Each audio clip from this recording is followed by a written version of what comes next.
Captain's Log, June 2nd, 2836. After 27 years of war between the Degen Coomers and the Sainthood Slayers, a new hope arises. As the battlefield lay weaponized, locked and loaded for destruction, negotiations for a peace treaty are in transition. The moderator has arrived at Station 42. Can this war be ended? Will the Coomers and Slayers find a middle ground? Abort mission. I repeat, abort mission. Negotiation failure. Abort mission.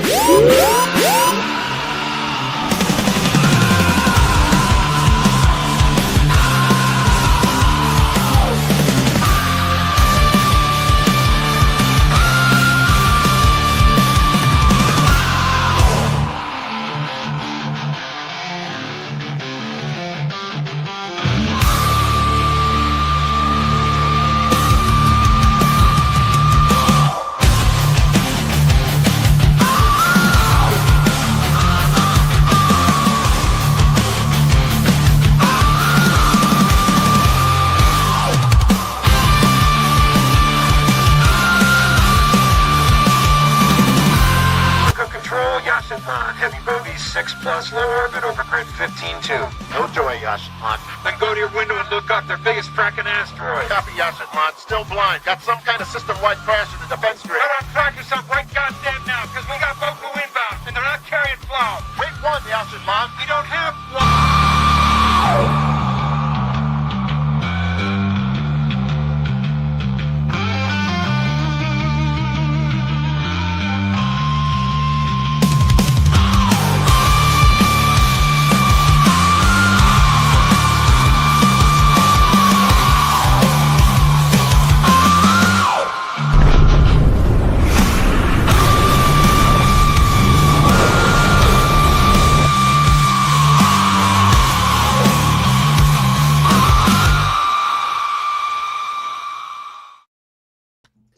Good evening, ladies and gentlemen. Welcome back to the Raging Tomato. I am Sara, bringing to you live another Moderator Monday, but on a Friday night. We've got a pop-up debate stream. I love these.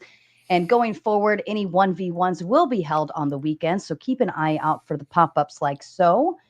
This evening, I have Melanie the Cosmic Fox and Rob Noerr making his debut on a debate here. They will be battling out the question of, is gender different from sex? I'm interested to know what this difference may or may not be. Mel, if you'd like to kick off with your opening statement, please. You're muted. Hello, yes. So first of all, thank you to Sara for hosting this debate and to Rob for having this debate for me. For those who are interested, I think we're going to both roughly target 4 minutes, but not strictly, just for out of common courtesy. I am here tonight to take the affirmative, near absolutist stance on sex and gender are pretty much entirely different things. In fact, they're so different, it's hard to call them the same thing. Sex, well, here, let me give you just a one-liner, right? Sex is our physical attributes. Gender is a mental attribute. So when it comes down to it, sex is a common theme throughout the planet, right? Plants and animals can have a sex and they are born with it. There's core biological sex, which is the fertilization between a small gamete and a large gamete. But there's also the sex of an object, and that is defined by whether or not a nominal, bimodally distributed set of characteristics of one set or another point to the production of small or large gametes. Gender is a set of intrinsic inclinations any human may have, which are enacted by that individual in accordance with social expectations about sexual presentation. So if I want to belong to a certain group, say women, I'm going to ask, well, what do women do in society? And I'm going to answer that with my behaviors. In fact, some even reduce it down to something called speech acts, but we can get there if we need. Proceeding to behave accordingly is an expression of desire to be a part of that group, is what I'm essentially saying. A man is the performance of an individual, a man is the performance of an individual trying to be seen as a man. So that, I know that sounds circular, but that is actually how we use this. Why? Because these things change culturally, folks. And I forgot to run my timer, so I'm going to assume that was 2 minutes you're and good. for You're 2 good. more minutes. You're fine. The term man and woman are often, but not always, define what the other is not. So a woman does what a man doesn't. A man does what a woman doesn't. Nature's not really like that, by the way, and I think we'll get into this. There are 4 main facets of these sort of things that kind of come into this discussion. The first are physiological and bodily aspects. Most of that is just reproductive sex, but we can call some of that gender expression, like secondary sex characteristics. When I'm looking at someone on the streets to figure out what sex or gender they are, you can use either when figuring out their pronouns, then I am looking mostly at their secondary sex characteristics, right? Not their chromosomes, not their hormones, not their genitals, because we normally conceal those. I am looking at that in particular. So if we come into the question of what is a man or what is a woman, I think we'll have interesting conversations about what is a necessary condition. So gender and sex are distinct concepts, although they can be intertwined, although there are plenty of things that are intertwined that don't necessarily, that don't need to be delineated. So for example, there are certain things in sports, there are certain statistics that can be similar, but that doesn't mean that you get that statistic the same way. And so we don't consider all those sports to be the same category. I don't know if Rob's a sports fan. He seems like one to me, so I was trying to do a sports thing there. Were you keeping track, Sarah? How much longer do I have? You go as long as you need. Yeah, We're not worried you're about fine. You're fine, Mel. I mean, I have. Okay, well, here. I'm just going to summarize, actually, because I want to get to the meat of this debate. So at the end of the day, these are things that aren't just different concepts. They occur in radically different ways. One of these things you were born with. The other thing, in terms of the question, what is a woman, you become over time. How can those possibly be the same concepts? And with that, I finished my opening or something. I don't know. My brain's not working well tonight. That's okay, Furby. You're all good. Thank you so much. And Rob, to you. All right. Thanks so much. Appreciate everyone being here. Happy to be here as an official debater for the first time. Hopefully the first of many times.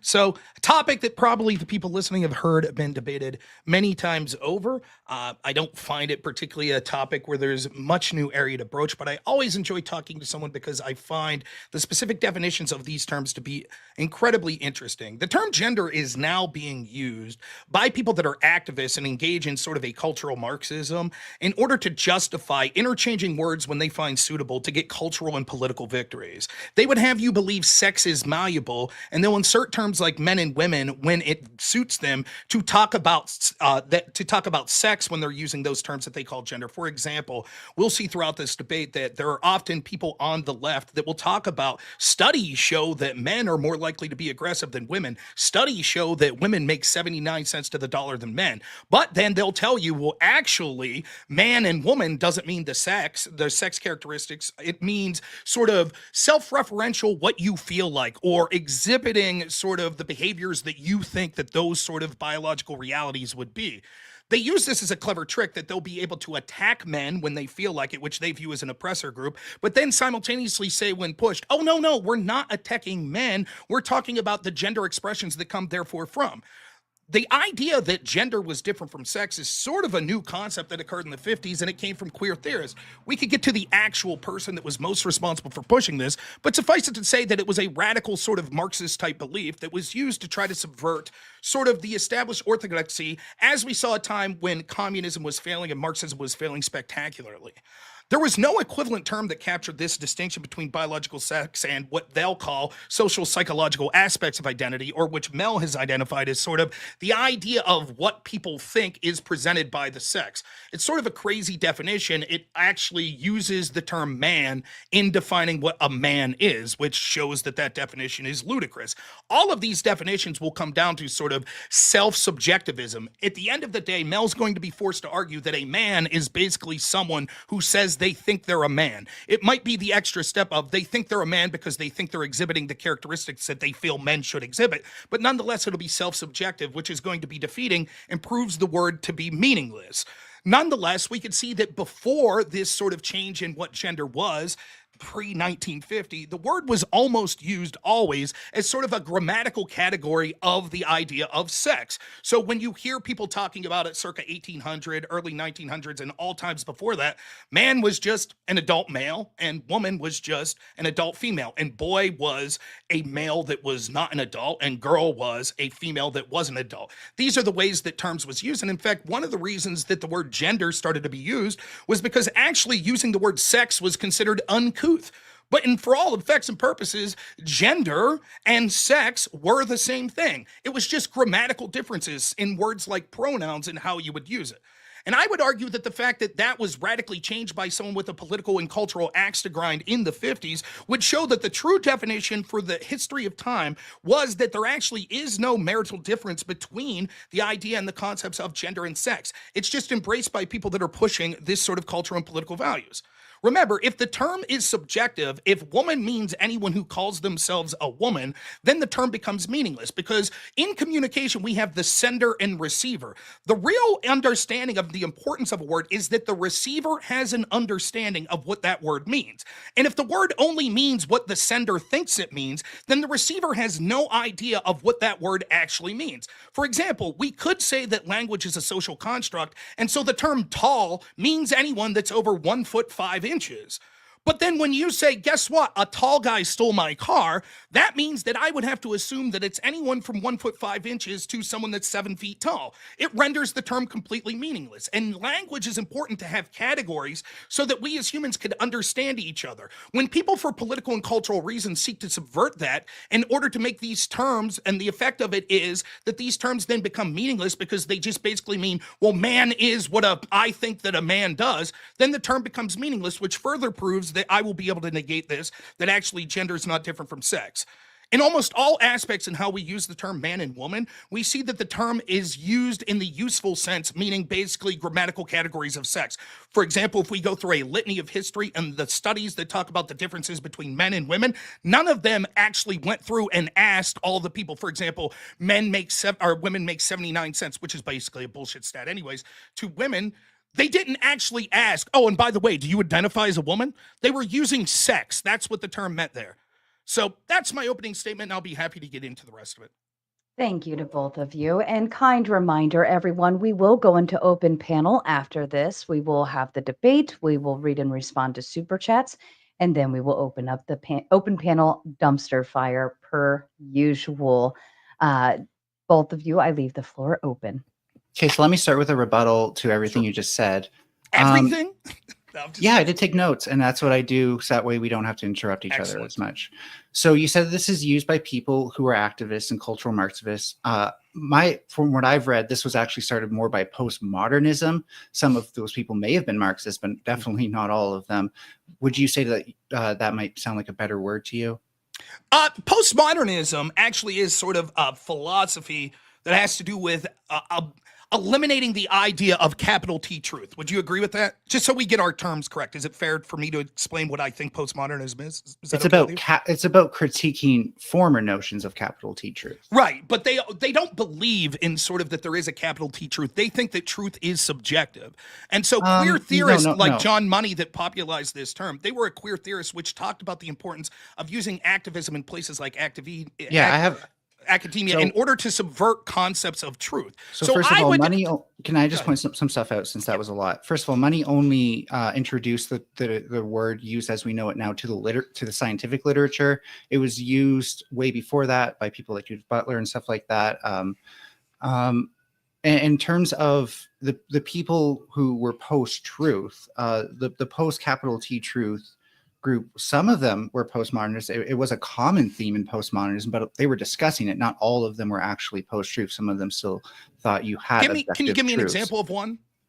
But for example, sex is an objective truth. Reproductive sex is an objective truth. We can look at someone's chromosomes. We cannot look at someone's gender. We cannot figure out what someone's gender is. Just real quick, I promise I won't interrupt much here. You're saying you're not saying some postmodernists believed in capital T truth. You're saying some truths postmodernists believe. That's the argument you're making? Yeah, I'm saying Okay. they weren't against all truths. They Gotcha. definitely agreed with an objective reality, but they were trying to say, like, well, for example, the category of man and woman, taking that for granted, that assumes their sex right out the gate, that can be misleading. And sex is something that applies to more than just humans, yet man and woman is a human specific category. So so to try to relate that to sex could be erroneous. For example, taking for granted that all people who have a certain gender will identify with their genitalia. Okay, so if I could rebut this, first, I think the vast majority of postmodernism, from my limited redneck understanding of it, admittedly, by no means my big Michel Foucault understander, but I think that a lot of it has to do with sort of the rejection of capital T truth, and a lot of it's rooted in things like Marxism. Queer theory itself was attempting to subvert common accepted ideas of what truth was, and it sought to break people in sort of a oppressor versus oppressed mindset. We can see that this is done through all sorts of categories, whether it be through race, through economics, through ability, through biological sex, etc. And in that subversion, it sought to create activists and use language in order to control a narrative. So I guess my first question to you would be, if there is such utility in the way that John Money and the postmodernists, or the queer theorists, however you want to put it, I'm not really interested in the semantics of that. If there's such utility in the way that they have changed this form, one, will you admit that the word gender ultimately meant the grammatical expression of sex for the vast majority of human history? And second, how was there a lack of utility of that term before it was changed by these queer theorists? So first of all, no, I will not agree that that's how it started. It actually started as another way. Like if you look at the term genre and stuff like that, it came from a lot of similar root words for kind or category and stuff like that. So it is of itself a category, and it's always been used as a category for utility. You said something interesting to me, which Right, was a grammatical common category. ideas. So I just want to respond to everything you said as a whole, because I'm not interested in debating postmodern ideas specifically at the moment. You said common ideas. I don't think all of these ideas proved to be useful once we had better information. Like, for example, the information that not everyone might identify with their genitalia. Well, that's useful because then we don't make statistical or categorical errors. Do you see what I mean? Well, but no, because what you'll see is the way that that's used when we're talking about studies and we're using in academic literature, straight down to colloquially, the way the average people use the term is using the term as literally connected to biological sex. For example, are you aware of studies that are cited by feminists all the time that say that women make 79 cents to the dollar than men? So, okay, Just a yes or no would suffice for now, because but I want to expound upon it. I have to So have please, I am, but I promise. have a counterpoint. Okay, that's I fair. am familiar, And but I you have a give your- counterpoint. That's totally fair, and I promise to give you a chance to issue that counterpoint. Well, given that, if those terms clearly aren't being used, that you're not suggesting that those studies asked each individual in those studies whose salaries they were looking at how they identified, are you? No, I think you're making a different argument. I think you're actually arguing that none of these studies that you're citing conform to that postmodern ideal, which is true. There's still a lot of studies that can be outdated that are even coming out recently by that standard. So it's not a ubiquitous thing in the literature by any sense. But the problem you're going to have is every time we use that term in some sort of utility where we're seeking to understand pragmatic differences between outcomes between men and women, and almost every time it's using that term using biological sex. And if that's the most common way that it's used, even in the academic literature, certainly it'll be easy for me to prove that outside the scope of sort of radical left-wingers, that's the way that the average people are using it. So why should we assume that because some radical people want to subjectively say, well, when it suits us politically or culturally, we think that it means different than sex. But when we're using studies that imply that women are disadvantaged, and we want to argue from that sort of left-wing cultural Marxist perspective that men are oppressors and women are the oppressed, then it's okay for us to use those terms meaning biological sex. Well, because what these people are trying to tackle is an issue. It's an issue that leads to statistical problems, medical problems, all sorts of systematic issues for trans and gender non-conforming people, where when you take for granted that calling someone a woman means they're a reproductive woman with XX chromosomes specifically and lots of estrogen flooding through her system, as well as being fertile, then you not only kind of stereotype that category and make essential claims about them that are not necessarily backed up by your literature, but also you basically erase those people, right? Now, would you agree that like if we were to erase all white men, just like pretend like they don't exist in any of the medical literature and stuff like that, just never mention them, that might be a bad thing? But that's not what's happening. It's not erasure like that. For example, studies that reference men and women aren't talking about all sorts of other subcategories, but that doesn't mean we're erasing them. For example, a study between a man and woman might not take into account men who are schizophrenic. So are they being erased because this study had to do with men and women? The fact that there are people out there with mental disorders that think that they are in the wrong body biologically, my heart goes out to those people. But by no means does that mean they're being erased, because we have a utility for terms that we've had for years and decades in both the academic literature and in colloquial sense, and we all understand what those words mean, but a couple people felt left out because they have some sort of disorder, and so we have to remake our entire language to suit them. And we see we see the negative ramifications of that. Now we've catered to this small mind. Real quick, please. Can you let him finish his thought? Let him finish his thought, and then the floor is back to you. So we can see how that control. So we can see how that control of language has helped lead to the catering of this small minority population that basically have mental disorders, to the point where we're actually saying that biological men get to compete in female sports, that we have to change our entire structure of the separation of men and women in places like restrooms, that we're said that we have to get rid of our cultural norms. All of this started with a control of language, which you're incapable of defending that there's utility in that. So a lot of that was actually non sequitur, because it does not follow that those things necessarily create issues. But I'm going to address specifically the need for us to actually not erase those groups. So when you have a categorical error in your research, you specifically do not include research on groups that are a significant variable to your research, then you're actually missing data. And that data could give you different results. And the fact that it could give you different results also means that the results that you got without that data could be wrong. And so it makes sense that you actually want to include that data. This is not catering to an entire group. This is recognizing other variables that may exist in an equation.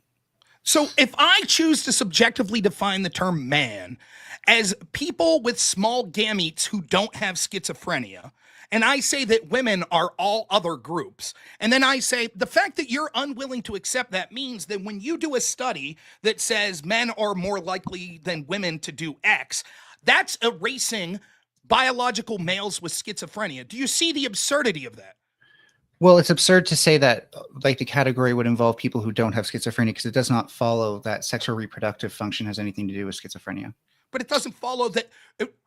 That's irrelevant to the question. You have a subjective. But like you created. I'll explain why. The metaphor still works, because your objection to it's irrelevant to what I'm discussing. Because by the same token, the idea of how you subjectively feel the expression of a normal man and woman is, so you subjectively call yourself, has nothing to do with the physical nature of what the term man and woman have meant throughout history. So if you want me to agree that your unrealistic hypothetical is ridiculous, then yes, that is ridiculous. But it's not realistic, because that's not what you're going to see in the literature, since a huge part of being a scientist means observing which variables do apply and which ones don't. Show me a study. So if you're doing a study on schizophrenia and sex differences, that might be a good way to control for a certain group to see if there's anything that pops out from the other group, which are the men who don't have schizophrenia as well as women, just in case there's any sort of covariable there. But you might want to have a hypothesis for why that would be relevant. So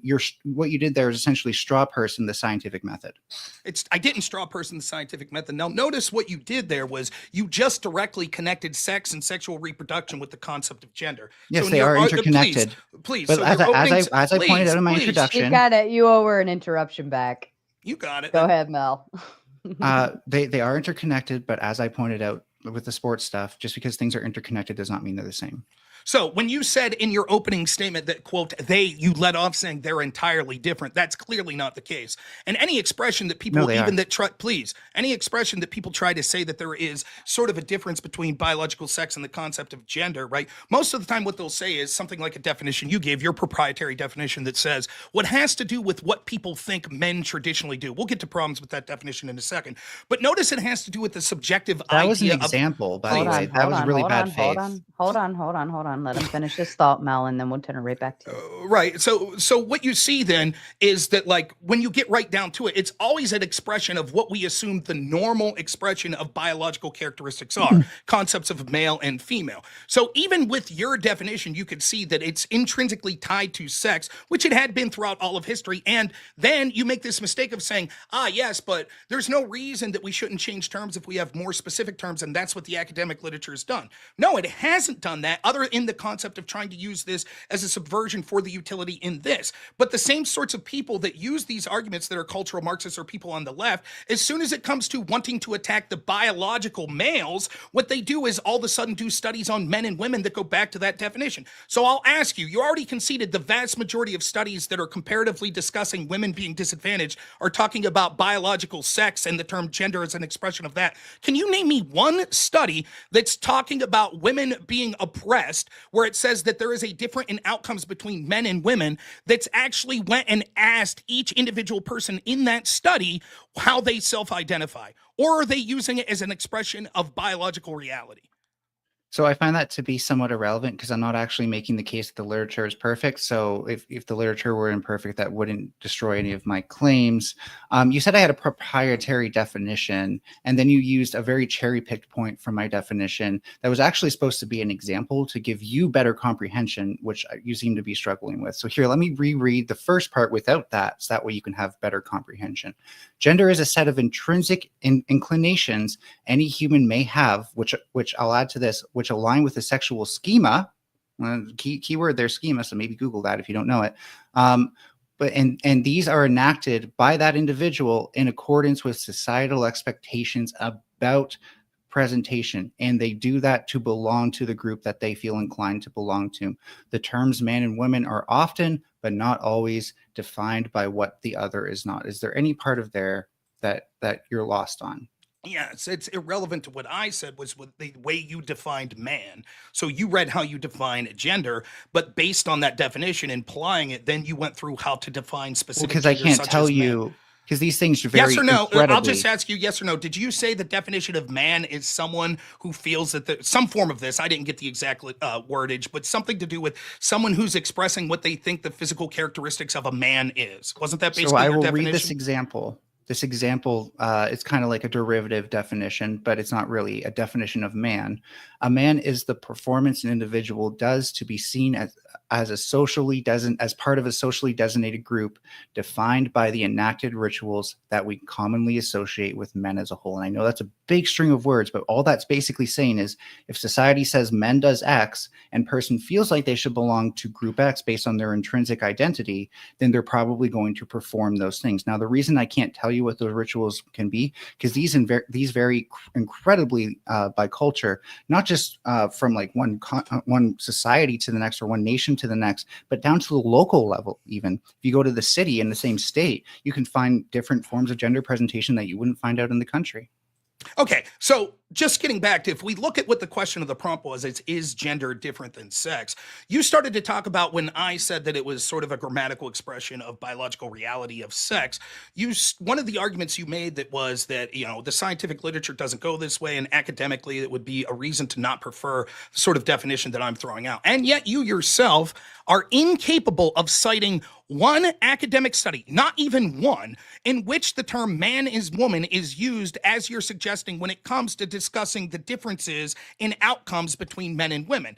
And you try to hand wave that away and say, well, just because it's not perfect. It's not that it's not perfect. You can't even give one example. I could give you example over and over again of studies that have referenced outcomes between actions in prison, actions when it comes to sexual assault, actions when it considers violence, the amount of pay that men and women, pay disparities that they have, the amount of hours that they work, on and on and on. Every one of those studies are going to be based on using gender and the term man and woman based on the sexual reality of if they're male or female. They did not go and ask each individual in that, we say men commit 80% of violent crimes. So when we arrest them as we're taking the statistics, we say, excuse me, do you identify as a man? If all of a sudden all of these people say, you know what, I see an advantage in saying I identify as a woman, then the statistics may say something like women commit 60% of violent crimes. Now, it's not that the biological reality has changed, and the utility of a study like that would be to understand the actual pragmatic things that occur in the real world so that we could attempt to have an understanding and solution. But because of your proprietary definition and people that push those things out there, now those studies lose all meaning because we have no effing clue what we're talking about, because the term just means, well, this person that committed a crime subjectively views themselves as a gender, and we have no idea what the connection to biological reality is. Can you, like, the fact that you can't even give one study seems to suggest to me that you've No, I can lost give the plenty of debate. studies, just Last- not. Last point real quick. You can't cite even one study of sort of pragmatism in talking about the outcome differences between men and women. Seem to suggest to me, as I suggested in my opening statement, that even with the academic literature and with studies, gender is not different than sex. So sorry, I was trying to be silly there, but then I fucked up. So I was like, is there a piano? no, it's not, because for one thing, the fact that I can't provide a study within your very narrow conditions only proves that there's not a study for your narrow conditions. I have plenty of studies for the other thing. A great study that actually talks about everything you're referring to is called What is Gender Anyways? A Systematic Review of the Literature. It basically talks about how to solve this problem and identifies that it's not a simple solution. Now, I could just as easily ask you something that you can't live up to, like show me a study that took a significant sample size and asked people, do you identify with your genitals, and got 100% yes every time. Because if they don't, then that might mean that there can be an incongruence between identity and genitals. That incongruence between identity and genitals is proof that identities and genitals are not always the same thing, and therefore it might be safe to surmise that they're not at all the same thing. Well, no, it's going to be two completely different things, because what I'm talking about is the way that the authors of these studies that are trying to look at differences between men and women pragmatically are using the term. And the only way that it has utility, and the default way that everyone without batting an eye understands when they say there is a difference between arrest rates or labor rates or finance rates, etc., we all understand that implicitly, without a question, that that's talking about men are biological males, women are biological females. We all understand that. It would not be pragmatic to do any sort of study like this if the definition in man and woman was, how do the people self-identify? It would be impossible to do those studies, and they would lose all utility. And language is important because we need to have these categorizations so we could find the most close path to objective truth in the real world. If these languages are self-subjective, then it loses all meaning, and any sort of study like that would be irrelevant. You can't give one example. Then you say, oh, but I can ask you things that you wouldn't give an example of, and that's just wrong. I have plenty of examples. I mentioned one study already. Please. Then when you say, I can name things that you can't ask, can you say that there are people that 100% say that a study that shows 100% of people identifies their genitalia? It's irrelevant. No, I will completely concede that there are plenty of people that don't identify with what their biological sex is. So, doesn't change the different definition of man and woman. That means that they have some sort of mental or physical illness that we should talk about. Just like we wouldn't say, well, a person that has multiple voices in their head, we now have to say that humans have multiple voices. It could be 1 through 4, and we have to change the language of what we're talking about when we talk about humans. Elsewise, it erases people that are schizophrenic. It's nonsensical. Yes, there are clearly people that can identify however they want. Similarly, I could say to you, I identify as a thin, tall, muscular man, right? And if you would say, okay, what do those words mean? We'll say tall, muscular man, right? You would say, well, this is what tall, muscular man means. And I'd say, can you show me a study that 100% that only tall, muscular men identify as tall, muscular men? Oh, you can't? Then that means that the definition of tall and muscular is inaccurate, and therefore we must change it. Quickly, you can see how all language then becomes meaningless because the words just become subjective, and when we use any descriptive term, it's completely irrelevant because all the descriptive term will ever mean is what I myself claim that those things mean. And let me interrupt for just a moment, Mel, before you respond. I do want to point out you both are taking long time frames to kind of spit out. I'm allowing it because you're both doing it, and I'm okay with it. As long as we are not interrupting and it's pretty equalized, you are very balanced on the as far as the mic is concerned. So continue on. Mel, to you. I'm personally okay with interjecting if I say something wrong about your claims or something like that, because I don't want to be wrong about your claims. I do have a long response again. So you said, sorry. So first of all, you said I had no studies that I posted. I posted a link in the side. Again, it's called What is Gender Anyways? Let me get back to the top so I get that right. A review of the options for operationalizing gender. Now I have to get back to the part I highlighted. Oh, and did I mess that up? Yes, I did. Very good. Basically, God damn it. And I tried to copy and paste it in the side too. So I just need a moment to find that section again. As you That's look for that, okay. I'll just Take say your time. quickly, as you look for that, that is not the sort of study that I was talking about. Yes, there are academics. It literally that are sort talks of about, no, it is, because it literally talks about the importance of doing what you're talking about, the utility of having gender. Okay, that could be fine. It could say that. I'm asking you to provide me a study that talked about pragmatic outcome differences between men and women that use gender in the self-subjective way that you're claiming that we should. That's Show okay. me one It's study. it's not proof of anything that I can't come up with something for your narrow conditions. Now, I'm not done responding yet, and unfortunately, I'm not going to be able to read the spot I lost because I totally lost it. I'm going to try reading this. Response is possible to categorize.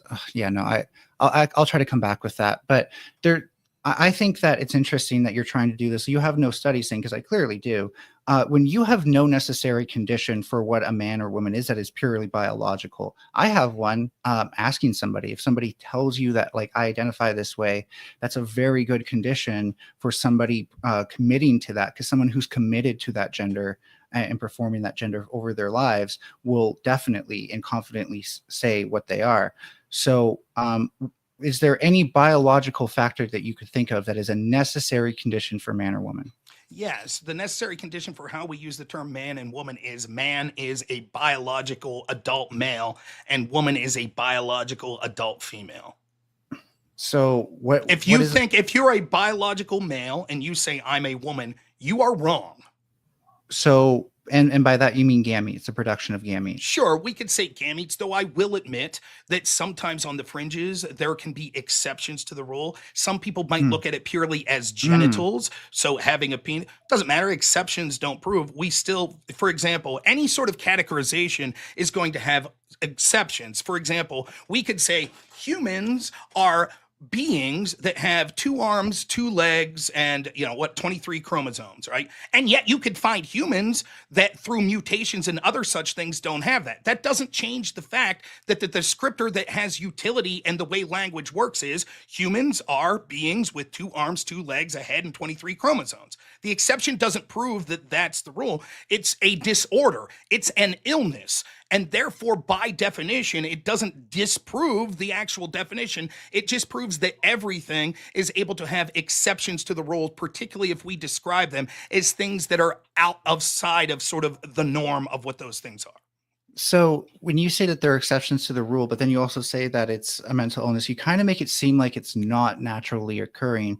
I would argue it is actually. In fact, we see this not just in humans, but that the bimodal distribution of sex characteristics, and I'm not even talking about gender yet, the bimodal distribution of sex characteristics inherently, statistically account for the possibility of some differences in sexual development. Of course, some no one would disagree with that. Let me ask a question to see if I can understand, sort of get to more of what you're talking about. I'm trying to steel man your position here. So you're saying that there is some connection to our sort of sexual reproduction with the concept of gender. Can you explain what that is just briefly? Yeah, so these things are interconnected. Really, the interconnection that makes them observable would be like a historical connection where, like, back in agrarian times, the way we divided labor between men working in the fields and women working in the home did make a lot of sense.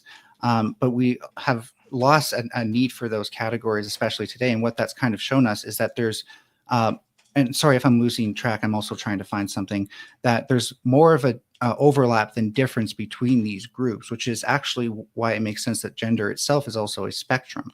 Okay, can you define, I promise I'm going somewhere with this. Can you define the term transgender? People who are transgender are people who are born or exist, because born is still debatable, but exist with a gender identity that does not conform with their genitalia. Okay, so for example, this would be someone who is born as a biological male, but then as they get older, their identity is, I'm not a biological male. I am the opposite of that. No, well, no, and in fact, most trans people are aware of acknowledging their reproductive capability. I can't say all because I don't know them all, but most are. I've never met one who hasn't, in fact. And that's because, like, if you're a trans man, you got to realize that you can get pregnant. Like, that's sexual health. And so, you'll probably meet most leftist debaters who will point out trans men can get pregnant, trans women cannot, and that's acknowledging the biological reality right there. So just to be clear, a trans man, by the way, I'm not saying this to be rude. I always screw this up. A trans man is a biological female that identifies as a man. Yeah, is that female correct? to male is the best way to think about it. And the only reason we call it that is that's because that is a colloquial usage. It's not a scientific usage. So there's utility in understanding that there was a biological reality to your sex, but there is an incongruence and you represent or self-identify as sort of the other sex. Fair?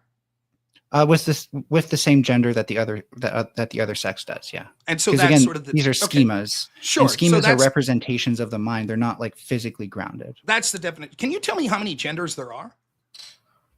Not off my hand. I heard 22. 22 genders. How can we come to that label? What if someone comes up tomorrow and says, actually, I identify as something different? Would you then accept that's a 23rd? So first of all, I'm gonna have to answer. I'd love to give a linear algebra example with like matrices and stuff, but I don't have Paint up in the right way and to screen share it. But the basic way of putting it is that since this is a spectrum, first of all, it's not binary, and so it's possible to be both or neither. And since there's even some interplaying between and extrinsic categories from just that narrow definition I just gave, you get a lot of diversity there.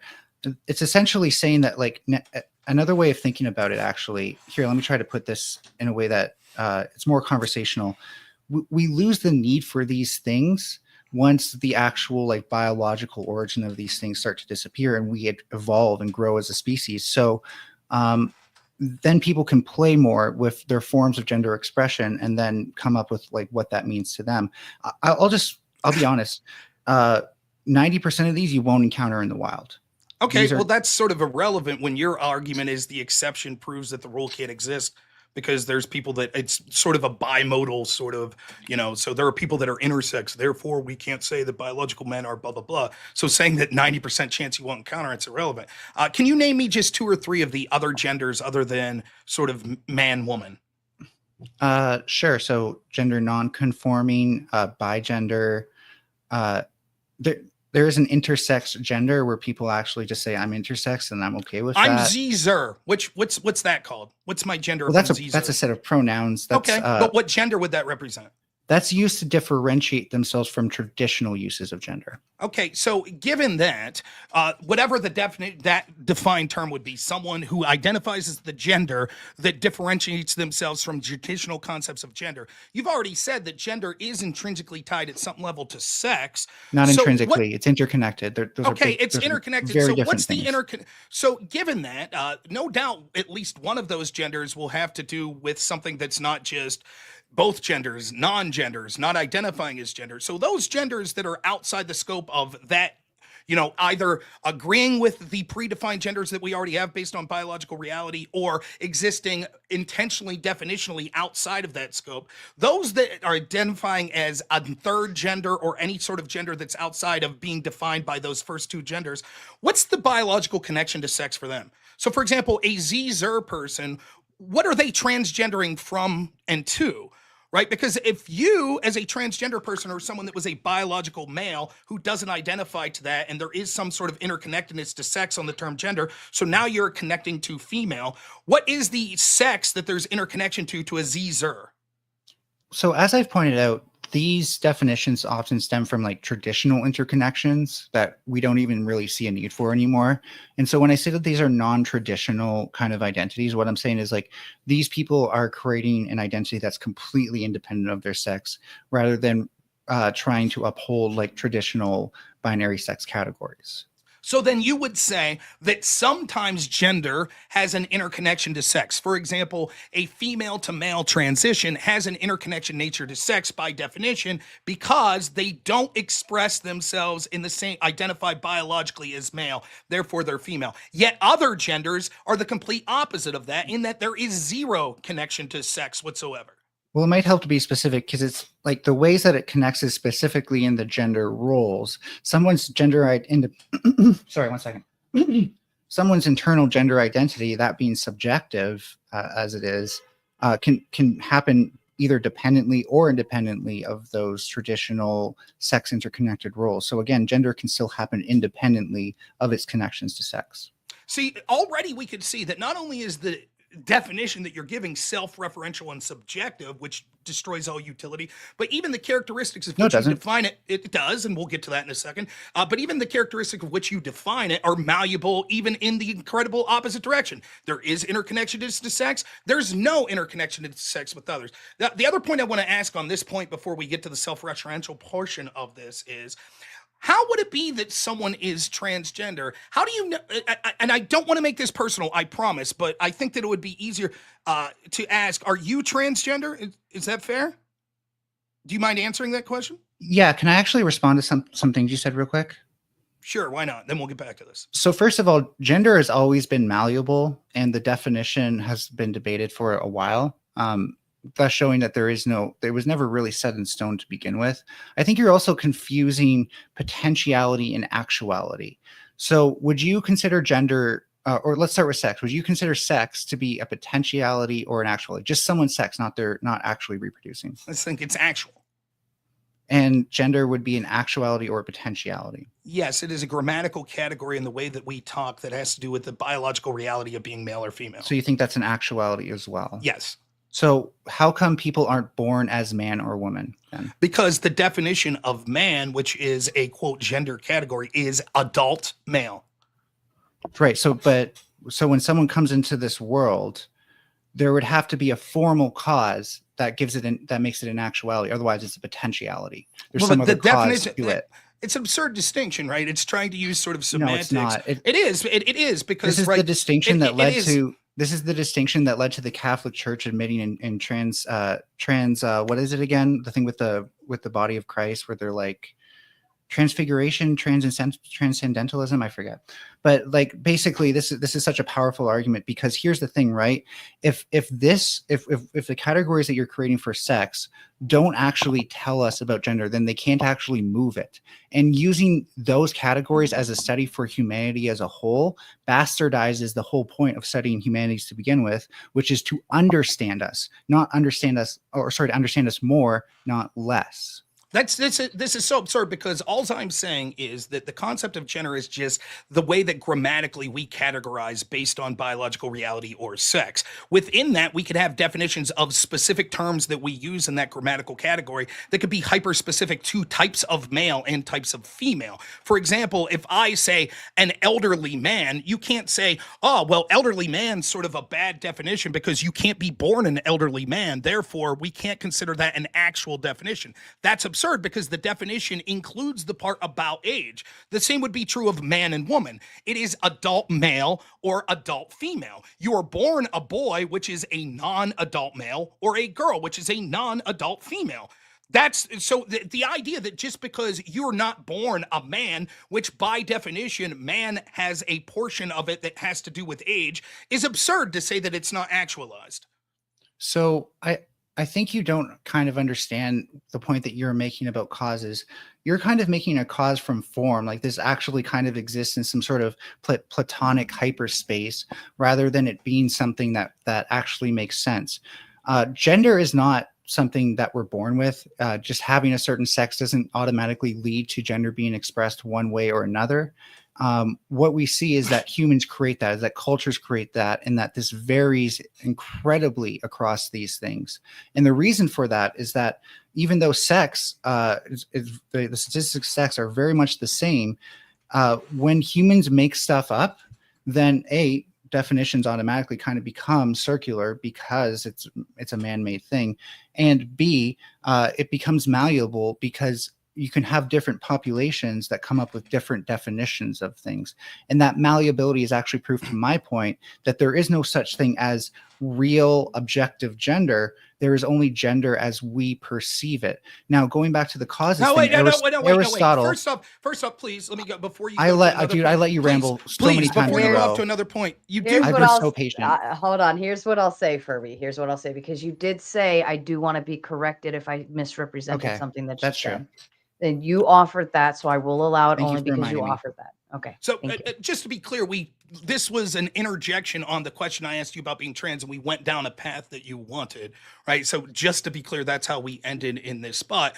You're sort of begging the question there with your response. The question, I'm fundamentally disagreeing with your definition of gender, and you say, well, Rob, your definition can't be correct, and then you proceed to say the reason it can't be correct is because your definition is correct, but that's circular. No, I don't believe that you have to self-identify, and that's what gender means. I believe that gender is a grammatical categorization of biological realities of sex. And so, yes, you can be born a gender. You fundamentally are arguing that no, actually, it has to do with the way you identify, and therefore you won't know how you identify when you're an infant. I disagree with that, and I think I'm doing a tremendous job arguing why not only is it the reality that anytime this term's used with utility, we're talking about it in biological sex and being a categorical expression of that, but the only time that it's not used in that way are by people that are trying to have cultural inroads through sort of this queer theory in order to subvert language to interchange the words to achieve political and cultural outcomes.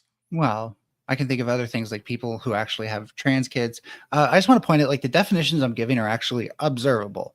So the differences in gender across culture, I can post you studies about this. This comes down to the local level, these changes. And like I said, so it's observable. Is Sarah a man or a woman? Sarah, let me ask Sarah something for a second. It's before you do. Sarah, you're a country girl, right? I'm both. Oh, I've been okay. in both. Do you see a difference in how men in the country versus men in the city act? I mean, you could go with accents and things that, like, hobbies are differing for the most part. Are men in the city more likely to be feminine? It's like maybe a better way of putting that question. Sorry to narrow it. No, not the ones I know. Oh, okay. I've met a lot of people who disagree, but sorry, I just thought maybe you would observe that too. And Rob was asking you, or were you asking me if she's a woman, or were you asking her? Oh, I'm asking you. You said it's observable. So am I a man or a woman? Is Sarah a man or a woman? Or are we some other third That's gender? not what I said was observable, Rob. Then what's what observable? I said was observable is how we handle gender, how we define gender. Right. You're right. How anybody defines anything is observable. Can you think of one term that the way someone identifies isn't it observable of how they identify? Can you think of one term that doesn't fit that categorization? In terms of internal identity, not offhand, because I want to make a different argument anyways. So your argument here is basically, well, because it's observable how I define gender, therefore that gives it some form of legitimacy. Absurd. Every term fits that category. Well, you're also sort of saying that just because things have some overlap, that we should also consider them to be the same thing. So, like, if you want to get to absurdity, like, neither of us are free of that guilt, and so that's a very poor argument. What I will say is that I think that if you went out into the world, if you took like maybe several gender studies courses, talked to some actual gender studies professors, maybe even if you got the chance, talk to Judith Butler, that would be amazing. On these things, what you'd hear is that there is no universal definition of gender. There is no definition that if we wipe all of our brains clean, that, you know, tomorrow everyone's going to wake up, all the women are going to start wearing makeup on their own, all the men are going to start wearing loose fitting jeans and stuff like that. You know, some of these things are convenience, but when you think about it, like, there's nothing about having a penis that stops you from wearing a dress. There's some inconveniences, but there's literally, like, it's not like the penis says, warning, cannot be worn with a dress without catastrophic consequences. Can I ask a clarifying question to that? Don't we call that like drag? If a man wears a dress, it's not transgender, right? I just want to make sure. If they still identify as a man. So, if I may, right, Wow. I think that it's glib in how you're sort of approaching this and saying, well, it can be benign. Just because a man wears a dress doesn't mean that you have to do X, Y, Z. Yes, but there's clearly subversion when it comes to controlling language. And even Judith Butler and company would admit that. He who controls the language will be able to subvert in many ways. Let me tell you an example. You asked me to take gender studies courses. Not only have I debated some of the premier gender studies debaters that occurred in the country back when I used to debate many moons ago, but I took a lot of these courses to try to get some understanding of that. So let me tell you one of the courses I took. One day, an issue came up that talked about the difference. It said there are studies. The reason that we see a disparity on women getting custody of children in divorces more than men is because there are many studies that talk about raising children in a feminine household is better than raising them in a masculine household. So I raised my hand and said, can you define the traits of what this study means when it says feminine and masculine? She says, yes, feminine is caring, nurturing, providing support, feeding on time, those sorts of things. Masculine would be beating your child, starving them. And I was like, so in other words, the study says raising kids good is good and raising them bad is bad. It just affixes the terms masculine and feminine. And she argued with me. And I said, are you saying that biological males are less likely to be better caretakers than biological females? She says, perish the thought. I wouldn't say that. And then immediately goes back to explaining why biological men should be less likely to get custody of children.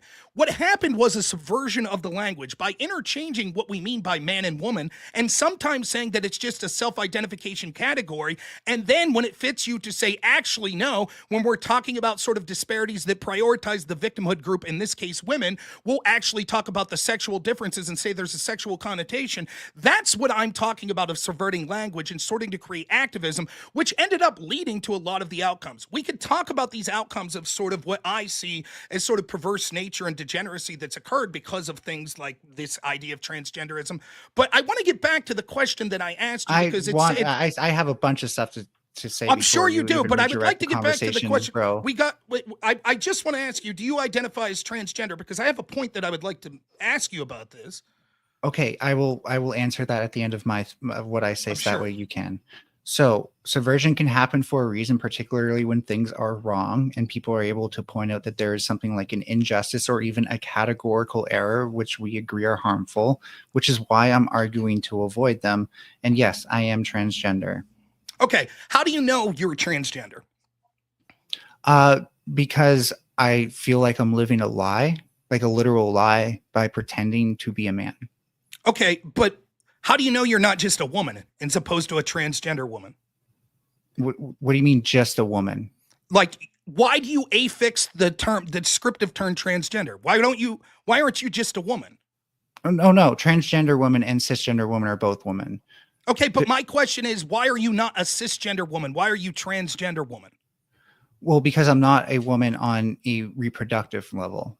Oh, so woman, why? So explain to me the connection again between the reproductive level of woman and how that goes with the term that you define as gender, which is woman.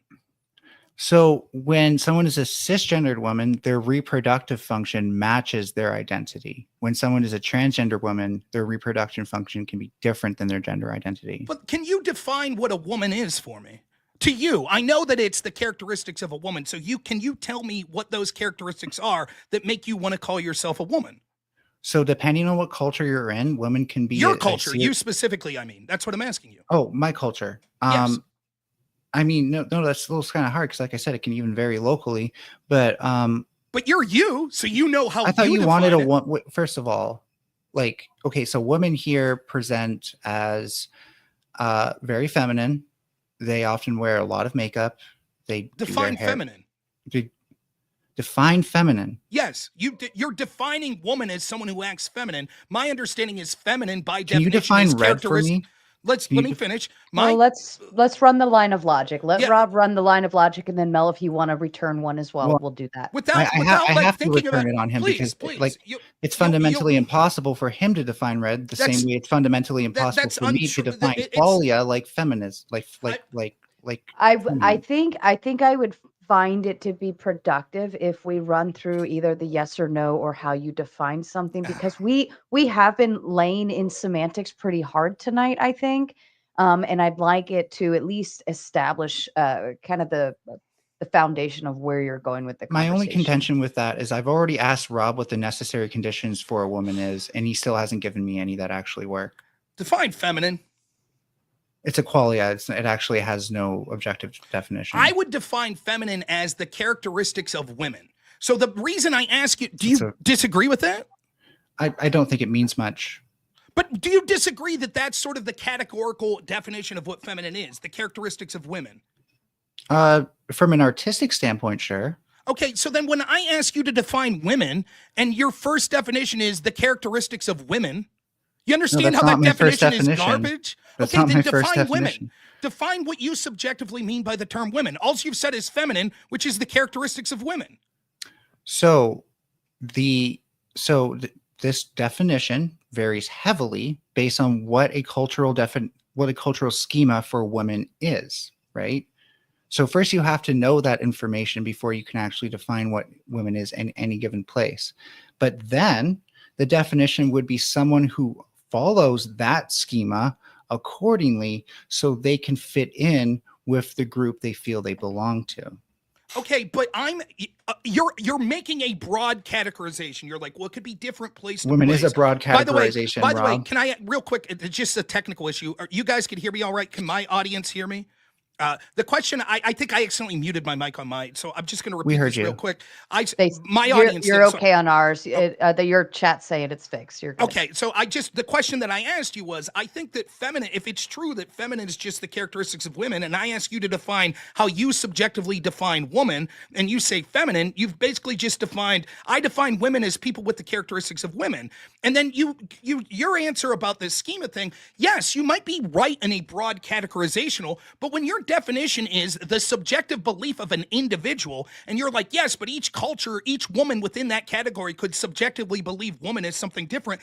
I'm erasing all of that by asking you yourself, who identifies as a woman, who admits that the definition of woman has to do with exhibiting the characteristics that we traditionally think that a woman would. How do you define woman? What are the characteristics that you think are women? Not some woman in Swahili, not some woman in France, you yourself. So it's not sufficient to say, well, actually, women in different areas can identify it differently. I'm asking you, how do you know you're a woman if your definition of woman is exhibiting the characteristics of what we commonly assume as women? I'm asking you, well, what are those characteristics for you, not hypothetically for other people? Yeah, so I've grown up in this world. And you asked for me, so I'm giving you a very personal answer.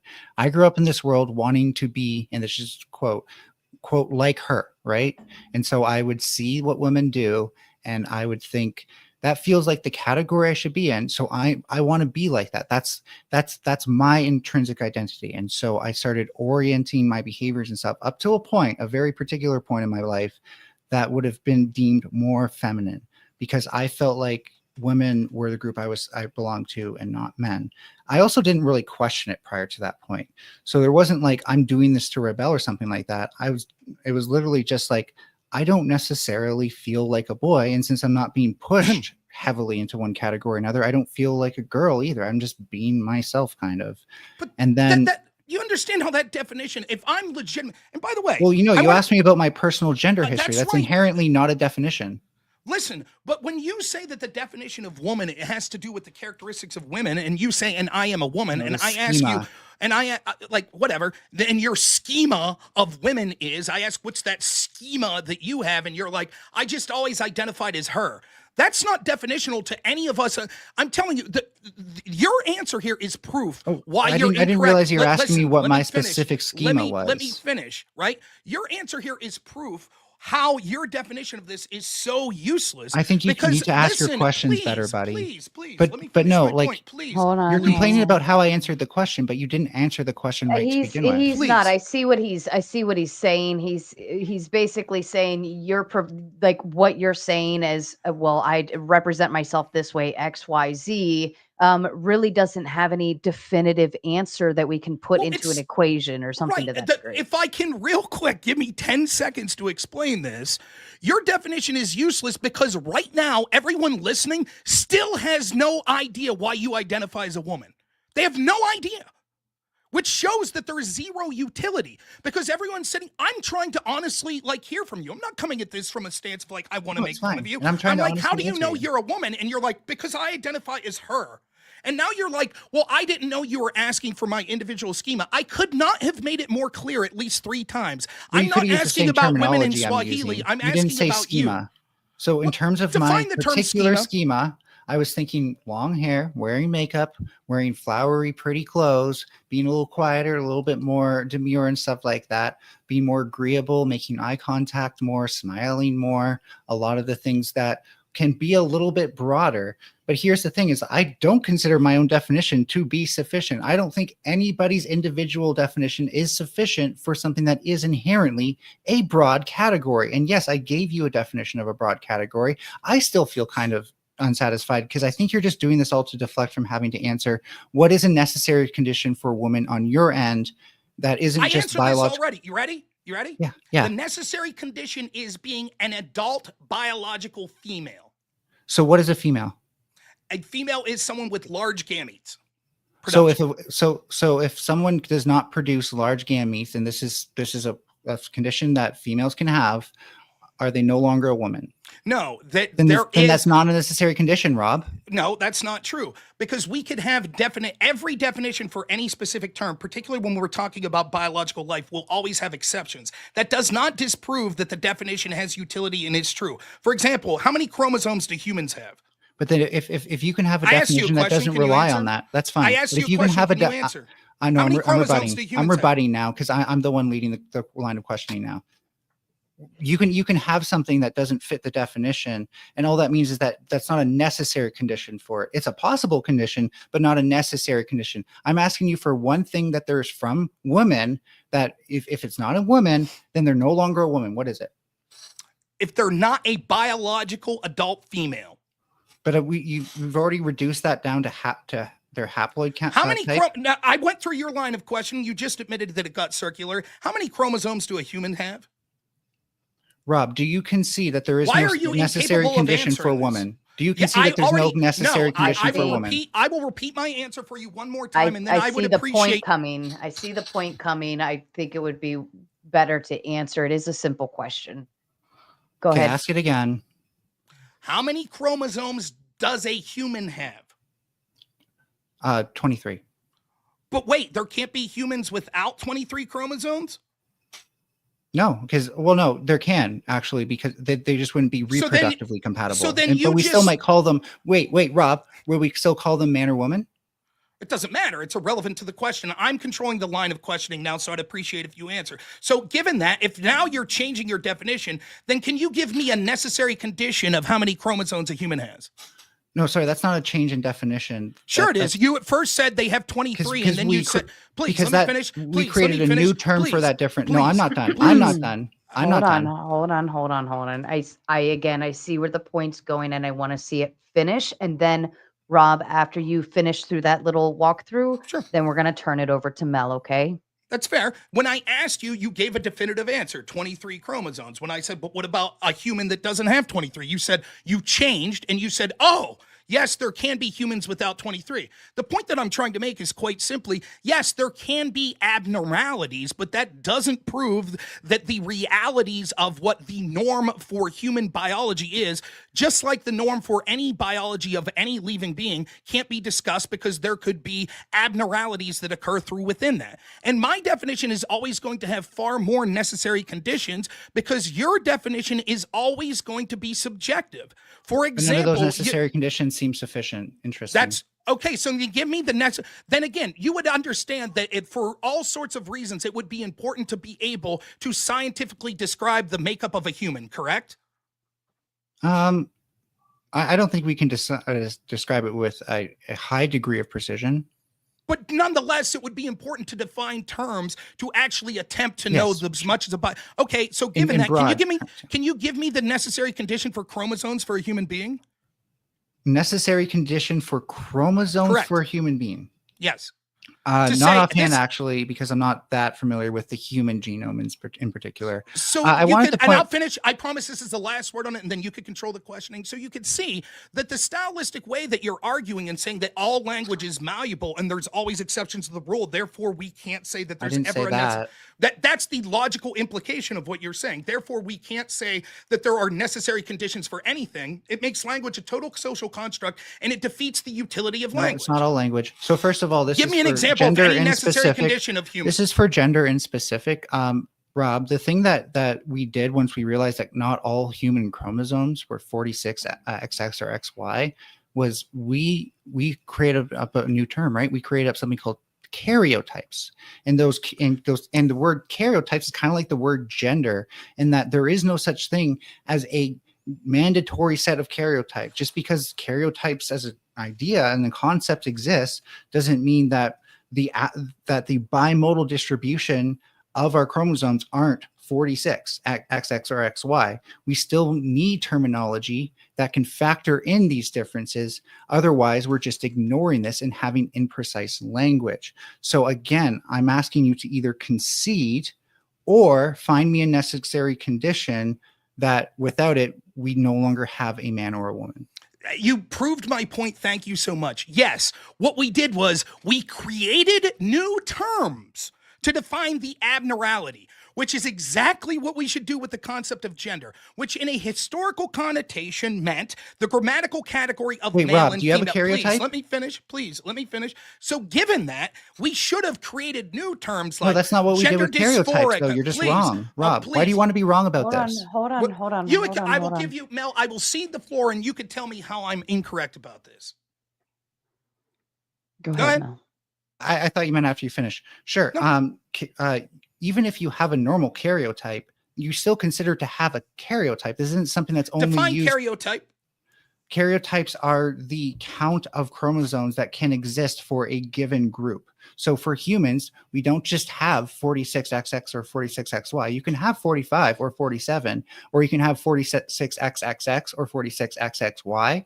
There's many different combinations possible because nothing in nature is absolute, or almost nothing in nature is absolute. And so we created a new term to identify the fact that there could be significant abnormalities, and so nothing is absolute. And so there could be a broad range. In fact, even if there's never been an experience identified of a human being having something like 17 chromosomes, hypothetically it's possible. So we defined this term, which I've never heard of before, but we created it, that says, well, wait a minute, there could always be exceptions to the rules, so we need to have a term that describes that. You understand its utility, please, at let me least, finish. right? We created a new term, the same way that we should have done, such as gender dysmorphic or people with mental illnesses that don't identify correctly with the biological reality that they exhibit. Yes, we should have created new terms instead of subverting language, and you've already conceded that It's not subverting historically language. the way that this has been used, again, you can't provide one study that talked about the pragmatic difference in outcomes between men and women, not one ever that you're able to I can cite. give you one for karyotyping. Actually, karyotyping What is does a it have great to do with the question that I just asked? that when we came up with a new word, there was a utility for it, which is the only time we ever make these words. So again, with karyotyping, actually being able to do fertility studies on people, that was an important thing about understanding why some people are infertile. Going back to the trans stuff, we're not trying to redefine sex. Sex is the objective category. Sex is the thing that actually happens. It's a real thing. Gender is something that occurs in the mind. It is a representative schema and enacted behaviors. You are your sex. You can only do gender. That's untrue. Again, you're saying that I'm right because I'm right, and therefore No, I'm right. not. It's I'm telling you the difference between I'm telling these you, things. I'm telling you that I disagree, as have humans throughout most of human history, and in all ways that there is utility. And those when they people use were their- wrong please, for a let long me period finish. of time. Please. No, Okay. Rob, that came before we had any scientific knowledge on things. Okay, so Seriously. explain that it's absurd because it's just a change in definition of a term that's already existed. You just admitted when it came to chromosomal differences, we created new terms to be more specific. Your argument is that we were forced to change the term gender to now about identity, which it never was previously. I never until argued we were basically forced to. Yeah, well, for one we thing. should. All right, we should. Which previous to that, it had nothing to do with identity, but we should change. Else, we'd be erasing people. But you've already given the solution to your problem. We could create new terms, therefore those people wouldn't be erased. I again show you that I'm gender is the new obviously term. real quick. I again show you that I'm obviously correct, because in any study that you could think of that talks about pragmatic differences in outcomes between men and women, which is how we'll use this term to have like real utility in the real world, such as difference in pay gap between men and women. Every single time that you can think of, it's not discussing how these people self-identify. It's discussing the biological reality of them being adult males or adult females. You can't give one example, which Yes, I proves already that you did. were wrong. Yeah, and I just want to say, this proves you are wrong on the descriptive claim of what is, because the majority of people that use this term in all ways that it's utility are using it as a grammatical category of an extension of sex. And we could get to the ought if you want, why it's not only that way, but it ought to be that way. So again, I can already point to a study that literally talks about why we should do this. So you keep saying like it's not being done, it's not talked about in literature, blah blah blah. It is. And John Money, as much as I hate some of the research he did do that. In fact, John Money used to be just like just an environmentalist and say like, oh, it's all just environmental. Nobody has any like intrinsic inclinations. He later realized like, no, we actually have our own intrinsic inclinations to be a part of a group, to look at one group or another and say that's the group I want to be a part of. And the reasons, and we don't have a word for that in particular because there's no reason for that word. The reason that we created the word gender is because when you walk on the street and you decide what pronouns to use and how to interact with somebody along lines of sexual differences, you don't actually look at their genitals. You don't look at any of that stuff. You look at presentation. We didn't create the word gender to do that. The word gender existed long before it was defined as something as was identity. So no, that's not why we created the word Do gender. words change over time, Rob? That's why certain people, for political and cultural reasons, tried to subvert language in doing that. But I get to this. If we're talking about erasure of people, let's go back to this example. I identify as tall. Correct or incorrect? Am I tall? No, that is a measurable thing. How is it measurable? What's the definition with of a tall? ruler. Okay, so how many inches do I have to be tall? Oh, that's subjective. Okay, so then if I say I'm tall because the definition is subjective, then you have to agree no matter how many inches I am, I'm tall, correct? I mean, I can't disagree with your internal identity. I can disagree with you along other lines, like inductive arguments. Like I've seen a lot of people who are taller than you, so I wouldn't personally categorize you that way. Right, and your biological reality is also objectively measurable, and you can think whatever you want in your own mind, and I can't control what you think of yourself in your own mind. You could be schizophrenic and hear voices in your head, and I have people in my life that I love. I work with people with disabilities who have issues like that, and I don't treat them like shit because they have voices in their head. They're welcome to think that the voices in their head are real. But you know what I don't believe? That those voices are real. Just like because it's measurable, we could determine if someone's tall or not, but they themselves could choose to characterize themselves as tall, even though everyone else in the world might say, no, you are objectively not tall. You're only 2'6". I can't control what individuals think, but I can control what the objective reality outside the scope of that is and how we use terms to be descriptive so we have a collective understanding of them. So you're welcome to think that you're a woman, but you're not. Okay, so that was a really clever way of going out of our debate of the actual topic, is gender different from sex, which I've actually mostly heard concessions from you on, into the trans stuff. Well, I'll address that in my conclusions and you can respond accordingly. Just to point out, like, just because language recategorizes and changes over time, that doesn't always make it a subversion. When people are subverting norms, that's because they have a critique of those norms, and you have to actually identify if the critique is valid or not. I've been arguing this whole time. The critique is valid, not only has merit, but But we can get into other stuff so that way we stop circling the drain. I think this is good. Can you, like, real quick, maybe it would help each other, the moderator and the audience. Can you tell me, just in a nutshell, like a minute or two, what is the utility of gender being about self-identification? And then if you don't mind, I'll respond at what the utility is in my sense. And then we could go back and forth again, 2 minutes apiece, what the damage is for how the other person defines it.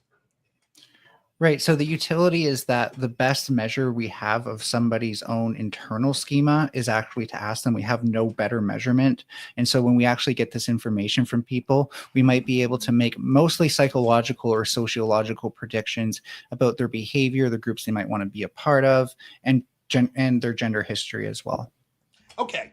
I think that the utility of defining gender in the way that it always was before this radical change was that it allows a grammatical categorization and words to be used that are descriptive of biological sex, and that's important for the utility in language. And it means that there is a universal understanding with, granted, some things at the fringes that could be different. Like, for example, when I say cat, you might think of an image in your head that's slightly different than mine. I think of a big orange cat, you think of a big black cat because we've each had cats or something like that. But we ultimately have an understanding, and all terms have utility based on each other being able to understand that terms. Language and definitions become meaningless if the terms are subjective. And so the downside of your claim is, or the way that you define gender is, because the term itself becomes self-referential, even the definition you give is basically at the end of the day, man means people the way they think, act like men. It loses all utility because you may think men act a certain way and I may think they act different. So therefore, when you give the descriptive term, I am a man, that is a man, that is a woman, the word loses meaning because I say that could literally mean anything. If you were born in Africa, you will think that a man presents and has characteristics different than someone who was born in Los Angeles. And so when you say that is a man, I literally have no clue what that would mean. Once the word loses utility. Wait, you said 2 minutes, right? Did I go over 2 minutes? That's fine. I might have started. I may have gone over 2 minutes. That's fine. Go ahead. So, I agree with you. We need language to be functional.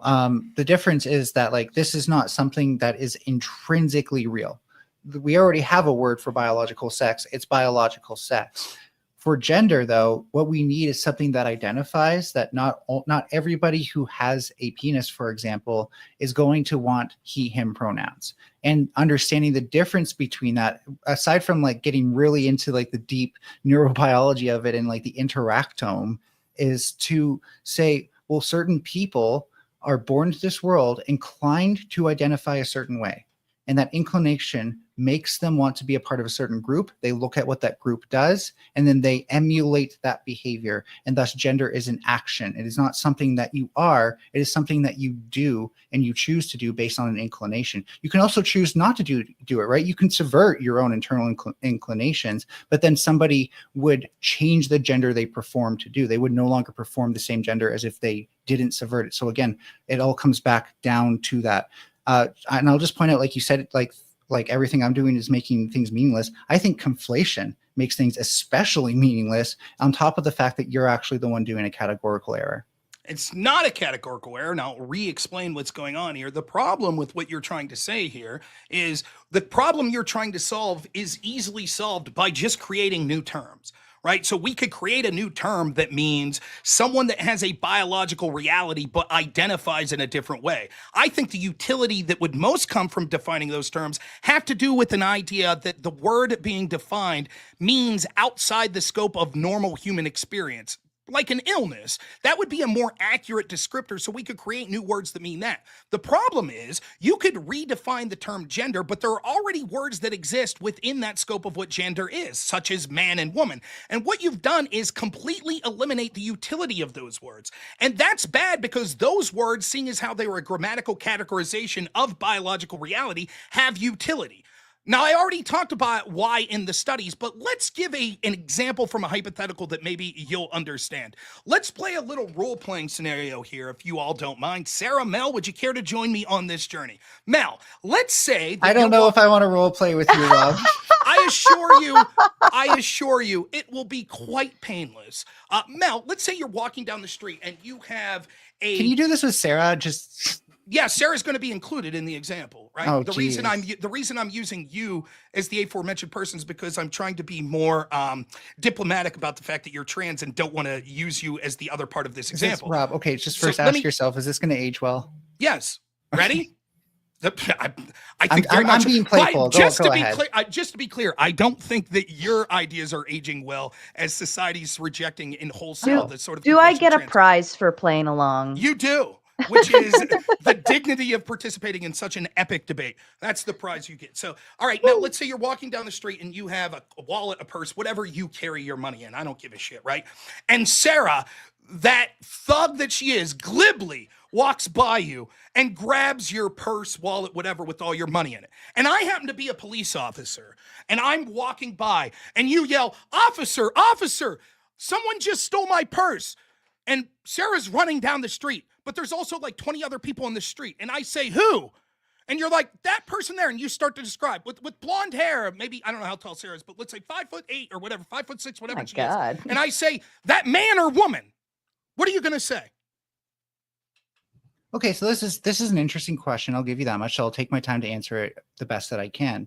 I think this depends heavily on how you want to identify that person. If that person's abnormally tall, then say they were really tall. If they had blonde hair, then say they had blonde hair. If you're going to say man or woman, I actually think their presentation matters more than what their gametes or hormones or stuff like that is. So you kind of prove my point with that. By the way, I didn't get a full chance to respond last time because your whole thing with wanting to Wait, roleplay. I promise Take your, to get no, back to that. I'll say take your time, Mel. But I need a full rebuttal Figure for it all out. this. Figure it out. Please, we could go. I want to stay on this example for a second, but as an officer, I just asked you, like you start to describe blonde, 5'5", blah, blah, blah. And as an officer, I look and I see like 2 people that meet that description. And I have a limited amount of time to track down and get your money back. And I say, that man or that woman? What are you saying? You use what you think the officer might identify. So if it's a trans woman and they've got a wig and a dress and makeup on, and you don't want to be to the officer like, it looked like a woman, but I think it might have also been a man. You just say that woman, so that way he'll go find the person in the fucking dress. That's right. But that's schema. That's again presentation. That's gender presentation. That's not biology. That's not biology. No, Rob. It has nothing to do with schema. Rob, is that biology? Again, is that biology? Yes or no? I understand you realize you've disproven your whole argument here, and so now you're getting sort of I've frantic and spurting out a little.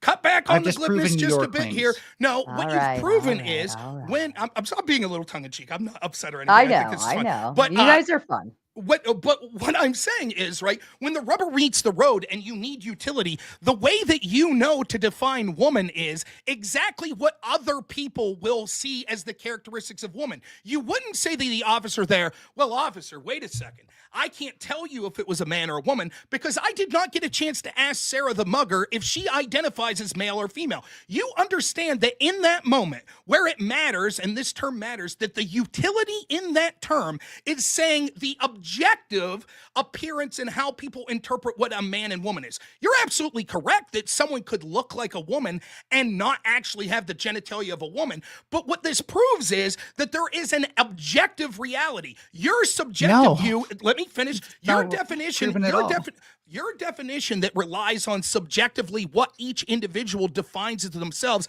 becomes completely irrelevant in every single situation where there is utility that requires the receiver of the communication you're giving to have some sort of understanding of what the term means. It will never have any utility. But I need to be super clear on this. For one thing, like if this were a proof for like a biological woman, we'd see the logical argument.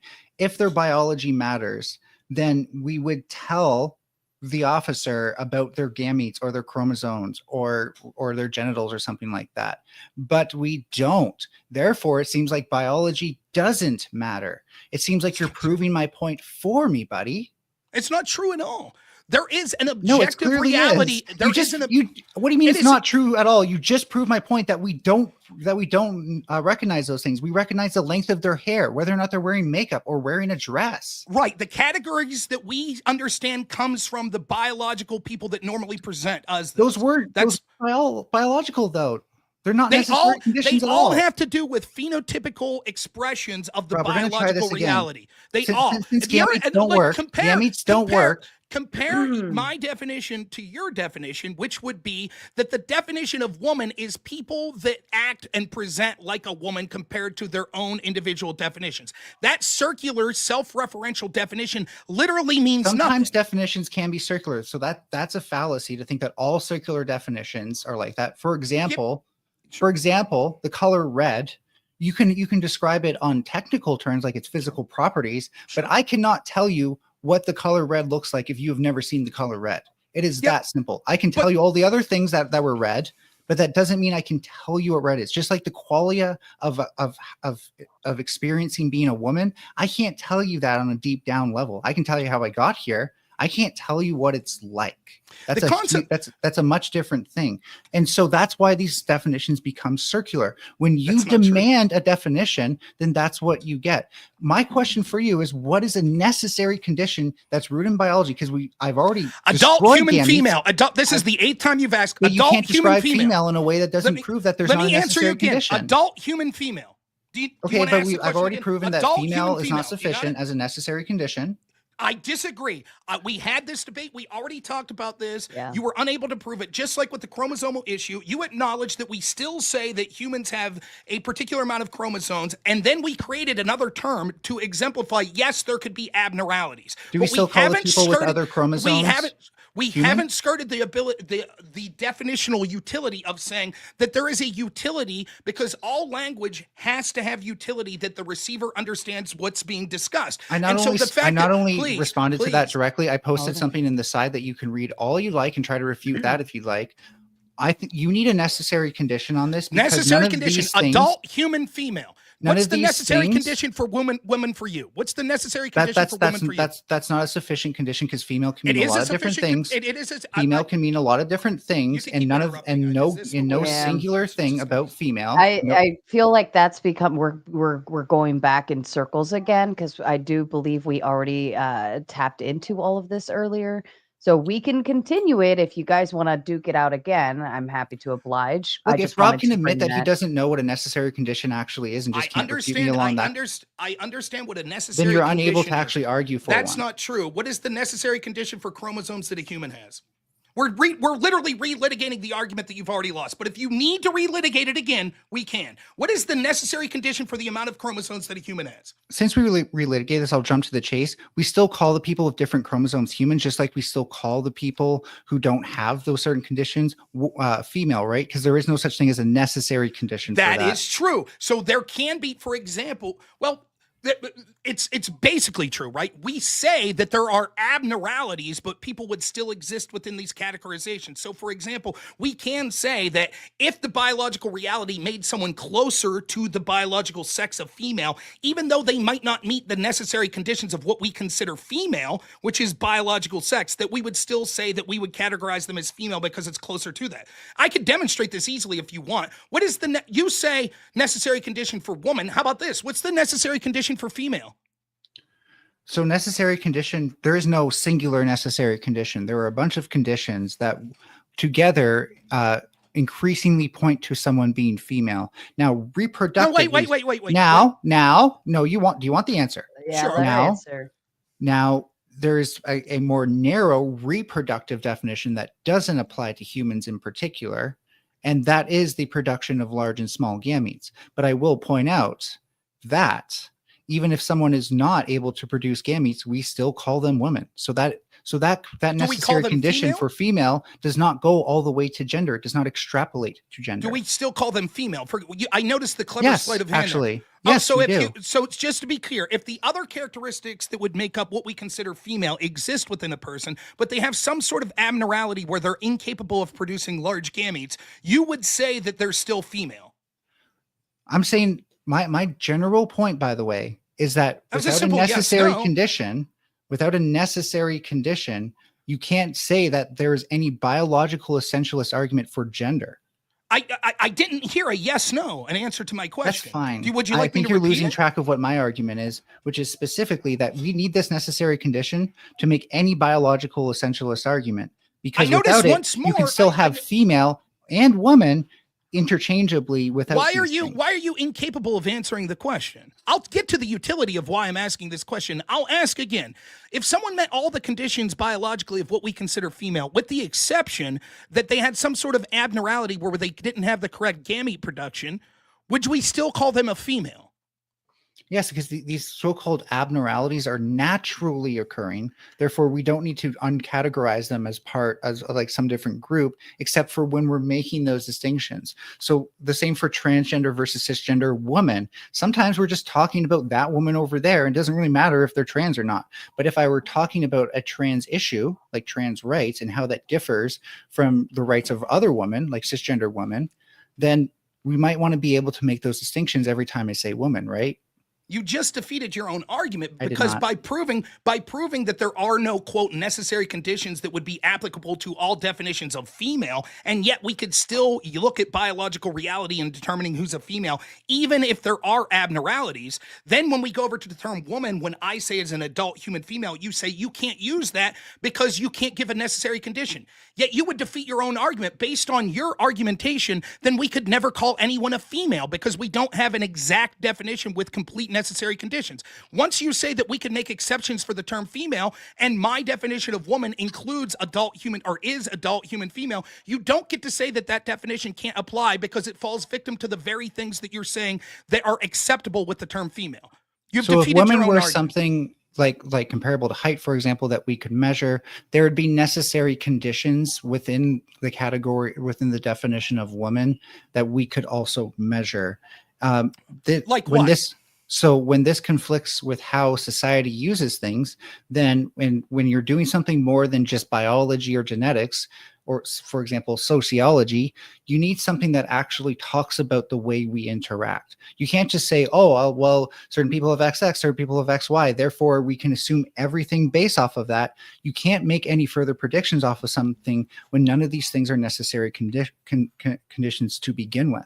So I just want to say a clever sleight of hand there, and this is what I was talking about, of people that try to redefine the term gender to meet self-identification, that it has to do with subversion of language, and you could interchange it as you see fit. Your criticism of me, please. We're trying to be more precise. Your criticism of me using the term woman to mean the grammatical category of adult human female, right? Like, or gender is the grammatical category of the expression of sex. Your criticism specifically looking at the term man or woman is, but there are physical characteristics that you will not be able to have necessary conditions every time because there's abnormalities.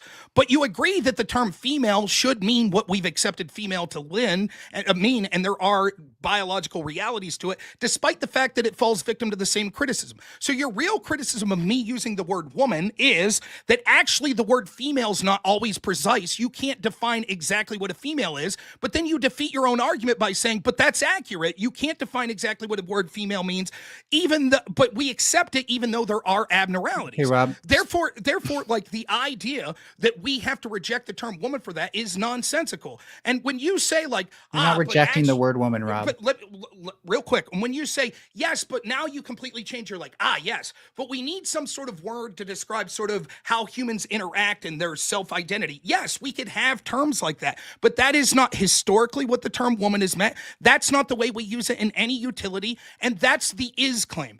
Every study that we look that looks at pragmatic differences between men and women uses the term man and women to have an extension of biological reality. When we're talking about sort of the idea of using the word man, woman in a sentence to when it's the rubber meets the road, we're never talking about people's subjective definition of what they think man and woman means outside the scope of biological reality. The fact that someone could misidentify the biological reality is irrelevant to the greater scheme, that my definition is always going to have more utility than your definition, which is not only circular, which uses man in its definition of men, but I'm almost finished, but is self-referential, and it could literally mean a different thing. Like, will you concede this? Every single person watching this chat right now could define the characteristics of men differently. No. That's not true. Explain how that's not the case. So for one thing, there is some ubiquity to some of these categories to the point where most people you're going to meet are like that. Although if you want to see a good example of this difference between cultural norms, check out the Beverly Hillbillies. That show gives a great example of how those people just don't understand culture like we did. And so their gender norms were inherently different. What I'm trying to just to keep you on track here, what I'm trying to get to is that since we can't make any inferences on what sex someone is from a singular variable, because none of these are necessary conditions, you also can't make higher order claims based on that variable as well. So just because someone is a human female doesn't necessarily tell us what they identify as, right? This comes down to accuracy and precision. We want language to be precise, which is part of why we change language over time as we learn more things about it, which is why we don't just always use things based on their historical context. But it's also about accuracy and making sure that if I say woman, I'm not excluding certain people who would otherwise qualify as women as far as our best definition can be. And instead it is actually accurate enough to include the people who would also be considered women. Now, if you're doing a study on medical science and physiology and stuff like that, then you probably care more about what their sexual reproductive functions are, what their chromosomes are like, what their hormones are like. And why not say male, female instead of man, woman? That is why in such medical literature, you do tend to see that distinction without as much. Well, you see medical literature that talks about healthcare differences for trans versus cisgender people. Okay, but that's not like we're talking about outcome difference between likelihood to commit aggressive crimes. They use man, woman all the time. What's that? You still see that too, but most of those use the terms man, woman. But that's but again, female. like that's not a criticism of the definition itself. That's let me. I want to call how the bullshit. scientific. If I may, Rob, I need to get in here because you said something ridiculous. You've been going a while, but how the scientific. I feel like it's balanced. I didn't even get to finish. How the scientific literature handles something is more of an argument that they should do better. Which again, I've already posted a paper that talks about that. Not an argument that the word itself is useless. Your paper just talks about the utility of having a term that has to do with self-identification. I will. Which not you said argue. I haven't been arguing Please, for utility. Please, That's the utility I've been arguing for this whole time. Please. Yeah, Like, yes, no one denies that there is utility for terms of all sorts of things. The problem is using the term man, woman, or gender to change the meaning of what it's historically and colloquially meant. It has more damage than the utility of just creating a different word. Rob. What specifically has changed? Please, let me finish. I don't know what you're talking about though, bro. I can't I'm just not going to answer you. What he's saying is that you're making making the argument for utility, but you're not even utilizing it as the utility in which it should be meant, right? So if you change the utility constantly, then what's the point in that aspect? You're saying that this study says there's utility in using the word man, woman to mean self-identification because it's important to have terms that don't erase people by not including how they identify as a self. I'm saying that your harm of needing a term like that could be solved by creating a new term. But there are unique harms that come with subverting the language and changing the definition of man, woman to where it literally means nothing. Now, let me explain. I'm going to call bullshit on your claim. You're counterintuitive to say that each of us couldn't define man and woman in our own way because your definition of man or woman is the characteristics in which are usually exhibited by a man. You use the term schema. I think I heard you wrong there. No, okay, I'm going to stop saying please. I think I misheard that question. Okay, I'm going to stop saying please and say Is that better? Because please is don't you want? Across. No, I'm trying. So you're getting me wrong here. Do you want to be wrong about real quick? I think hold on, because you were agreeable, Furby, to being corrected. However, Rob did not state that or be agreeable to it. So he wants to finish what he wants to say. If he wants to be wrong about what I said, then fine. That's okay for you to come back and whatever the word is. No, I'm dropping it. It's fine. Okay. Like Sara said at the beginning, when someone constantly is like, blah, blah, blah, blah, like it's difficult to keep a train of thought. So for the sake of having a good conversation, let me finish my point. So the point I'm going to make is when I said, could each of us define differently? You talked about the definition is people that have this schema of thinking different characteristics. And you said different people in different areas of the world could have different ideas of what those characteristics are. You yourself said that the characteristics that made you think that you're a woman, the schema, you said, oh, I didn't know you meant my schema. And then when I said, well, what is it that you think are the characteristics that make you identify as a woman? You said things like long hair, things like that. So I know someone who identifies as a woman who's fucking broad shoulders, butch. She has large gamete production. She has a vagina. She has short hair. She's got tattoos. She wears the clothes that we normally associate with men, flannel shirts and shit. Yet she identifies as a woman. Her schema is the exact opposite of what you say a woman's phenotypes would be.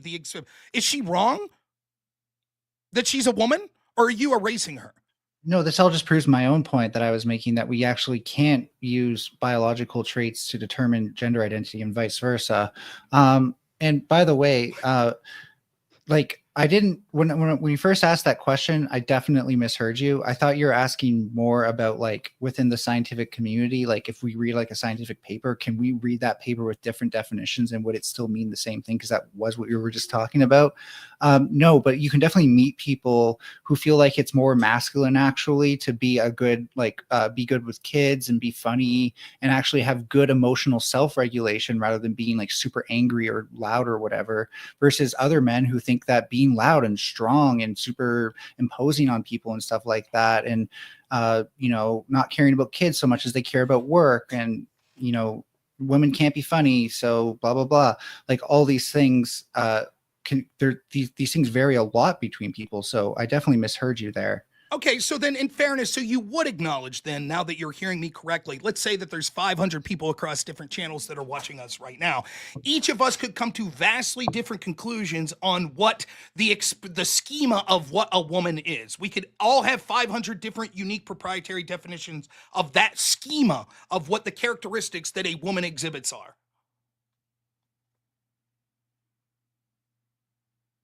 I lost you there. Mel, are you still with us? I think you muted, perhaps.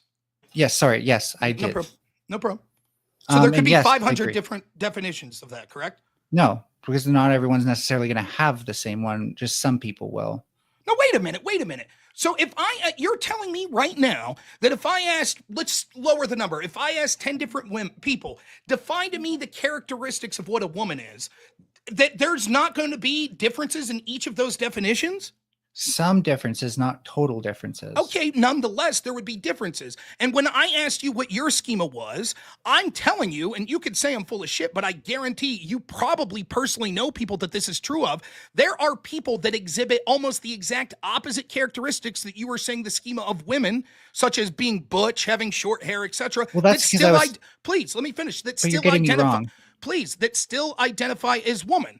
So even if I ask, for example, a butch lesbian who's like ripped, facial piercings, exhibits like basically the characteristics that you would associate with a man, but she identifies as a woman, if I asked her, well, what are the characteristics that you think normally identifies a woman? It's entirely possible that she could say, oh, being petite, having long hair, wearing makeup, and yet still I call myself a woman. So why is, when she's admitting that the schema of what she says a woman is opposite of what she is, and yet she still calls herself a woman, why is she wrong? Wait, no. First of all, can you provide me anyone who's like that? Yes, there's plenty of lesbians that would say, I'm abnormal for what most women present as. So in the butch lesbian context, these schemas, again, like I said, the butchness is a rejection of the norms, right? Sure. So someone aligns with that schema still, but they also reject them. So that person might also say, yeah, I'm a woman, but I don't do what other women do, because other women care about being pretty. They care about having nice long hair, or maybe even straightening or curling it. I don't give a shit about that, right? And so again, gender expression varies heavily between people, even if their genitals don't vary that much. But that's going to be bad for your argument for two reasons. One, it proves that your definition isn't a necessary condition, to go back to that term. I don't need a necessary condition. Please, let me. Okay. It proves that it's not a necessary condition because your definition, correct me if I'm wrong, Liz, woman is someone who has like the schema or exhibits the characteristics of what they think a woman is. And so down you're saying, but it could also be the opposite of that. That a woman could be someone who intentionally subverts the expectation. So it could literally be the thing or the opposite of the thing. So when you run into things like this, they're often social constructs. And the funny thing about social constructs is that they don't always exist within the plane of reality. Now, what happens is we start with like a term that we use more colloquially than accurately, like gender. And then we realize that like, oh, we're calling this group woman, but these other people who basically do the exact same schema as the woman around them with the intent to participate in it, and yet we exclude them. How does that make sense? And then a discussion evolved over time. You can say that's postmodern or cultural Marxism. Some of those people may have been, but not all of them were. Some of them were just very curious. How can we have this discrepancy without us actually either including them in, or like you said, coming up with the new term? The reason they didn't come up with the new term is what that paper talks about, the utility of it. It depends on what you're researching. If you're researching trans-specific healthcare, then of course you're going to want to ask people what they were assigned at birth, for example, or if they've transitioned or anything like that, because those details will matter greatly to the results. But if you're doing a sociological study on something that has nothing to do with gender and your only options are men or women, how do you know if a trans woman has selected man or woman? That's variability in your data. That's bad for research, especially in the soft sciences. So the best way to confine that is to remove that. In broader society, unless you want to be wrong, it's better to ask people, for example, what are your pronouns? And then they'll tell you, and then you can respect it, right? It's just the utility in society is a common courtesy thing. And the reason for this is because gender is not just a social construct, it's an internal identity, it's a behavior. It has nothing to do with biology. Biology happens at a much lower level in the neurobiology dogma, right? So you can have any set of biology and still give a certain set of behaviors. And likewise, you can have a specific biology and give a whole range of behaviors. Category A does not tell us about category B. Okay, so that was a lot of words to say absolutely nothing. What your study's actually going to say, the way you described it, that from now on, I'm going to pause 10 seconds every time you interrupt. Yeah, if you're going to open your rebuttal, buddy, if you're going to open your rebuttal with an attack on my points, then you can sure as hell expect not to be. That's sort of what a debate is an attack on each other's points. Check this out. We've only got about it's right around 10 more minutes left. So if we could be respectful of each other's time. You guys have been fairly mild this evening, but still pretty interruptive to each other as well. So if we could just respect the last 10, and we'll get into the open panel, and then the cutthroatery can occur. Okay. Rob, I will say I'm sorry for assuming you don't want to be wrong about the things, about the claims you made. If you're going to attack my position in this debate, then I get to interrupt. Yes, that's a debate. We're attacking each other's. So by definition, you say I get to interrupt you if you disagree with me. Good stuff. Anyways, I'll make the point. I'll take my 3 minutes that you just took there, if not longer, right? So this definition that you're talking about, or this study, what it's going to say is, well, it's important if you're discussing trans issues to talk about whether or not someone's trans. That's fine. You don't need to redefine the terms man or woman to be completely subjective, to be able to be particular and have that some sort of research. When you then say, when we take it to sort of the social sciences and we're trying to determine, it would be inaccurate if we didn't have these specific terms of how people self-identify is wrong. We can see that the accuracy is something that's important, and the definition that you offer, the harms that you say that we need something that has to do with self-identification would be met by just having other terms. We could ask someone, are you a man or a woman? And they could say man, and we could say, do you identify as having the characteristics of a man or a woman? And then they could answer that. That would be sufficient, if not creating two entirely new terms to solve the harms you're talking about. However, your solution creates a litany of other harms. For example, when we look at those sociological studies that have been done all through the past and are continuing to be done, and it says women make 79 cents to the dollar as man, they're clearly talking about the biological nature of male versus female. They did not take that study to ask people, well, how do you identify? Nor would there be utility in asking the question, how do you identify? And the study determining the difference between people that identify as men and identify as women. The utility would be in understanding the pragmatic differences between the biological biological sexes in outcomes that we have. No one gives a shit in how people identify and what the differences are and how they would identify.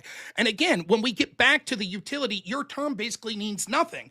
You started off talking about schema. I started off my opening statement discussing that no matter what, that your definition will basically be, at the end of the day, you're a woman if you think you're a woman. You tried to make it complicated by saying, now actually what a woman is someone that exhibits the characteristics of what they think a woman is. Yet then when pressed, and I say, but what if someone exhibits the exact opposite characteristics of a woman, but still calls themselves a woman? You're like, well, that would be fair. They would be allowed to call themselves a woman because they're subverting the expectations of what a woman is.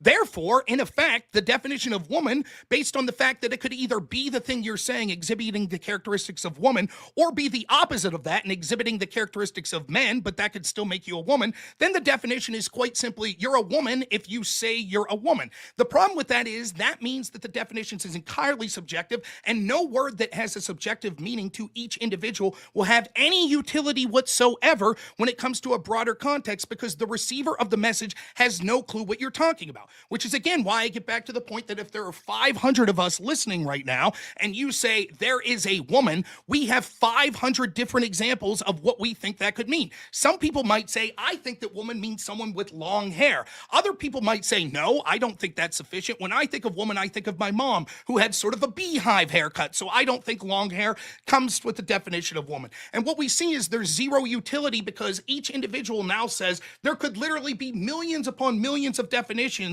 of what someone means when they describe someone as a woman. Language has to mean something through the receivers. There has to be sort of at least some sort of communal understanding of what that means. If the term is completely self-identifying, which you're conceding implicitly that it is, then the term loses all utility. All of the harms you're talking about erasing people and needing terms that mean self-identification, are met by creating terms that have to do with self-identification. But separating gender, which has historical accuracy and is used in all pragmatic senses, including today, whether it be in studies, whether it be in someone discussing man or woman, there is always a connection to objective meaning and a rejection of woman. When I say woman, I literally just mean people that think that they're women. There is zero utility in that. So the way that things are is that gender is not different than sex. It's a grammatical category representing sex. And the way that they ought to be is to continue to be that way and to reject your ideology, because actually it makes the words completely meaningless, which rejects the accuracy and utility that you claim to be mentioning through this study. All right. Okay, are these going to be our final thoughts? We'll move into that in about 5 minutes. So you're welcome to rebuttal and answer back to Rob. And you're welcome to take your time uninterrupted, as thank you for being respectful. Yeah. Language has to mean something, sure. It also can't miscommunicate things. And I think the biggest problem that we're facing today is that if you want to have a set of words that describe only normative people, then sure, but then you inherently have to make up new words for things. Now, the reason why we don't always do that is because there may already be words that exist that perfectly describe it fine, and not all contexts may even need this differentiation. And what you kind of realize when you think about the trans issue for a while, think about how much it actually matters when you meet someone on the streets, if they have a penis in their pants, when they're not telling you or not, it's minimal, right? Like we're talking, like if you're planning on banging somebody, that's debatable. You can just, at the end of the day, you can always just walk out of the room. It's not like gonna kill you if they end up having a penis when you go to lay down with them. It's certainly not gay if you walk out of the room, so it's not questioning that. And when we talk about like what's the utility of not including trans people, unless like you really, really don't like trans people, or you really hate having to come up with some maybe more nuanced answers to things than we used to have, then there's every reason to include non-conforming people into a group that they otherwise seem very similar to. And otherwise, we normally don't need to make this distinction. If this were like let me tell you right now, if there was like a huge crime ring of trans people using their transness to scam people or something like that, I'd start to be like, okay, maybe we're giving this too much acceptance. But at the end of the day, like I'd start to maybe see the utility there. But at the end of the day, like they're distinctions without a difference until like we're talking about something like medical science, or this is like like I'm talking to my actual psychologist about my gender history. So sorry. So just to wrap it up, there's no reason, for example, not to use woman for a trans woman. And there's plenty of reasons to make that word inclusive for both groups in the majority of scenarios. Should we have separate prisons for men and women? Well, first of all, we have segregated prisons. I asked already. a simple question. Should we have separate prisons for men and women? I'll say yes to segregation because separate is a new thing. So you but would say that your answer is yes, we should have separate prisons for men and women. Segregation, sure, yes. Why do you keep saying segregation? I'm just asking quite simply because prisons exist where it's like the same building but different I just mean when someone answers a question by throwing out another term and then saying yes, it implies that you're not just giving a simple yes/no answer. I'm just asking, would you say that the answer is quite simply yes, we should have separate prisons for men and women? I think it's very clear that I'm saying yes either way, but I'm including segregated prisons just that way there's not any confusion. Okay, so if you think we should have separate prisons for men and women, why would the reason be that you would think that? Typically, there are differences in sexual abuse rates, sexual assault. Really? Can you cite those studies? You need a study to know that? Yeah, I do. That men are more likely to be the purveyors of more violent sexual assault, and women are more likely to be the recipients of more violent sexual assault. Can you explain to me what makes people that identify as the characteristics that the schema of men more likely to commit sexual abuse? Can you explain that to me? Okay, why people that have a schema of men are more likely to commit sexual abuse? This is something that the APA actually has a fascinating document about. It doesn't sound like it, but it's actually called something like recommendations for practices for boys and men, but they talk about something called gender role strain, and this has a lot to do with how we define masculinity in society. So if I say men are stoic, men are very straight, and men are super strong, right? We're going to keep it simple for now, and then someone feels emasculated in society, then they might resort to something like physical violence more likely than somebody who doesn't care if they feel emasculated like a woman. Now, going to the sex-related stuff, the interesting thing is that it seems like a certain part of the brain, especially in men, it has developed a certain way, so that way men are less likely to understand the difference between sexual behavior and aggression. Versus women tend to see a very clear line between these things. Again, not all men, not all women. And so again, it's more likely that men will act out sexual aggression than a woman. So you even just there are conflating the term sex and gender. You're conflating the term men and women with male and female. There, please. Well, can I explain why? I'm trying my best. Do you want to know why? I'm trying my best to stay silent, and it's within 3 seconds every time of me talking. Every single time you interject. It's just bad form. That's all I'm saying, right? I will be agreeable. You're conflating the terms even there. Now That's not a conflation because I'm not talking about reproductive Mel, sex. if you have to mute yourself to stop the interjections, please do so. Otherwise, Rob was kind. He gave you the floor, and I asked. We've got like 2 minutes left. Okay, then we'll go into closing thoughts. I will take those 2 minutes. So it is obvious that the reason you get 1 minute for me to respond. Mel. No, if he takes 2 minutes and I need 2 minutes to respond. We would have had 3 minutes had you not continued interjecting, and then you would have had a response. This is just logistics at this point. I'm just trying to work that out so that way I actually have time to respond. I wonder if men or women are more likely to interrupt. Interesting. Oh, anyways, so you're a dude. No. Because just because a woman starts interrupting someone doesn't make them a man. Okay, now, nonetheless, getting back to the point, it's clear why you're conflating sex and talking about biological males more likely to be aggressive, et cetera, and you're using the term men and women when doing that. Because when I ask you specifically if we should have separate prisons for men and women, and you say yes, the clear understanding of why that is because the studies that you guffawed on, you're asking me for studies, you don't know that. Yes, those studies say that men are more likely to commit sexual violence than women, especially against women, and it has a lot to do with the biological reality because it's using the term men and women to be an identifier for biological sex. It's not saying, oh, studies that say that men commit 80% of sex crimes. Actually, those studies, what they did was interview every single person that commits those sex crimes that were a part of that study and said, how do you identify?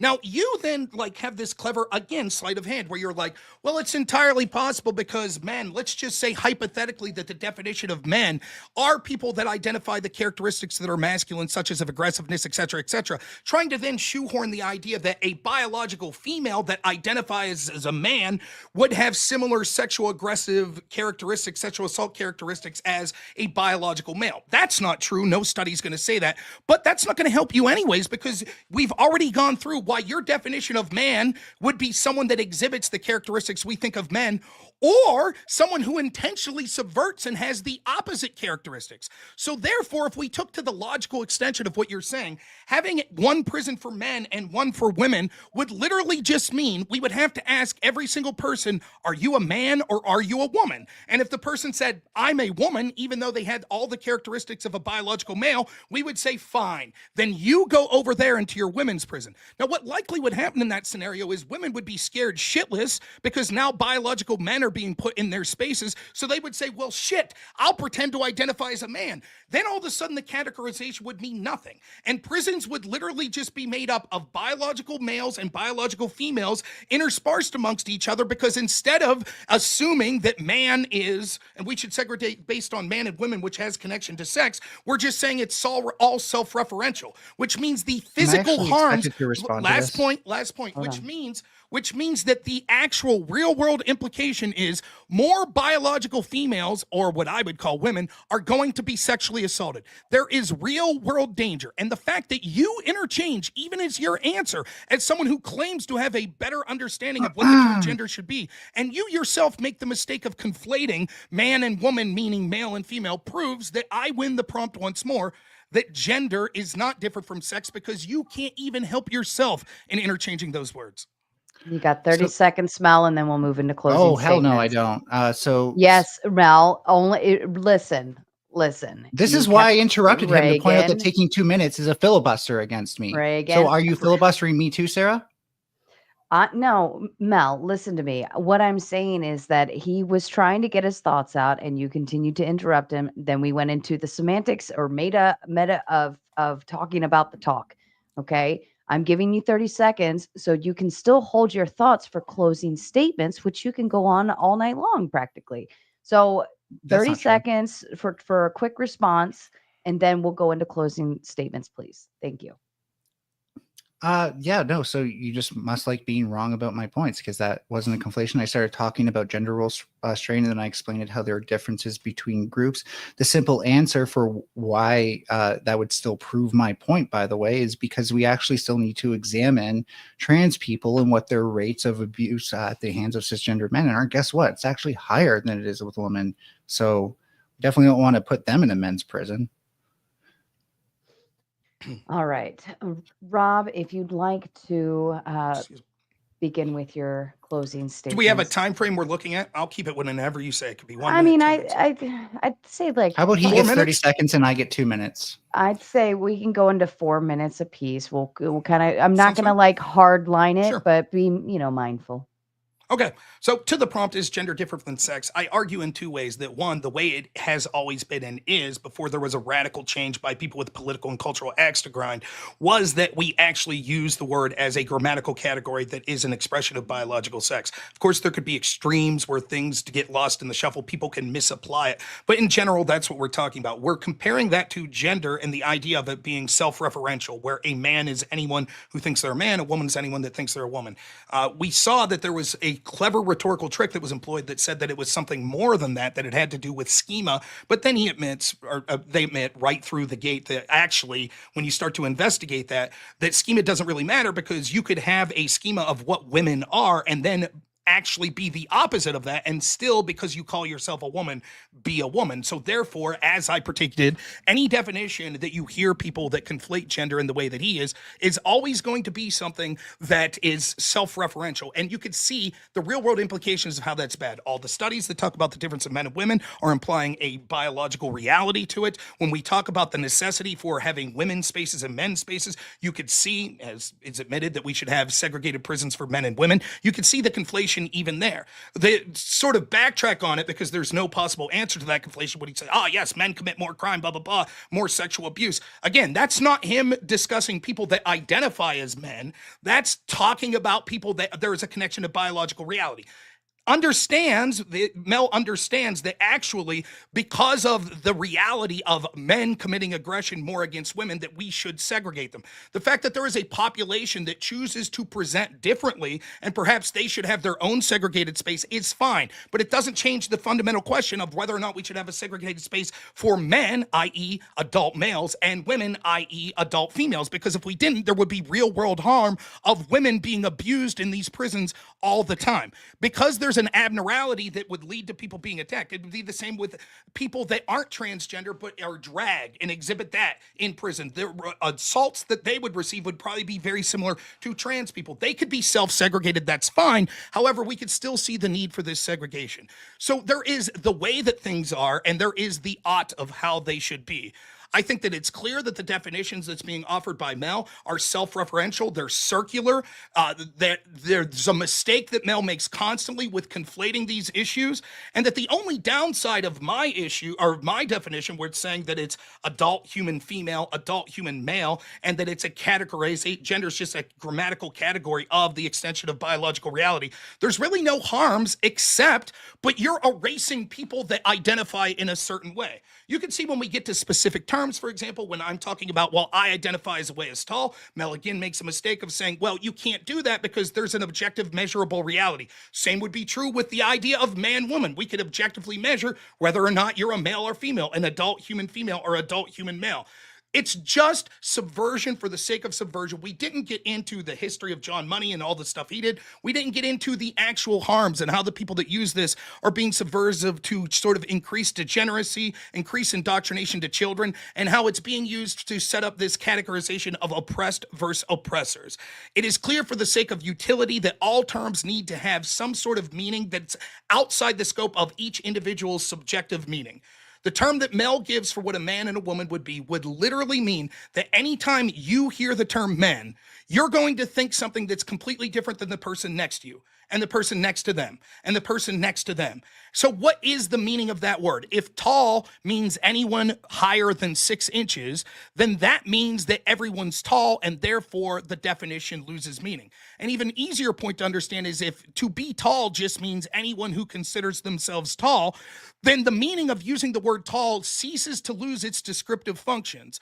And the idea of saying, but that's measurable, isn't going to help because your biological sex also is measurable. So for those reasons, I think it's easy to see that there's all sorts of insanity that's going on here in circular logic.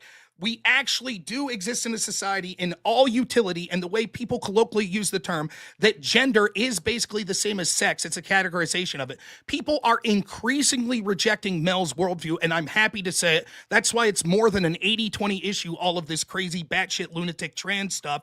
And we're seeing that when it comes to utility, that every time in the instance of like the police officer scenario, you yell, it's a woman. The reason you yell that, it's not that you can't be inaccurate in identifying it, and when you're saying woman, it's because you think they look like a woman. It's that we clearly understand that the definition can't be subjective. You would not in that moment say, I don't know if it's a woman. I didn't ask them what they identified as. And my definition of woman is merely if they say they're a woman, they're a woman. Mel's going to, in the closing statement, say, no, that's not what I said. Throw terms around like schema. But I want you to remember, as Mel rejects this, that's what happened, ask yourself this, but wait a minute, Mel, if someone says the schema, i.e. the characterizations of what they individually think a woman is one thing, but chooses to call themselves a woman and exhibits the exact opposite characteristics of what they themselves say a woman is, are they still a woman? Mel has to bite the bullet and say yes, else she's erasing people. And so therefore the definition is quite simply, despite all of the add-ons, if you identify as a woman, you're a woman. If you identify as a man, you're a man. So any claims of needing the utility for terms that reference self-identity is outweighed by the fact that you have taken these terms that historically have meant one thing and have utility and made them completely meaningless because they literally just mean if you identify it as it, you are that. I think it's an easy win. Thank you, Rob. Mel, the floor is yours. Worth noting that peacocking, which according to Urban Dictionary is the act of pretending like you won and puffing out your chest when you didn't, is something I've noticed men mostly do. We started this with me saying gender is something very not circular, by the way. I purposely didn't use woman in it. And then I gave an example within that definition that did, just so that way people who might have gotten lost can maybe get brought back on track.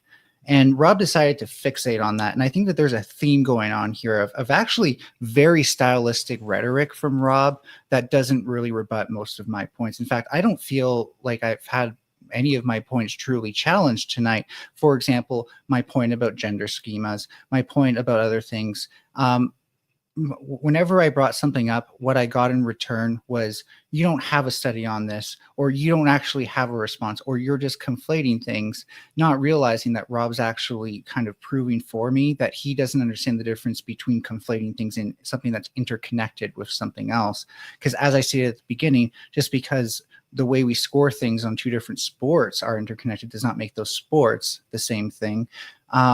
So maybe, Rob, try again when you actually know what a conflation is. And even better yet, when you can remember what my arguments actually were, especially since I made both circular and non-circular definitions of gender for you, since you seem to want those circular ones. You should also stop saying that, like, I don't have studies for things. You didn't really ask for studies, nor did we actually unpack any of these things. Granted, when I went to go read a passage, I lost it trying to make sure I got the name right, which is a huge fail on my part. So I will give you that. There is no biological reality, quote unquote, that's your words, that you can point to that actually tells us what a man or a woman is or isn't, because as I've proven tonight, there is no necessary condition that you can identify that without it either is or isn't a woman. Therefore, there is nothing that is in the definition of woman that can be dependent on that thing. And I can agree there's a bimodal, again, interconnectivity that we associate to these things based on tradition, but just because something's traditional doesn't make it right. And the utility here is to be accurate about it. When we say woman, sometimes we want to say trans woman or cisgendered woman to be more specific. Sometimes we're just talking about all women, regardless if they're trans or not, because sometimes we're saying statements that don't rely on being trans. Going back to the prison thing, this is where your example about segregation falls apart completely. I 100% agree. We need to examine these issues closely. We need to talk about the differences for cisgendered and transgendered inmates and look at all possible avenues of solutions as a thing, because I'm actually interested in the best outcome for people. And that kind of goes back to what you're saying about, like, oh, if I had a schizophrenic person who thought they were I forget what you actually said. I think you made it personal. I don't want to attack that because that was actually very nice of you to say. But the reality of it is, like, if we don't affirm schizophrenic people's delusions, because that will lead to worse outcomes.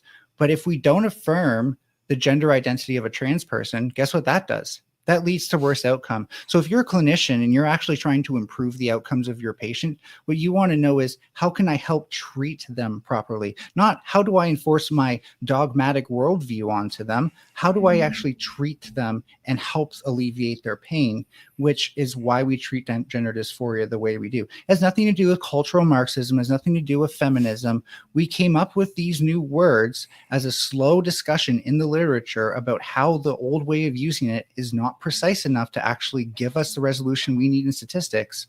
And then it became eventually like, oh, maybe we've just been kind of lazy with how we've been using this word the whole time. When I say that these things are not the same, it's a very, very visible thing. People act out gender. You cannot be a gender. You cannot be born of it. You can act out of it. You can be a part of that group, or you can be seen as not a part of that group, or you cannot do the actions. But at the end of the day, someone will look at your presentation when telling the cop, that's who mugged me. They're not going, you're right. I'm not going to ask that person who just mugged me, by the way, what are your pronouns? I need to tell the cop that. That would actually be pretty comical. Maybe even, ask them like their social security number and stuff like that too, just for extra clarity. But I will tell the cop the features that I think identify them the best. And so again, going back to, unless it matters, trans women are just as much women as cis women, because the notion of gender can happen independently of biological sex, and that's why you don't see necessary conditions. I did actually enjoy this debate. Rob, I do think you can do better. I don't think you. I don't think you made very salient points. You accuse me of peacocking, but isn't this a form of that? I think that you absolutely got crushed, which is ironic, seeing as how this is probably the topic you talk about the most. I mean, that's your opinion, and I certainly can't tell you that what's in your own head is wrong, but I can tell you that from an exterior perspective, there's a lot of things that don't. You want to take a poll? Someone who's winning here, like telling me I don't have studies when I clearly do. You didn't actually, name the study you cited. Here we'll do this. Nobody ever wins the debates. The chat always wins the debates. Actually, that's what I was going to finish on. My point, by the way, before I was rudely interrupted.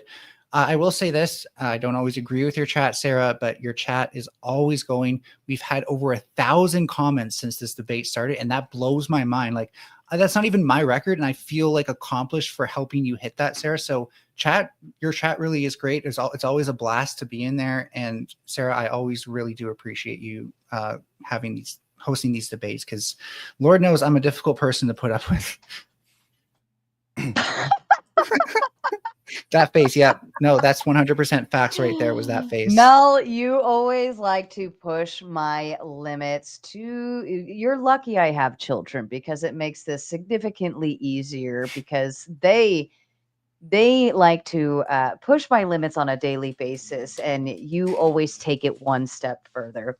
In any event, I'm very thankful. Mel, I would actually go as far as saying this is the best performance from you that I've seen yet. Still mildly into the interruptions, but you're doing significantly better, and you were very focused with your arguments, and I thought that was a very significant piece. So I want to commend you for that. You're doing much better. Rob, despite what I said, and I'm going to reverse my own peacocking here, because I slightly agree with you on that point.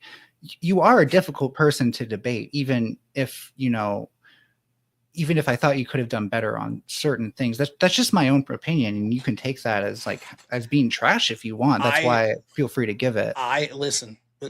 Most people think that they won the debate. I think, or when they debate, they think they won because they prefer the type of arguments that they themselves are making. Obviously, I take no offense whatsoever to anything you say. I enjoyed myself thoroughly. The interruption thing got a little aggravating by the end of it, but that's no big deal. It's not like we were physically assaulting either, calling for violence or some shit. It could get way worse, So. This was pretty mild. I mean, Jim Bob's been here, and that's probably one of my toughest. Well, I call him my bulldog here, because he's just one of the toughest ones to rein in with the interruptions. But let's go ahead to the chat. I have dropped the open panel dumpster fire link. If anybody's watching on Rob's end, I know Mel, you're not dual streaming, but if anybody's watching on Rob's end, or Rob, if you want to pin that same StreamYard link to yours, that's fine as well. I know people are already backing up into the backstage. So we're going to run through these super chats. Some really interesting ones came in, and we'll get through those, and then we'll go ahead and go into open panel dumpster fire. All right. Jess Gerald is whoring around from the Crucible again, and he's running over on Rob's side too.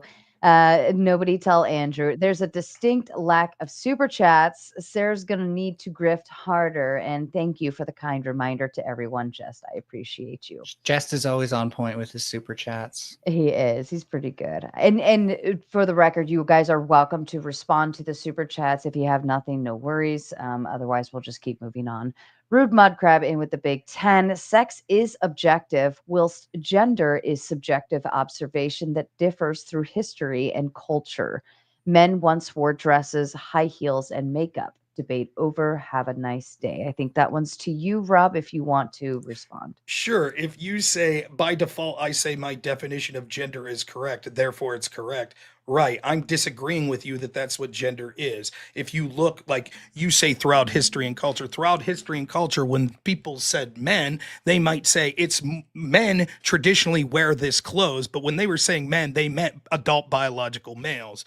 And so it's just because you have decided to accept the change in definition, probably for bias reason, doesn't mean that that's the way things have historically been, nor does it mean it's the way things are today. People are rejecting that, and nor does it mean that it is the way things ought to be. The definitions that you would embrace, that every single person I've ever debated or saw debate on this, is the definition of woman is anyone who thinks they're a woman. The definition of man is anyone that thinks they're a man. That has more harms than any slight flaws you could see with saying that gender is just the grammatical category of sex, and that a man has a biological component to it and a woman has a biological component. So I massively disagree with your conclusion. By the way, I remember something I forgot from my conclusion. Like when you say it's a grammatical definition, I partially agree with you. Actually, like we need it to explain to us why we use pronouns the way we do. But again, we need to use it to describe it accurately. And one of the things that aren't involved with discerning pronouns, aside from their tangential relation to secondary sex characteristics, are hormone levels, your gametes, and chromosomes. I don't understand what the point you're making is. It would just suck as a grammatical definition if we tried to include biological factors in there. No, that's not true. It is biological factors, and it's the things that we as we observe it, it's we understand what men traditionally look like and women traditionally look like. But the term itself, so you could misapply it. I could say that someone's a man, and it turns out that they're not, that they're just presenting as a man. That still doesn't change the fact as whether or not they're a man or not. So why do we need it to be a grammatical definition? Because you have to use identifier words like he, she. Like for grammar and the way that syntax works for our language, we need terms that mean that, right? And you wouldn't say that she is male, right? Right. That's not a term, or you wouldn't say she is sex, right? You need a specific term that is the grammatical expression of sex. And we called that term gender. That's what things like pronouns are. Well, actually, you could say she is biologically male because, as I'll point out, the second half of the definition you gave for gender is all we really need to figure out, for example, how to use pronouns, which was a part of the example you gave. We actually don't need, again, to know someone's biology to know through gender presentation whether or not someone might expect he or she pronouns on average. But again, you constantly, including rude, I'm not going to say that middle word, crab. He goes by mud crab too, by the way. Okay. You beg the question. You say, well, by definition is correct, so therefore it's correct. No, what I'm saying is I'm saying that the word means something completely different than what you're suggesting. It has nothing to do with self-identification. And if we're evaluating whose idea we should prefer, and we've both conceded that things like utility and accuracy are important, I think that it is inevitable that the side that says the word literally means what each individual says that it means is always going to be worse for utility and accuracy than me saying at least there's some sort of stable quantification that people understand to expect what it means. Like you can't get away from it as much as you're continually self-contradictory when you're like, you understand saying like, well, it has to have utility. And so when we say man, what we really mean is someone that presents as a man. And then it's almost under your breath. You have to say, or someone that doesn't present as a man. Then what good is the term?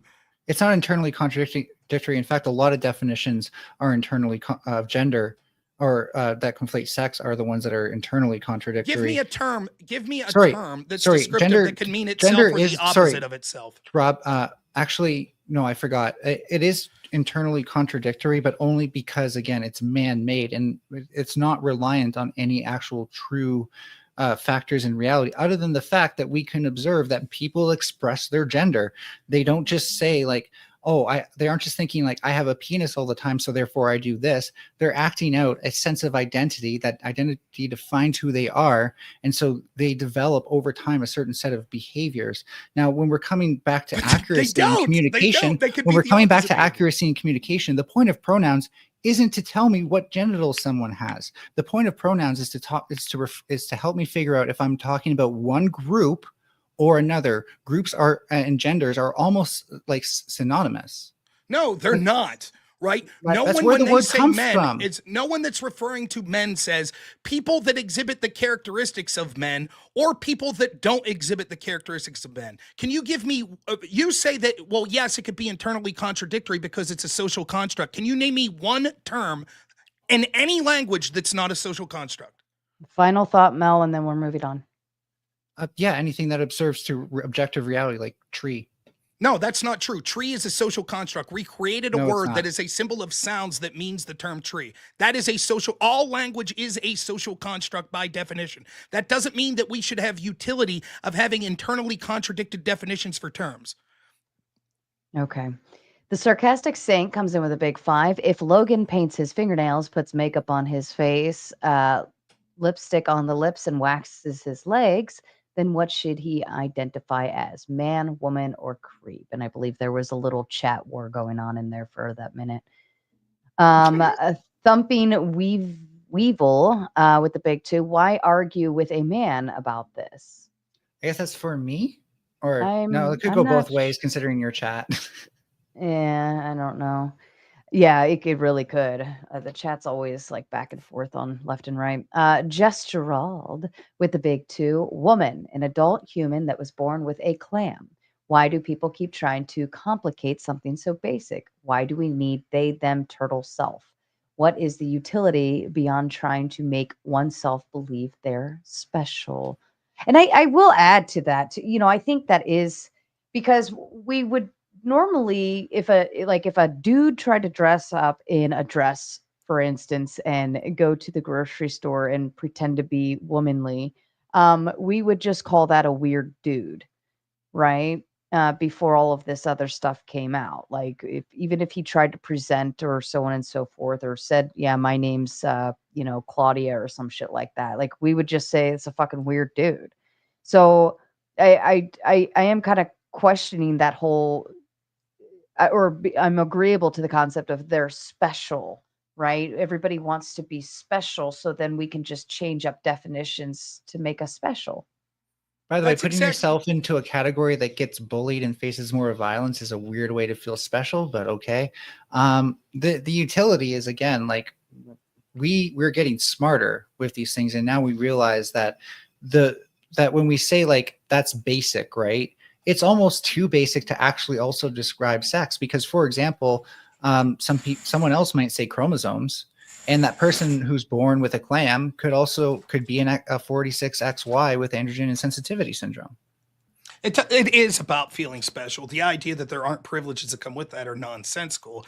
We have a society where many cultural institutions have embraced victimhood as the top sort of currency that you could have. So I've personally known at least several people in communities I in that were far left, particularly the collegiate debate, that were white males, and therefore they were at the bottom of the social justice stack, and they inserted themselves straight to the top of that community by saying, I'm trans, now I'm a woman. Now they have the highest victimhood of anyone. And so the idea of inserting yourself, again, you could do this literally with any category, right? The idea of, well, we have to include people that think they are this, even if it's just because they self-identify, regardless of what the objective reality is. And that is what your definition is, because you could be the schema that is what people think women are, or the opposite of that. So it's just self-referential. Then I could say that every single study that we do on any term, such as firefighters are more likely to have long-lasting marriages than others, I could say, but that erases people that technically aren't firefighters but identify as it. Why have you erased them?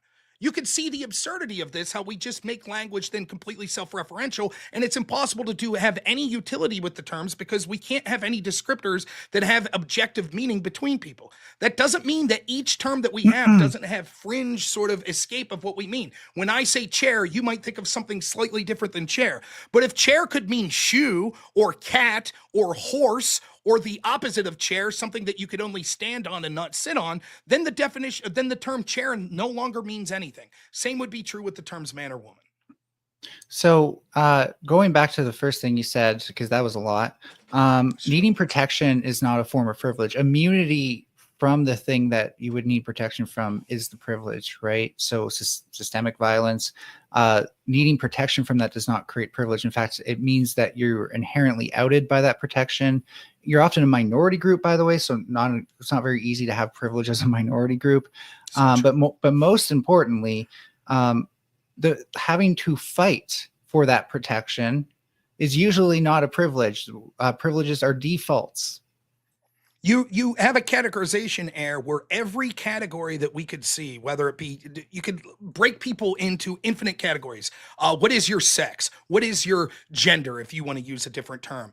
What is your height? What is your religion? What is your ethnicity? Like, and we could say the conflation is people say, well, one of that group has privilege and the other doesn't. That's not true. For example, I am white. I have privilege as a white person.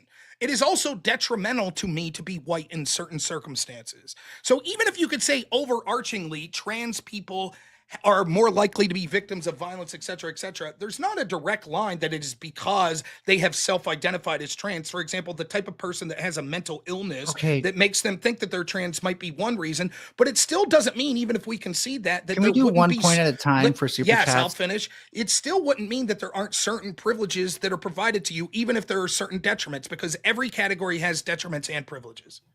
So, if you want to categorize things properly, you certainly don't want to be so reductive that you miss things, and thus you're wondering why do all my studies have weird results?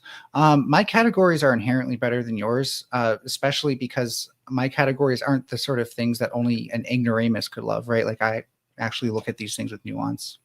Let me ask you this. Would that by definition mean that we should always prefer broader definitions for every term because it would be more inclusive? No, this is less broad than just simply conflating sex and gender. That's not true at all. In fact, you're saying by just conflating More sex specific. and gender, it, quote, erases people. And so therefore we need to broaden it to make sure that there aren't people that feel left out. That's inclusivity, not Please. broadness. Okay, so then we should have more inclusivity. So any term, if we could have a more inclusive definition of it, we would always prefer the more inclusive? When it's more accurate, yeah. What would define accurate? Define the thing that actually describing the thing that is the purpose that we're trying but to. You're saying we should have this gender mean this because it's more inclusive, therefore it's more accurate because it's more inclusive.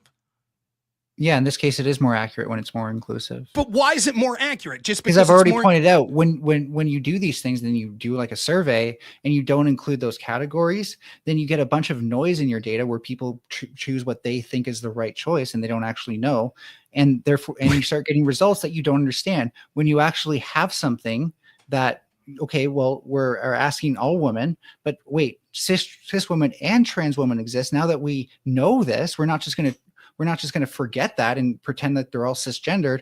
We're going to actually ask them the difference because the difference matters here. But you defeat your own argument again, because then the status quo before we changed the definition of gender would have erased all confusion. We all understood what we meant by the term man and woman. The confusion that would be brought in is because people like you decided we're going to change the definition. When I ask you, I don't think you understand semantics, though, Rob. No. Like you've been cutting me off. Hold on, Mel, because you're gonna have the last been. thought on this. You're gonna have the last thought on this, and we're moving on. When I ask you, why would we do this? You're like, well, because it's more accurate. I say, what makes it more accurate? You say it's more inclusive. Therefore, we would reason that any definition of any term that, quote, was more inclusive, i.e. included more people, should be preferred. And by definition, we would say because it's more inclusive, it's more accurate. So therefore, I decide to define the term firefighter as any red-blooded American. There, it includes more people. Therefore, it's more accurate. It's more inclusive. So firefighter means any American. So no, you cannot create logical inconsistencies with your claims, and this is what we're actually not doing, is creating a logical inconsistency. To put it just like that was such a bullshit salad. It's really, really simple. It's so simple, right? The term dog, right? We don't every time we say dog, we don't always specify a breed, but if we're talking about breeds of dog, then we probably will, right? Do you understand how language works now? Yes, I understand how language works. That has nothing Thank to do with you. what that has nothing to do with what we're talking about. So You're is saying it, that the wait, definition. Listen, show, wait I again. want to ask You're you something. saying that you're saying that the Hold on. definition. I'm going to throw something in here. You cannot exclude yourself from a certain thing and then ask the people around you to then include you with these new conditional That's not what concepts. happened. So that's That's completely what it irrelevant. sounds like. It's That's a a total form of non sequitur. you're excluding yourself from, let's That has say it's nothing to a do with what I said, Sarah. transgender Sarah, woman. my point is very I'm simple. making a point. How language And works it's a is that when we final thought. categorize You are things and we excluding speak yourself Sarah, from a certain definition and then asking everyone to mold the that has definition nothing around to do you with what I said because in nobody's excluded order themselves. to re-include yourself back in. That makes no Totally sense. irrelevant. I agree with the special concept. Totally irrelevant And to how I- language thank you, works. So Jess. here's how language works. By the way, when you were speaking colloquially about something, when you were speaking about a broad group, you use the term that refers to the broadest category. When you're talking in specifics, then you talk in specifics. One of the things that we have started doing less and less in this modern, much more brave and much smarter era is not making false assumptions, so that way we can avoid category errors. It's that simple. So I'll finish with this, Final right? thought, Like yeah. he said when you can see the absurdity of this, because when I say, well, then I want a broader definition of the word firefighter, and it'll mean something like everyone that lives in this country. And they're like, Mel's like, well, you can't have it be an internal contradiction. But there's no reason given why that's an internal contradiction. It's just I've changed the No, I definition. said it can because be an please, internal let me contradiction. finish. I said Why the logic do you do can't this, defeat Mel? Why do you itself. do this? It's so damn frustrating. Repeatedly, Mel. I sit here quietly and let you ramble on and on and on. And then I start talking and you interject repeatedly. I literally just It's got happened interrupted by the host, almost dude. every- Like, come on. Then Stop talk to the acting host, extra not me. special. I'm going to finish my point. Stop and we're gonna go. victimizing yourself. So I'm going to finish my Lord have mercy. victimizing myself. Finish your Please. thought, Yeah. Rob. Mel, please. if you need to mute yourself, you can scream behind the mic with yourself muted, and that might help. So literally, the internal contradiction, there's no reason given that this is an internal contradiction. It meets the criteria of being the broadest definition possible, which would be a good thing. And even if we say, well, wait a minute, what does that really have to do with firefighter? The same would be true of the concept of gender, of how we understood it, that it had to do with sort of the expression grammatically of sex, of male and female. What does self-identification have anything to do with that? But because Mel prefers that and says because it's preferred, because it's more inclusive and broader, we should accept it. The idea of, but it can't be an internal contradiction. I can't make it more simple than this. Your definition literally is an internal contradiction because man means we get it. someone who presents what we think a man does, and That wasn't someone my who definition, presents. buddy. Stop, Please, Mel. He's not letting his plane. He's Shut just doing up. one Mel. fucking straw person Please, after Mel. another. Okay. please Mel. shut up. I take back my compliment I gave to you. You have now referred back to old traditions and habits of interrupting everybody. Please Yeah, stop. because he's just going to use this. Mel, to it's his filibuster. opinion. Do you know what is a filibuster, Sarah? Mel, What is a now filibuster? you're arguing me. This is how Yes. people lose access to my panels, by being completely disrespectful little shits. Please stop. What Let is him a finish his filibuster? thought. Mel, it doesn't matter. It's the It fucking does, because super when you chat. give the definition, it'll be what he's doing. It is the super chat read Right, so he off. should You land are his plane out of at some no, point, right? Mel. Then he Okay, should probably all right, land his here's plane what at we're some gonna do. point. Mel, Yes or no? I'm going to give you an opportunity to stop before I have to do things that I don't want to do, meaning use the mute button or put you backstage so that he can finish his thought. He has been respectful. Please give it back. If you're gonna say it's the Rob. super chat time, then you My also got to make fucking sure he Lord have lands his mercy. plane. All right. I can just take my ball. I can go home and we can end all this, Mel, and I cannot platform you anymore and you can go find another panel. Which Can we just option make sure would he you like? lands his plane at Which in some reasonable option point? would you like?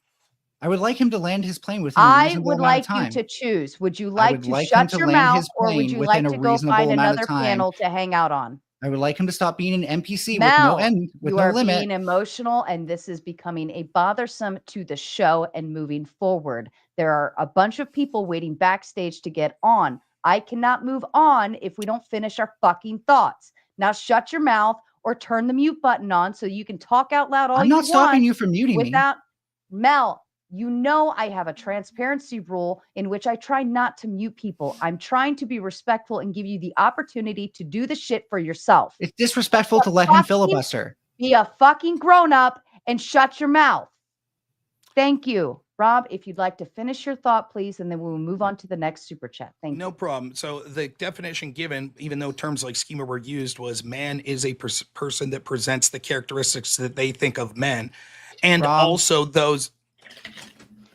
All right. I'm going to do it for you. I'm going to do it for you. Thank you. So he said those that present the characteristics of what they think men are.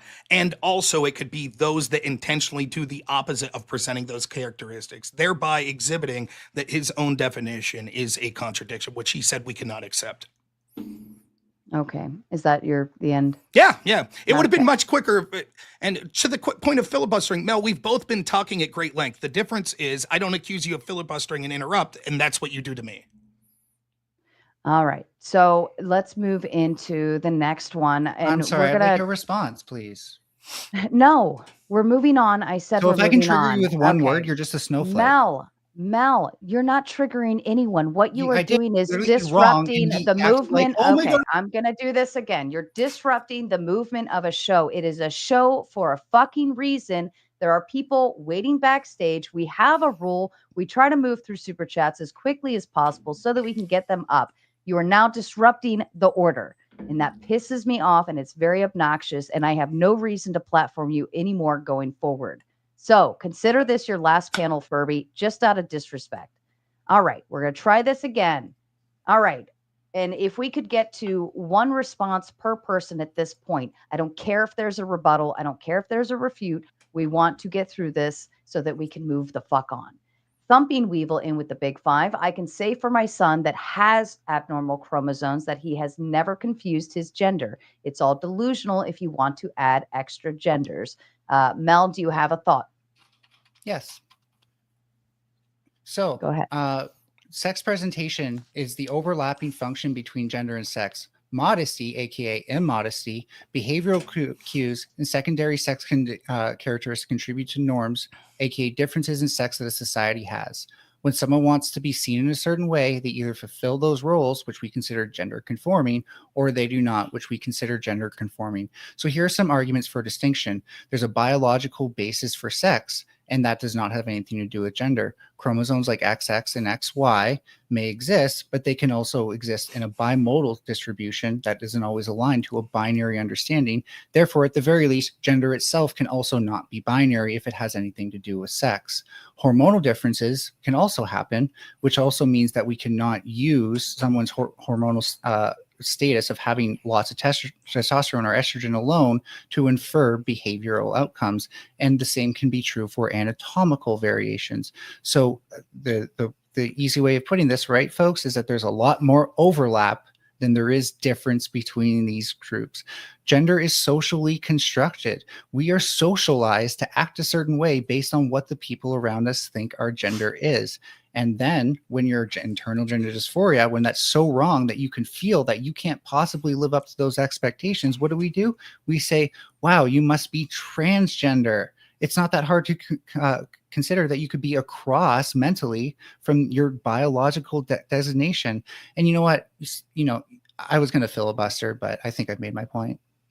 Rob, do you have a thought to add? Yeah, I'll just say real quick on this, but even that statement at the end is proven untrue by the own argumentation, because you could literally think that the expectations of what a man and woman is are completely opposite of what you're presenting and still call yourself a man or woman. And so therefore the term is completely self-referential. And even if we accept that there's any sorts of utility in having these terms mean something about self-identity, which I don't accept, their terms, the way that they are issued, are always going to be worse, because it literally just means whatever you think that it means. It could mean the opposite of what you think a woman is presenting as means you're a woman, or it could mean exactly what presenting as a woman is means you're a woman. So even if we accept that there are problems with the status quo definition, which I don't think there are, the definition that's being offered by Mel and other people that seem to conflate gender with identity is always going to be infinitely worse because it means nothing.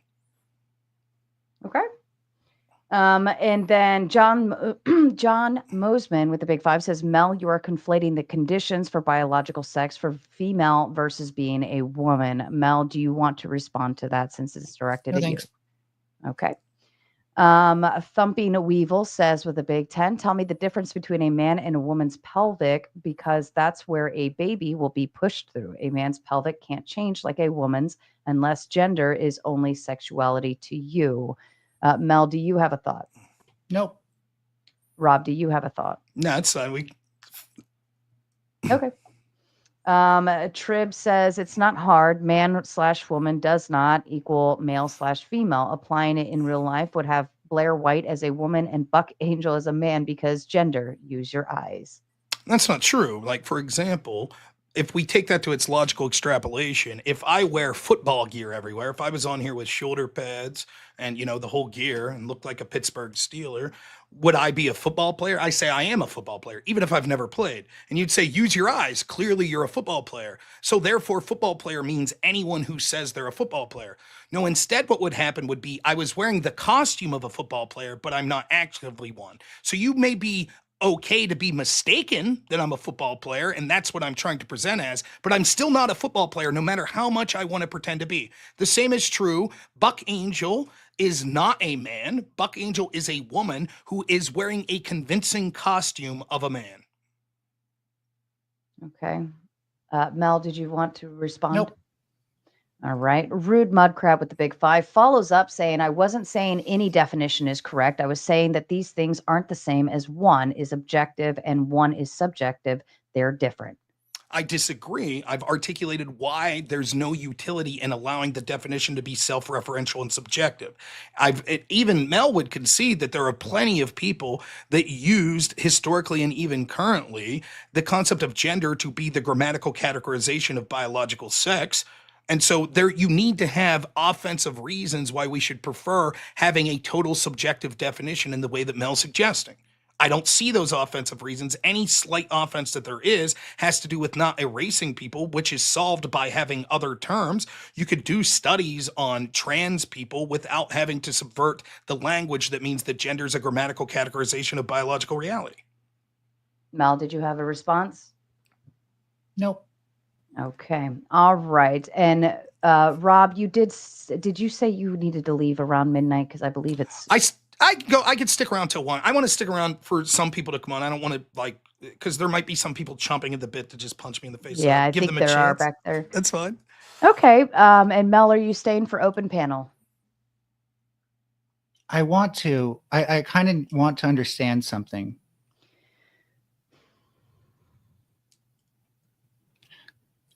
If you've said Jim Bob has done this before as well, why is he still allowed on your platform, but I'm not? Oh my God. This is a whataboutism kind of stupidity. All right, we're going to kick off open I'm asking panel. if you have Mel, a double standard. You either stay or you You have go. a double standard. The choice is the reason yours. I put so much work into these.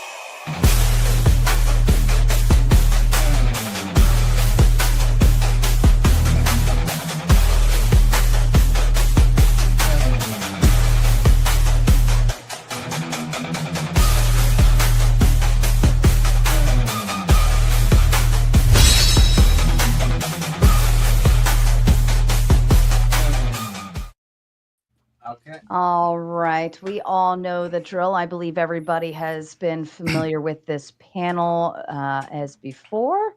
So welcome back, my friends. I hope you enjoy the ride. Buckle up, shut the fuck up, and listen. Pay attention along with what's going on. Stay on topic and fucking don't interrupt, because you've all just seen what an example you can be made of. All right, let's go around the room. I know Spicoli, you're fast, so why don't you kick off with a question, please? And please don't talk about the JJ and stupid shit. And don't talk, I don't need to hear that Mel is a guy and all that stuff. We already have heard this statement before, so please just get right to the point and the question, because I have very little patience at this point. And please send fucking wine. Spicoli. Well, don't go off on me just because Mel was rude. I'm not going to be rude. I'm going to be very succinct here. Gender and sex are the exact same thing. They have been for hundreds of years. It's only recently that narcissistic, autistic people have to feel special and think they invented something new when they didn't, okay? Now, what is a man and what is a woman? Since gender and sex are the same, the reality is a man, basically, this is it. A man has a penis, a woman has a vagina. It's that simple. Whether she can get pregnant or not, it's that black and white. Now, can I give an example why this is important real quickly, okay? And then I'll leave. Here's why it's important, okay? No interruptions. I go into a bar. I sit down. I have a drink. I see what I assume is a very attractive woman, and I go up and ask her, "Can I buy you a drink?" Please don't say anything. Stop. You all know my rule. Go ahead. Continue, Spicoli. Can I just make my analogy without him interrupting, or her? Go ahead, please. I'm buying the person a drink. I'm buying the woman a drink, okay? We decide, we're gonna go up to her room or my room, and we're gonna have a further drink. We go up to the room, she's a beautiful woman. We start making out, and slowly but surely my hand goes down between her legs, and all of a sudden I feel. All right. It's enough.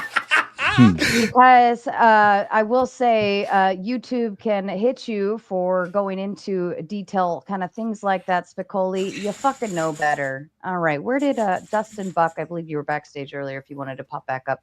All right. Let's kick off to Corinth, please. Okay. I have one primary question for Rob here. If gender is what you're defining as, it's a grammatical referent to sex, how do we make sense of the term man up? Are you telling me make more sperm, make more little gametes? Are you telling me make more X, Y chromosomes? What biological part of sex are you referencing with that term? Just because there are other terms that may use the same suffix doesn't mean that they're the same as the terms we use, such as man and woman. So you could say manly, which would be another thing. Man up. No, it's not the suffix. It's man up. I'm telling you to be more of a man. Right. And so we would say there are traditional characteristics we associate with biological men. And so when I say man up, you're telling people to embrace those traditional characteristics. And those characteristics are biological or social characteristics in cases like man up? The characteristics would be characteristics that come from a biological nature that we normally associate with men. So strength. Do you acknowledge that men are stronger than women? That we consider that there's a biological reality to that quote construct? On average, but I'm not sure how this is relevant to a case of man up. Are you telling me be stronger when you're telling me to man up, physically stronger? I'm saying suck it up, right? That's what I'm saying. But that's a different sense of strength. It's still a sense of strength. It's a sense of willpower, strength, constitution. No, this is emotional. All of those things that biologically we could say are traditional characteristics that have a biological characteristic to being closer to males. Okay, so this is completely different. This is a social idea of strength here. This is be more stoic. That's not true. There is still biological reality to why people are more biologically. Do you think males or females are more likely to be stoic?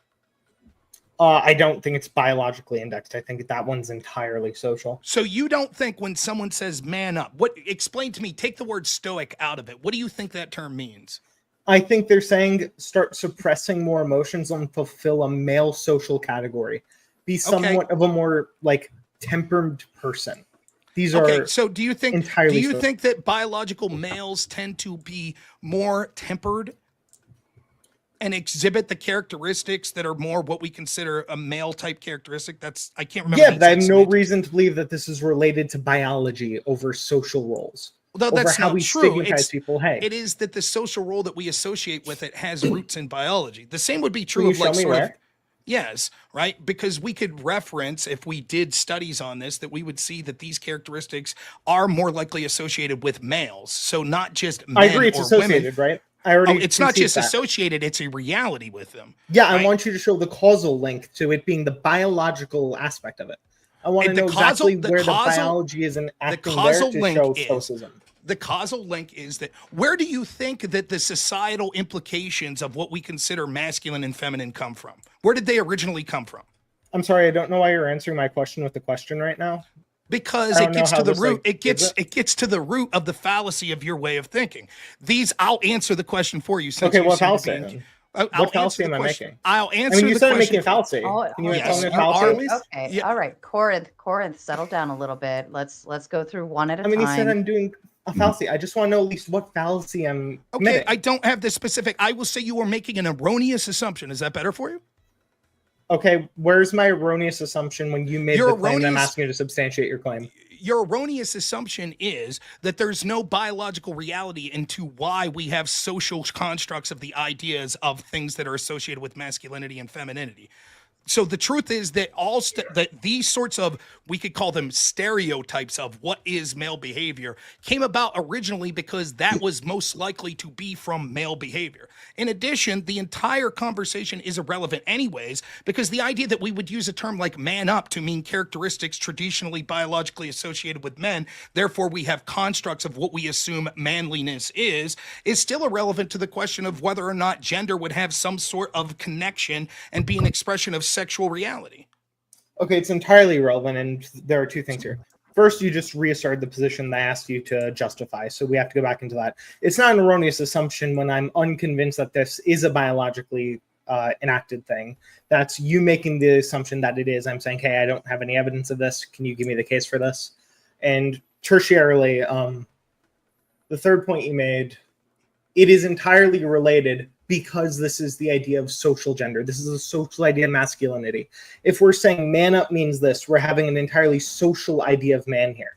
And if you can't give me why this is a biology thing, then you're poorly justifying why you think this distinction does actually exist. I can you give me any example of where the notions of masculinity would have came from if there's no connection to biology? General social realities. Okay, so I don't understand. Again, I don't understand how you asking me a question is you substantiating your point.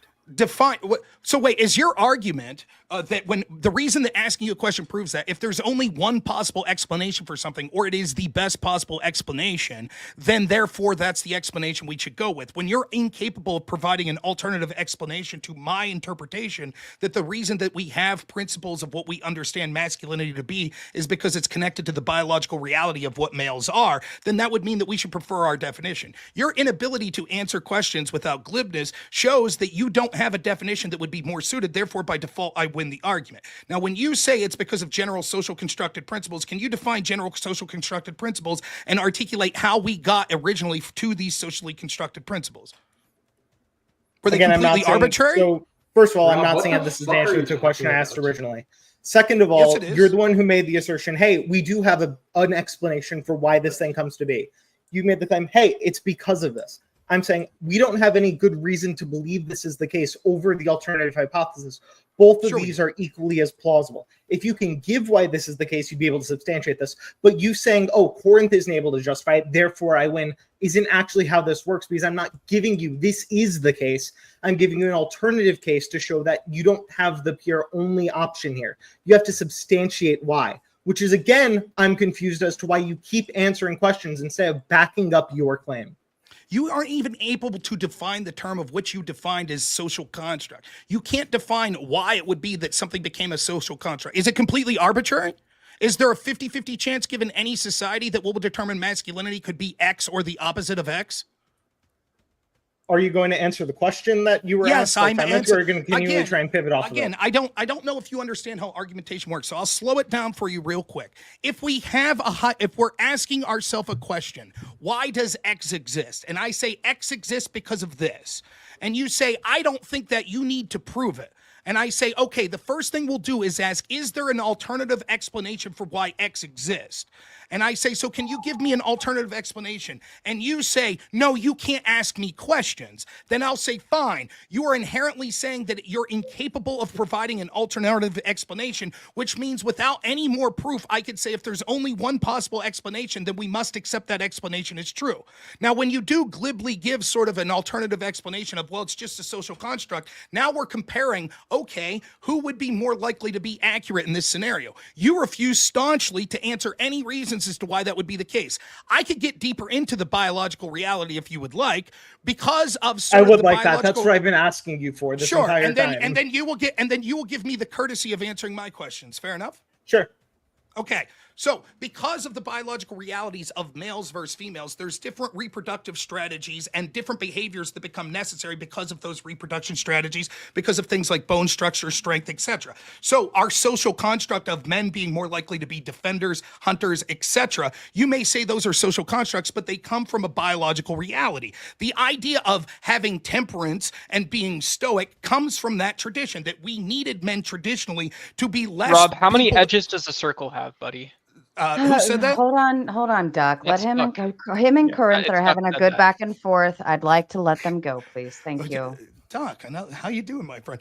So when we see that, right, that there's like sort of behaviors because of the biological realities, and men had to be the people that were trying to get more women to have sexual reproduction with, and their biological differences and strengths suited them more for being people that were more loners, hunters, things of that nature, where women, because of the reproduction system that they had to be more nurturers and be more communal, etc. We could see then that biologically it makes sense that men would have to suck things up more, because by the very nature they're going to be more loners. So there is a biological reality to the term man up. Now, can you argue to me, if there's no biological connection to the frame of social constructs, is your argument that there's literally a 50-50 chance that masculinity could have meant sucking it up, or it could have meant the opposite of not sucking it up? Why did it end up meaning the thing that you're saying that it meant through a social construct if there's no connection to biological reality? Okay, so there's two things here. I never said no connection to biological reality. I said it wasn't caused by biological reality. Things can be connected to things due to like tertiary reasoning. We wouldn't say, well, thing influenced part A influences part B, therefore part B is caused by original thing. This is just a complete error of understanding what my position was. Now, if we're saying, oh, it can be as loosely as anything influenced at all by sex, sure, we can entirely grant this to be the case. But then this means that whenever we have any person on testosterone, they're going to be engaging in things of that sex. Unless we're saying, oh, this heuristical category is only acceptable when Rob is instantiating it or when Rob is referencing it, but not when people like Melanie or Corinth are referencing it. If we allowed these secondary sex characteristics to be identical to sex or things that are referenced to sex, we can have this coherent idea of gender being distinct from what biological binary sex of the two modes of reproduction are. So you're equivocating at No, that you point. can't, Doc. Corinth is right, but you're missing No, something, Doc, Rob. you can't jump in. I'm enjoying the conversation. You never really bring anything About I up. like the Rob. Just to be clear for I- everyone watching, I hold like Rob on. interpersonally. Sorry. You know what? We're just going to speed date this. He took Rob away. No. There we are. I thought I was going to speed date Rob. All for a right, minute. all right. So, It's where were we on this before Duck interrupted? No, I'm enjoying this conversation, Corinth, immensely. No, because you've already admitted now that there is a biological characterization to it. You say, well, it would also meet that characterization if we gave someone testosterone. You're right. If we chemically alter someone to be more biologically closer to the characteristics that men have, then we would say, yes, they're more likely to engage in the behaviors that socially we look at through men. That's absolutely true. That wouldn't make them men. You could pump up a woman to the gills with testosterone, she'll never be a man, and yet she would be more likely to have characteristics that are associated with being a man because of the chemical makeup of what a man is that makes those characteristics likely to happen in the first place. You still haven't articulated. You just say, well, it could be tertiary, but you have no evidence to prove that it's tertiary or that tertiary nature of the biological reality isn't key to what occurred. It is clear that the best possible explanation offered between either of us that the social constructs exist because this had to do with biological realities of what men were, which then had the social constructs. Society was constructed about the biological realities of what people are. For example, even if we take out, quote, sex or gender characteristics, because of the biological reality of humans, we ended up thriving in communities where sort of communication is necessary, coming together is necessary. We need to have communities so we have access to food, water, etc. Those social constructs of like what a town would be or where people are more likely to live all came about because of the biological necessities of who humans are. The same is true of the characteristics we associate with masculinity, femininity, etc. While it is true that there could be exceptions to the rule, those characteristics, much like all stereotypes, started to exist in the first place for a reason, because there was biological reality to it. When that's clearly the best reason, it's what we should prefer as the definition between sex and gender. This is going off on a red herring anyways, using a term specifically like man up to refer to a characteristic that we normally associate with men by definition. That's different than the concept of gender and the term of man, woman, because man up by definition means to act like a man, but that doesn't prove that man doesn't have a biological reality to it. In addition to that, you would still have to argue then, if we don't accept that and it is social construct, how would you define the terms man or woman? Okay, so I'm going to go work backwards from that. I'm going to use just because it's a little more fresh. So it's going to be relevant to this case. It's not a red herring because we're saying man up there. If man up is a biological term, if we're saying acting like a man is biologically indexed, then we're referencing you should be changing your behaviors in some biological way. If I tell you, hey, go man up, I'm not telling you to like change your reproductive pathway. At best, I'm telling you change some secondary sex characteristic, but generally I'm referencing some social idea. Now, if we're saying, well, the secondary sex characteristic is caused by the actual sex, then any case we're referencing the secondary sex characteristic must mean that would be affirming the consequent. This is a logical fallacy. When we're talking about this, we can have a second cause of these secondary sex characteristics, like HRT, where if we're saying, well, any behaviors output of these secondary sex characteristics would be indexed to sex, then we're referencing trans women as actually being women because we're referencing that sex there. Now, I don't think you think this is the case, which is why I think you have an actual distinction between these two concepts. Now, if we end up going back into the actualization, it's going to repeat into this idea of, if we have women being, I'm just going to use man as like the alternative of how you defined a woman, adult human male. Is that okay with you? Thumbs up for yes, perfect. So if we have adult human male there, with male being biological sex, if we mean reproductive pathway, primary, like the evolutionary biological definition, where small gamete form production, large gamete form production, that creates the binary. If that's how we're defining male there, then when we have these secondary sex characteristics being derived from, hey, testosterone allows us to function in this given way in society, a trans man who's on testosterone is going to be manning up and acting like a man in that sense. Now, we can have man mean something other than biological sex there, have it mean the social role, have it mean even things related to secondary sex characteristics, and that's still distinct from the original idea of man. It's easy to defeat this argument because let's take the word man up out of it and use something that's synonymous. If I said act like a man, would you agree that that's sort of part of what man up means? Yeah, I think they're okay. like identical. And so therefore that doesn't disprove that we should interpret man as the biological reality of male. Right? It's the very definition of the term says act like a man. That doesn't prove that man must mean something that's not biological reality. When you say act like a man, what do you mean?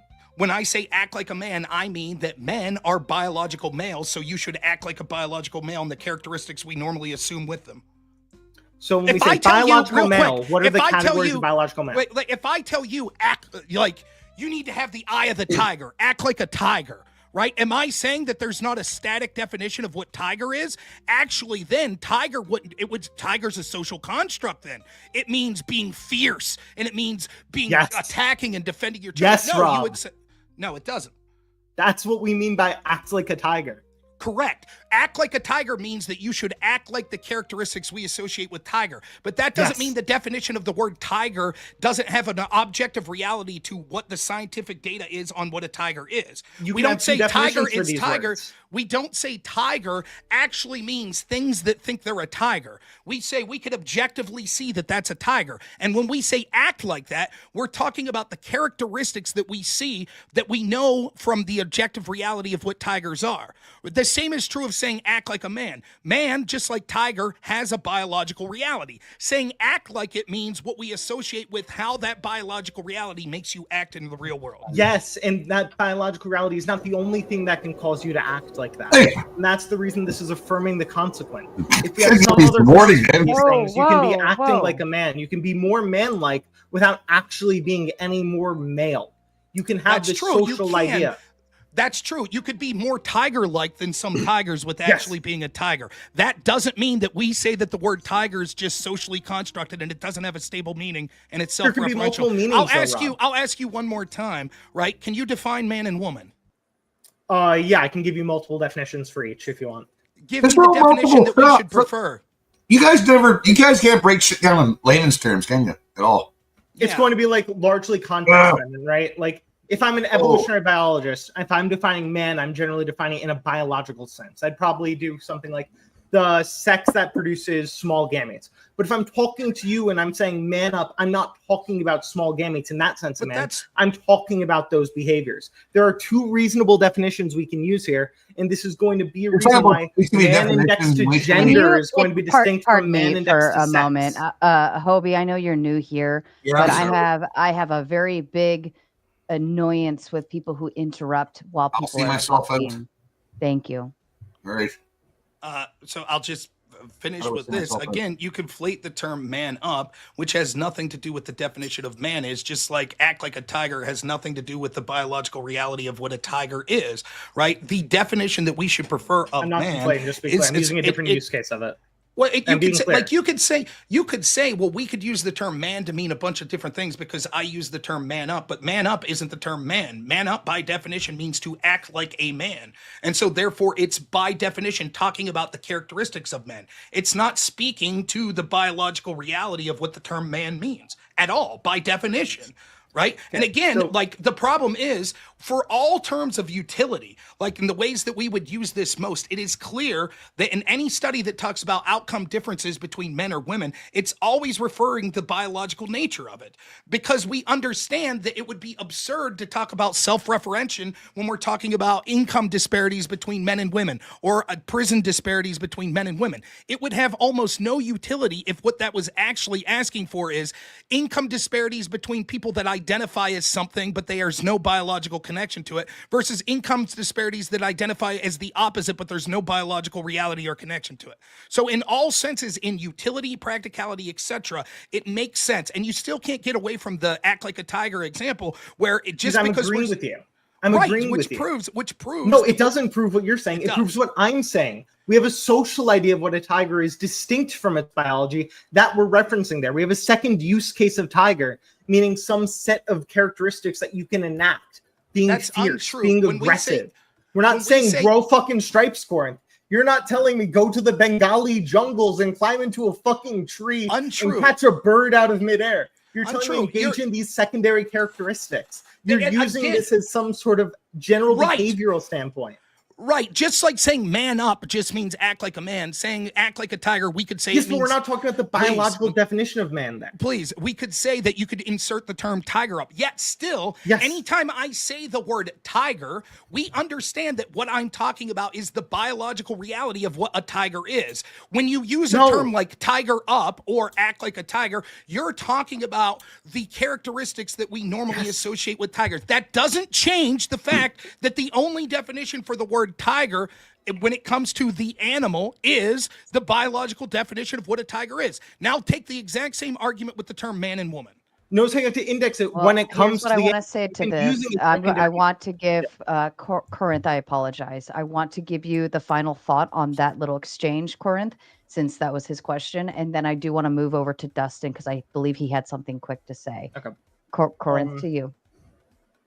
I apologize. I interrupted. This is just agreeing. There is this second use case. When we're talking about act like a tiger, we're not referencing the biological idea of tiger. You're not telling me to go grow the stripes. You're not telling me go run on 4 paws. You're telling me act in some behavioral characteristics way. Just like when you say act like a man, you're not telling me to act like an adult human male. You're not telling me to grow those chromosomes. You're not telling me to biologically age myself up.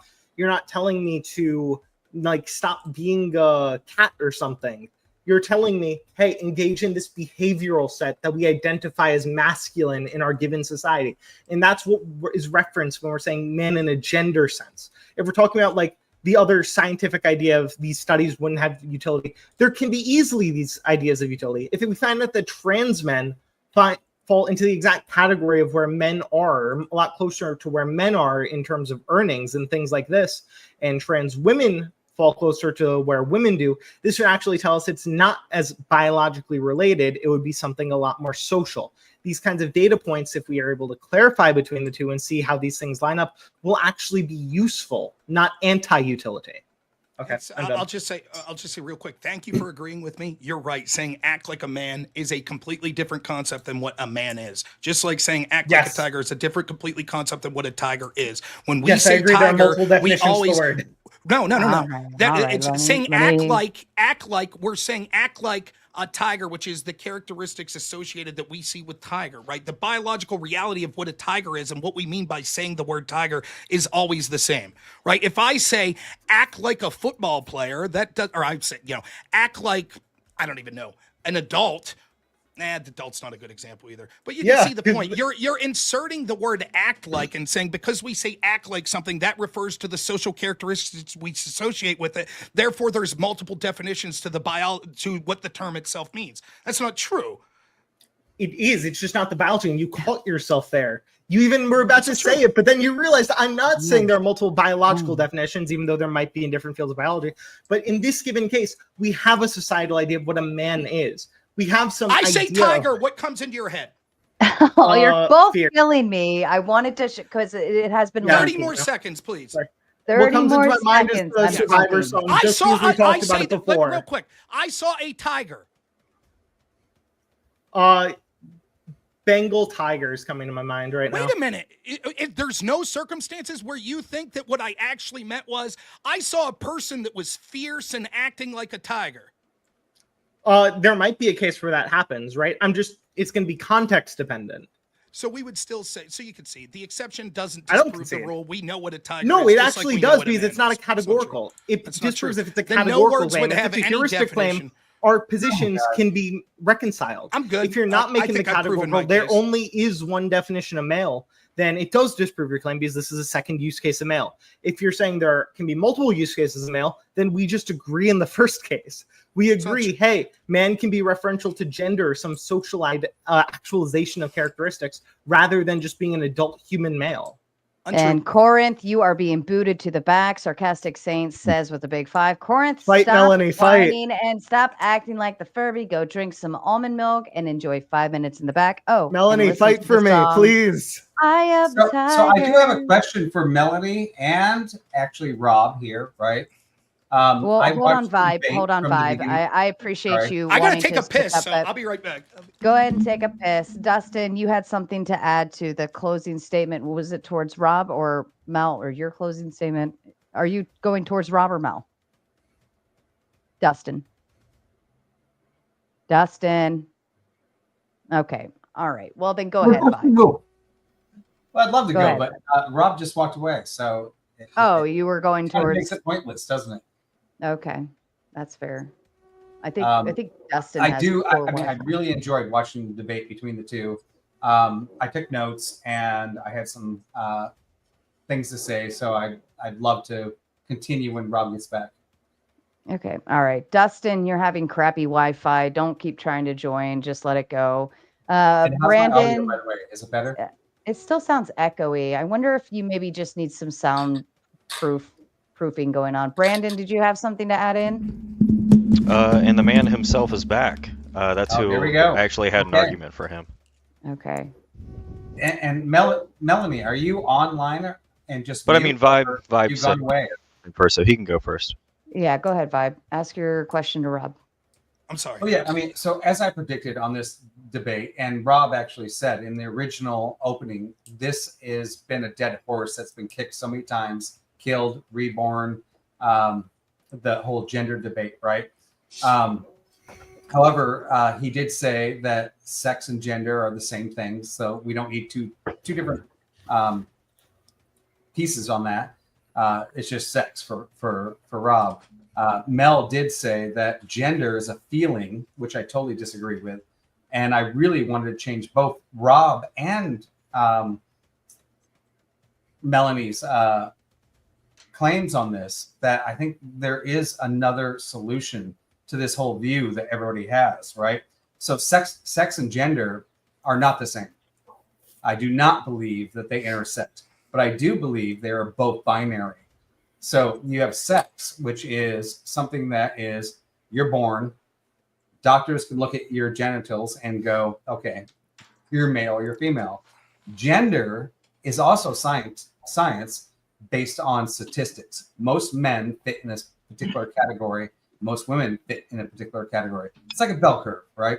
So on one side, on the male spectrum, you've got Jason Momoa on this one side, and then you've got RuPaul on the other side. But they're still all men.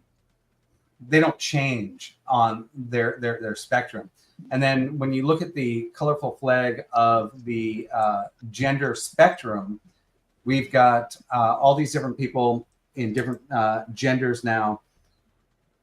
And ultimately, when you look at the definitions that they give, like a cisgender male is assigned by a doctor a gender, right? And doctors don't assign genders. They observe, they see it. And maybe they're wrong, but 99.95% of the time they're right. Basically going, hey, this guy's got a penis, this girl's got a vagina. It's a crazy thing that any doctor assigns a sex, right? So based on like that's crazy, but we can put a pin on the assignment of genders because somebody does assign genders, and that's society. Yeah. Oh, I heard somebody say, hey, somebody does assign genders. And who assigns genders? Well, you can, let's do a story. Sally and Johnny are married, and they're not racist. They're not homophobic. They're nothing. Like they're just perfectly good parents. But they have their first girl, and they buy her a Barbie. And the teachers go, oh, you play with the girls and you do hopscotch. And Gotta land this a little faster there, buddy. Say, hey, you're going to do ballet. So society is actually the people that actually assign the genders. Doctors do not assign genders. They observe and they correctly get it correct every time. Society is actually the whole culprit of this, the whole gender debate that we're having right now. The spectrum is ridiculous, right? You know, you have PTSD. I don't know, buddy. I'm so sorry. Yeah, you're losing me. Like I could ask questions. I think you're going to go all night. Let me ask you a question. If both RuPaul and Jason Momoa are men, define what a man is. Well, a man is born male. So then gender, sex. Next. Yeah, thank you. No. So Reese from Philly, did you have some thoughts? No, hold on, Vibe, because you like just kind of went on forever, and I already have expressed my impatience this evening at this point. Reese from Philly, did you have something to add in?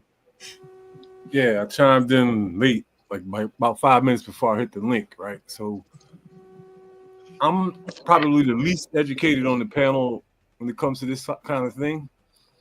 And I heard a couple terms that I've never heard before in my life, and I didn't understand what they meant. And I was rushing around looking for a pen to write them down, and by the time I found one, I forgot what they were.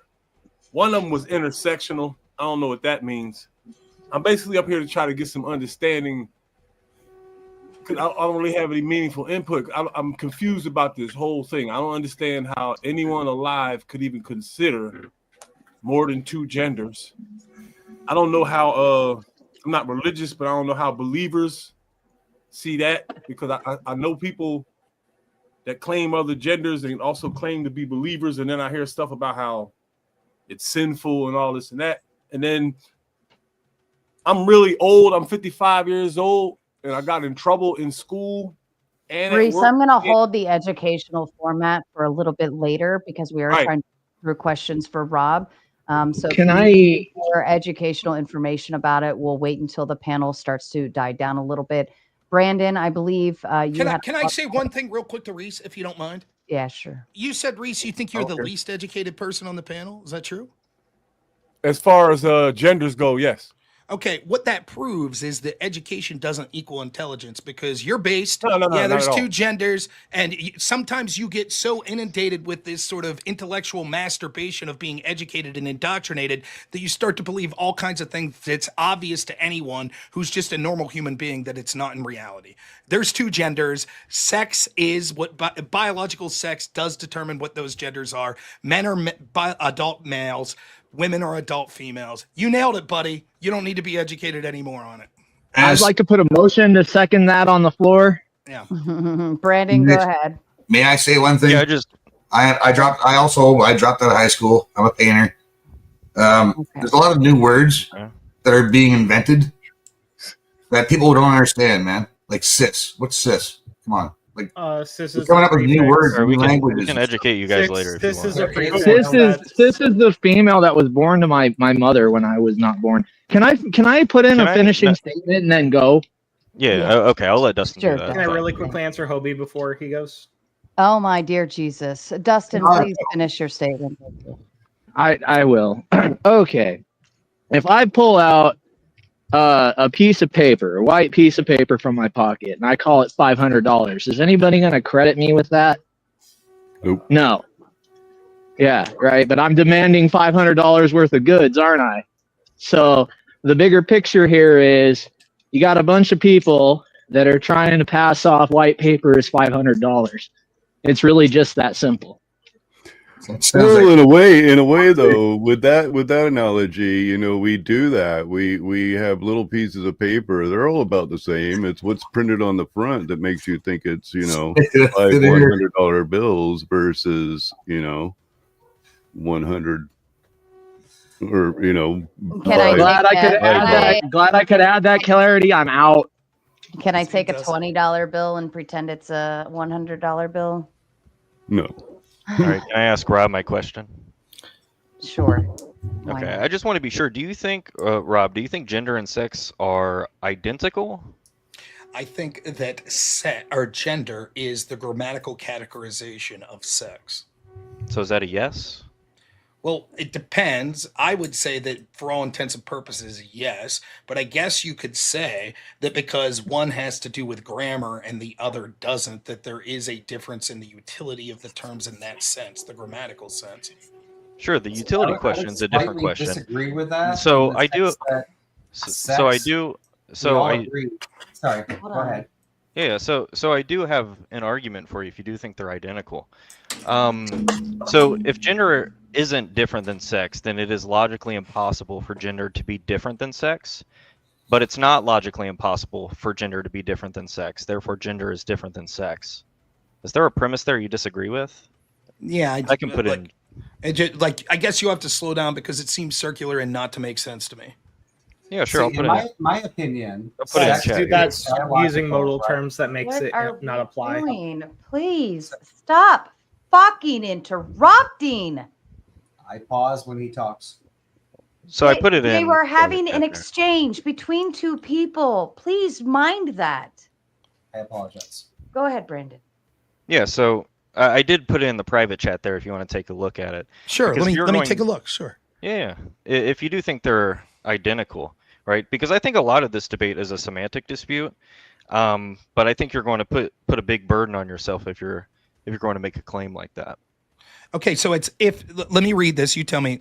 If gender isn't different than sex, so they're the same thing, then it's logically impossible for gender to be different than sex. So if they're not different, then they can't be different, okay? Exactly. It's not logically impossible for gender to be different than sex. Okay, explain that premise. Yeah, so there isn't a contradiction that's entailed from gender being different than sex. But that's just the way. Of course there is. Okay, so what's the contradiction? The contradiction is all of the reasons that I argue the descriptive of is, that gender's just a grammatical way to discuss sex, and the reason that it ought to be. Both of those things prove the point. We're not If talking your about. argument- if- we're if not, your we're not argument talking is- about ought. but We're your not argument- talking.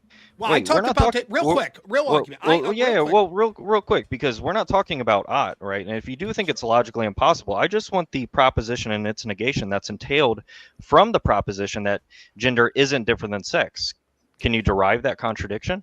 Yes, sex Okay. is adult, or sex is the descriptor of.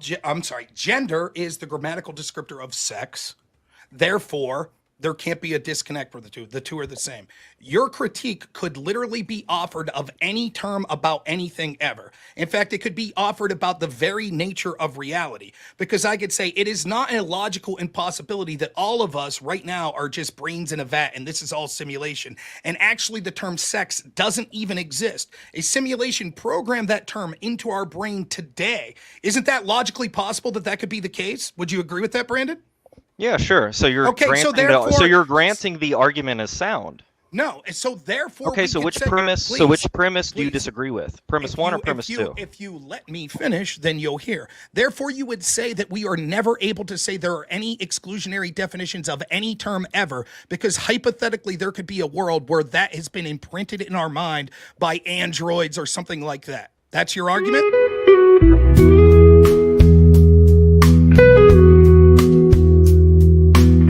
This message is sponsored in part by.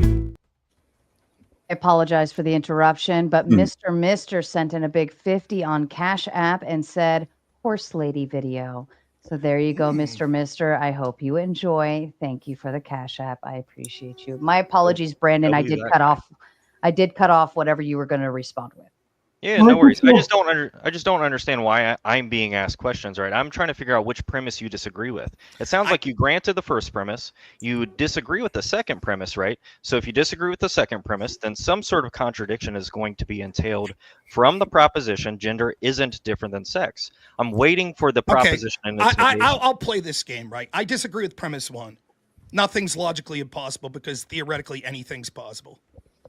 Oh, okay. So it is the case that the sky is blue, and it's also not the case that the sky is blue. That's logically possible? Correct, because we could have it imprinted in our brain. Shit. Yes, that's the absurdity of the position you're making. You're telling me. I just want to be clear. Are you a here. dialetheist? Do you think true contradictions can exist? That's your view?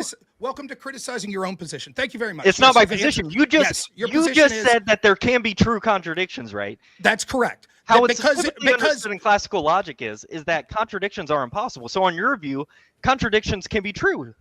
Yes, is that's that right? correct. That is correct. Okay, Based great. on no, that's fine. No, that's fine. That's your thank you. view. You can be quiet and listen to me explain, or you can Somebody continue to be clip that. glib. So I'll answer the position for you. When we got to the reductive nature of, you said technically anything's true because we could be brains in a vat that had anything put in. Well, if that's true, if that's your belief, then there's no reason that anything ever should be able to be impossible, because the very nature of reality and what we think is possible and impossible is based on the assumption of the objective things we could see. If all things are possible because we literally could be in a simulation, then that means that something could be contradictory and not contradictory at the same time.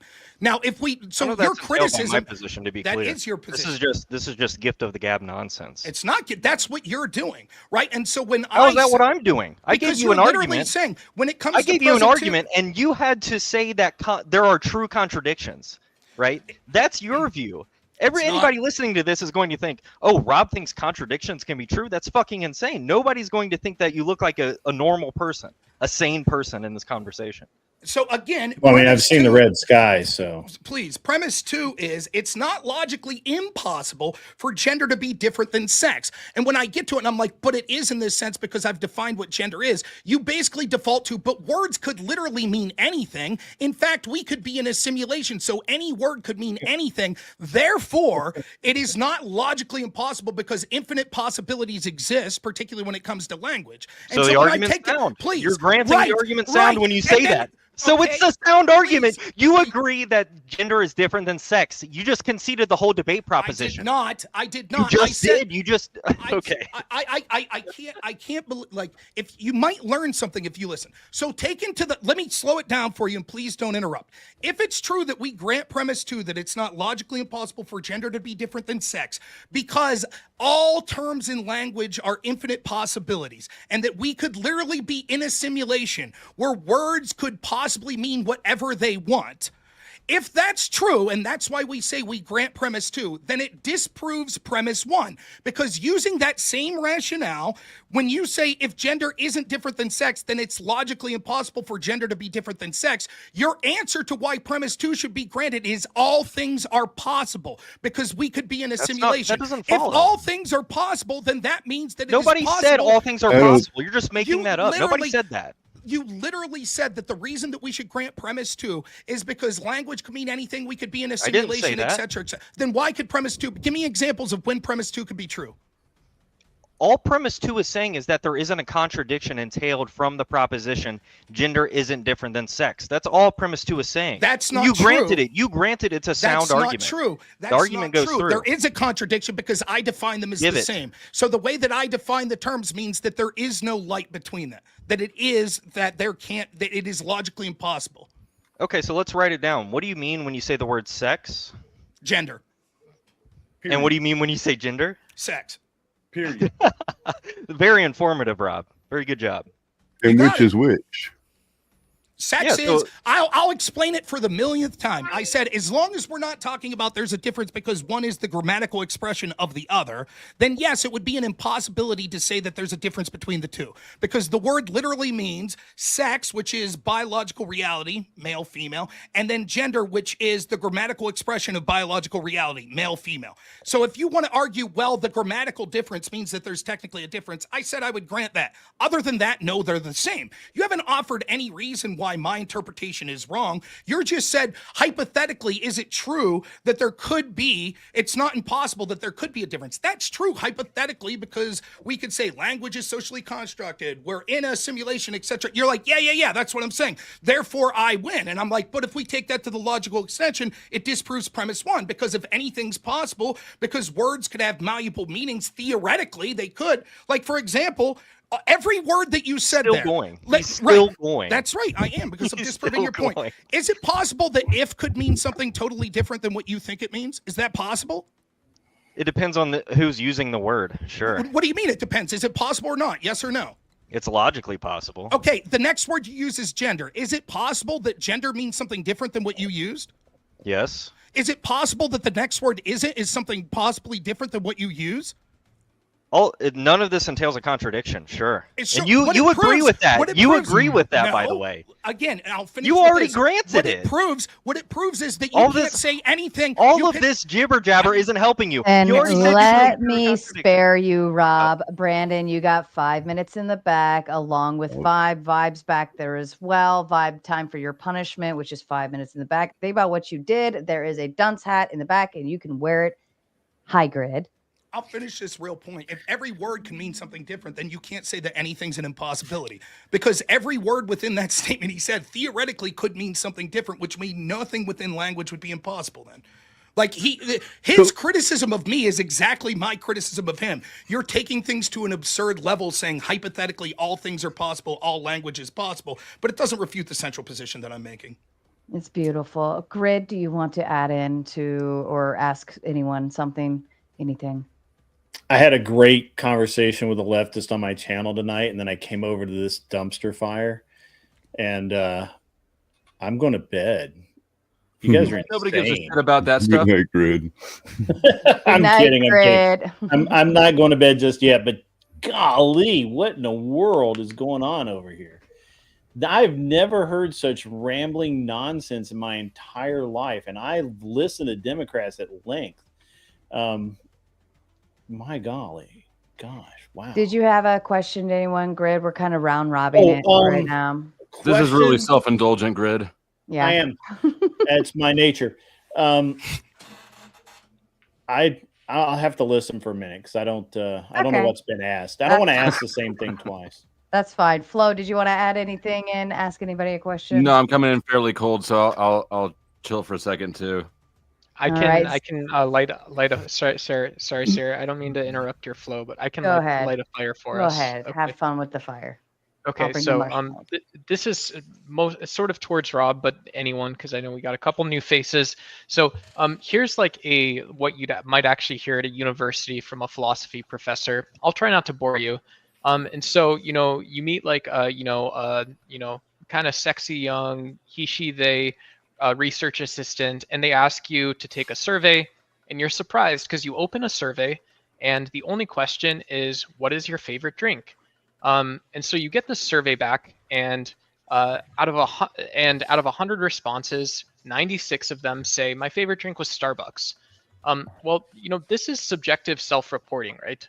Because I could say in a possible world, like I could talk to these people and say, well, don't you like tea? Don't you like energy drinks? Don't you like? What if you had just gotten a beer with like, a close friend or something like that, and you're trying to understand sort of the implications. This is where I land the plane, right? Thank God. If I'm talking about sorry, Dusty. If I'm talking about sex and gender, as a scientist, something I would say is that, well, I have to look at like sort of what the genes can actually say, but I have to treat these sort of subjective opinions that people share like they're bullshit, because they don't mean anything. You can say anything. You can picture a world where people say different things. And so at the end of the day, the only sort of concrete description that exists is what do your genes say? What sort of functionally can we say with confidence from science? And then that is talking about what genes do. That is talking about expression, period, end of story. And there is no, comparing it to other things, there's no controversies that could ever possibly come up because of this. Yeah, What is sweet. that? Sweet. Gender is biological Go there, reality. Sarah. Thank you so much. We'll take it. I I don't know how that was torching me. What was that? No, What because was- it's shaving off. Rob, if you came up and just said that, you would have been talking for 30 seconds. Like Well, I no, just did. but you understand Mel's argument is that's not what we should look at. We should say that self-identity is important. I agree with you though. The whole debate was about why that's a bad idea. You make one succinct point there, but you understand the debate's a little different. Mel's making points too that we have to refute, and we have to give different examples as why it ought be the case what you're saying. But yes, your individual preference on something like I like pizza, right? And asking people what's your favorite food, and so many people say pizza, that doesn't change the nature of what pizza is, right? So the descriptive of what does the term pizza means is different than the sort of preference of whether or not you like pizza. But Rob, this is what I'm saying is if you're Well, basically, self-reporting he's to me about telling you pizza, you're can just self-report. giving Duck. You're just giving like an elementary answer or response to the prompt in and of itself. What Rob's trying to explain to you is, yes, you're right, that works, but it's not the overall understanding of the prompt. We can't just give a like one sentence answer and I won the debate, because Mel is going to come back and refute with He other gave an points, and it's analogy just going to that- go back. That's confusing me now, because I thought I was saying that this whole platform, the floor totally, like, I know people hate floors, but there's You a look ceiling. nice today, Duck. Floor- Your analogy was terrible, but you look That's nice. Yeah, the analogy is Here's sort of a the non floor. sequitur, but I was trying to bring it back in that preference is different. But yeah, the analogy doesn't really make sense, right? Because your preference on what you like to eat has nothing to do with should we say that gender is an expression of biological sex or not, right? Whether or not people like Starbucks is completely irrelevant to that question. It does though, because we also see then we see the Bible Belt Christians going around the United States, and boo boo boo. But all of a sudden, then there's all this science coming out of nowhere. I don't know where this came from. I don't know where it happened. And all of a sudden, it's not just trans mental health or what healthcare says, what the data says about these hot button issues. And so if I can be charitable and say, well, Rob, you get a political opinion, you also get to be informed by that scientific worldview. If you want it to be a worldview, like I'll even say that's fine. Let me tell you and show you what researchers actually talk about, what biologists actually think, instead of quoting these Joe Rogan conspiracy theorists about what gender and sex is. Enjoy I guess, time in the back, Duck. Thanks, Duck. you. It's nice hearing from you. I have 5 more minutes, and then I Okay, I want to to hear. I want to let. No, you have gone over and beyond what you initially promised. Zers, did you have something to add? You've been quite quiet. Yes. I actually had a question for both parties. It looks like Mel's been quiet for a while, so I don't know if my question to Mel was any good. By the way, I am going to clip that little spurg there, just to let you know. Now, I come from a generation where we would hear something like it's a girl would tell another girl, "Hey, why don't you go date Joe or something?" And she'd go, "Oh no, he's a little sissy boy." Or you would also hear a group of men sitting around talking about how he was a girly man or something when a man was unable to work as much as them. And this primarily was in the heterosexual straight culture, not necessarily in the gay culture or the transgender. At the time, there was no such thing as a transgender culture. And what there were gay people and there were drag queens. And what I was wondering, is what we're basically looking at is there has always been, and in other cultures, there's nations where there's a third sex that they actually worship, that third sex. I can't remember the exact nation, but there is a nation that they actually worship a third sex. That's Google. You can search it up. Sex Now, sex or third gender? A third gender. Sorry, Just not a wanted to be third clear. sex. That's no problem. Yep. Yeah, not a third sex, a third gender, because other than abnormalities where you get XXY, XY, what combinations of confusion, you basically have, for the most part, two genders. So when we're talking about somebody who's going to be transgender, we have somebody like this house right here. This house would be like, let's say this would be a English farm home, I believe it is, New England farm home. And this house is absolutely a New England farm home. There's nothing you can do to this house ever to change it from being a New England farm home. Well, it is, and it will always be. So that we can look at as sex. And then we have, like, let's say, a modern home, a more modern contemporary home. And that home you can never make really into a New England farm home, not without knocking the whole roof off and starting different structures and stuff like that. Unfortunately, inside of this house, now what we're talking about when we're saying gender, what we're talking about when we're saying gender is what the person thinks they are. Do they really think that they are, they can be the house, but in that house is this contemporary home. So if you're sitting inside of this home, I know you as an outside viewer and me as an outside viewer see that person as a clown. They got a contemporary home inside of a modern farm home or inside of an English farm home. So, but the person inside feels like their home is contemporary, but it is still sexually the farm home, and vice versa. You can have the modern home be totally a farmhouse inside. And this is what I think that Melanie is arguing, is that each individual person inside feels something different. And you made this argument while you were speaking by saying that is the sky green? To some individuals, yes.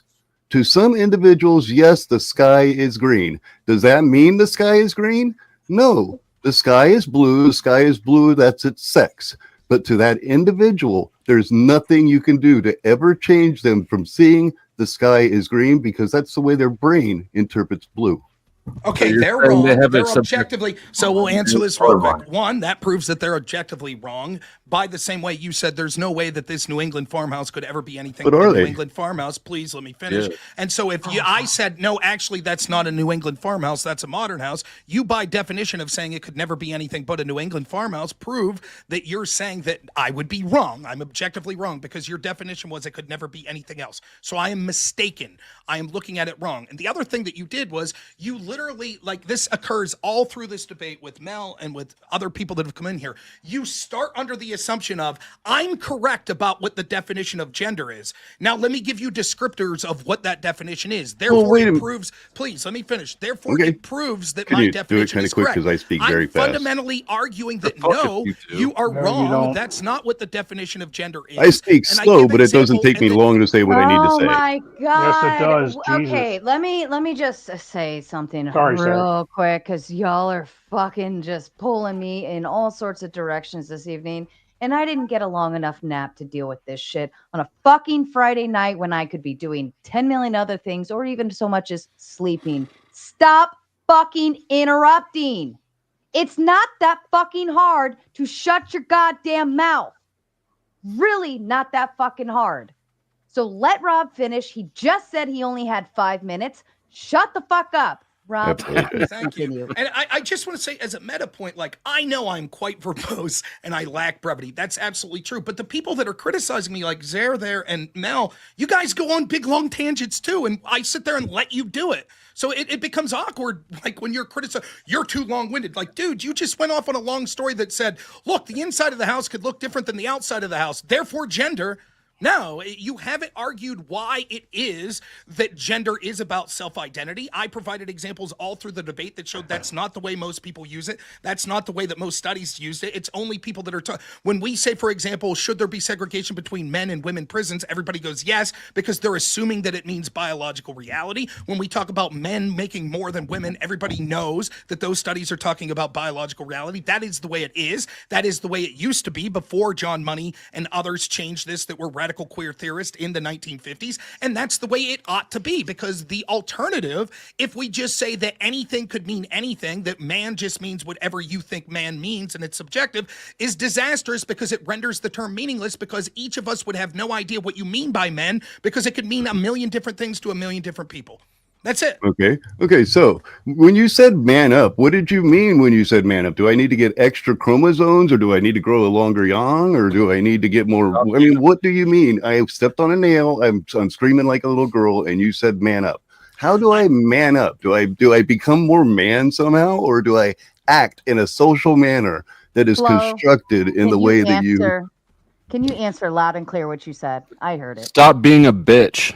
Thank you. That's what we mean by that. What does it have to do with biological sex? It has It to do didn't because change I my already- sex, but I do understand what you meant. I already went through this exact sample with Corinth, who's very well spoken, and I enjoyed that conversation. I recommend you go back there. To summarize it as quickly as possible, man up means to act like a man. Saying to act like a man itself, by definition, is saying act like the characteristics of the thing we're talking about. That does not prove that man doesn't mean biological reality. And to further argue Corinth's point, what I would be happy to talk to him in the future about this is, if we say, but that proves that man could have two possible definitions, then the same would be true of any noun.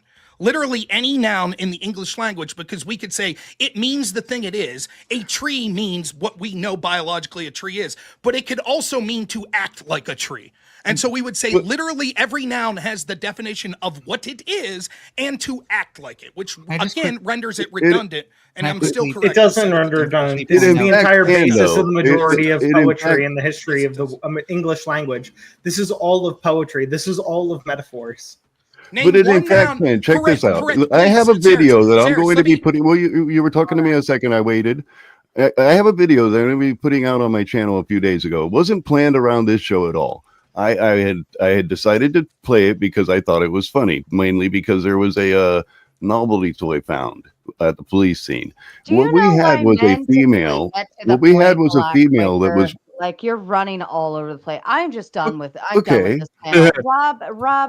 Rob and Mel, here's what I'm gonna do. I'm gonna let Rob and Mel give like a final statement. I'm gonna let Flo, Grid, and Reese, you seem cool. Everybody else, I'm just booting for the night. I'm done. I'm so fucking done. I support this decision, actually. Thank you. I I'm actually all right apologize. with it too. Jason, you are cool. I apologize, but I'm fucking done. So here's what I'm going to do. Rob, I know you have to go. If you want to go ahead and give like a final thought, tell everybody fuck off, whatever you want to do, go for it. Yeah. First off, I have to say, despite the constant interruptions with Mel, I actually thoroughly enjoyed the conversation. I think that it gets a little exacerbating when you hear, like, particularly people that come in. Like, I think there's no doubt that Mel's conversation with me, again, despite the interruptions, at least we had sort of a flow that was going. People come in with these like big stories that you don't know where they're going, and it's like it's a little more difficult. But I thoroughly enjoyed my appearance here, and I'm not going to talk about the specific issue here. I just want to say, Sarah, I thought you were a reasonable moderator. Mel, despite the differences in the interruption and stuff, I enjoyed a conversation, would have a conversation with you again. I enjoyed the sort of panel discussion afterwards. I think that it's sort of reductive, the way we talk about this. Semantics isn't necessarily my favorite thing, but it was fun. And I enjoy the content of being able to discuss things with different people. Would be happy to come on again, and really appreciate.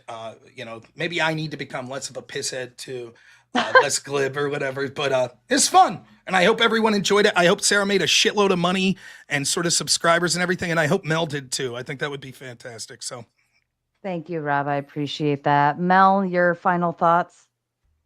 Oh, I was waiting for somebody to actually say something directly against me. If you don't mind. I'm going to head out then, Mel. Take it easy, Mel and Sarah. We'll see you. See you, Rob. Should I just go last to respond to anyone else on this panel who might have something to say that disagrees with me? Oh my God, Mel, just give your final thoughts so I can kick you out and consider this your final panel here.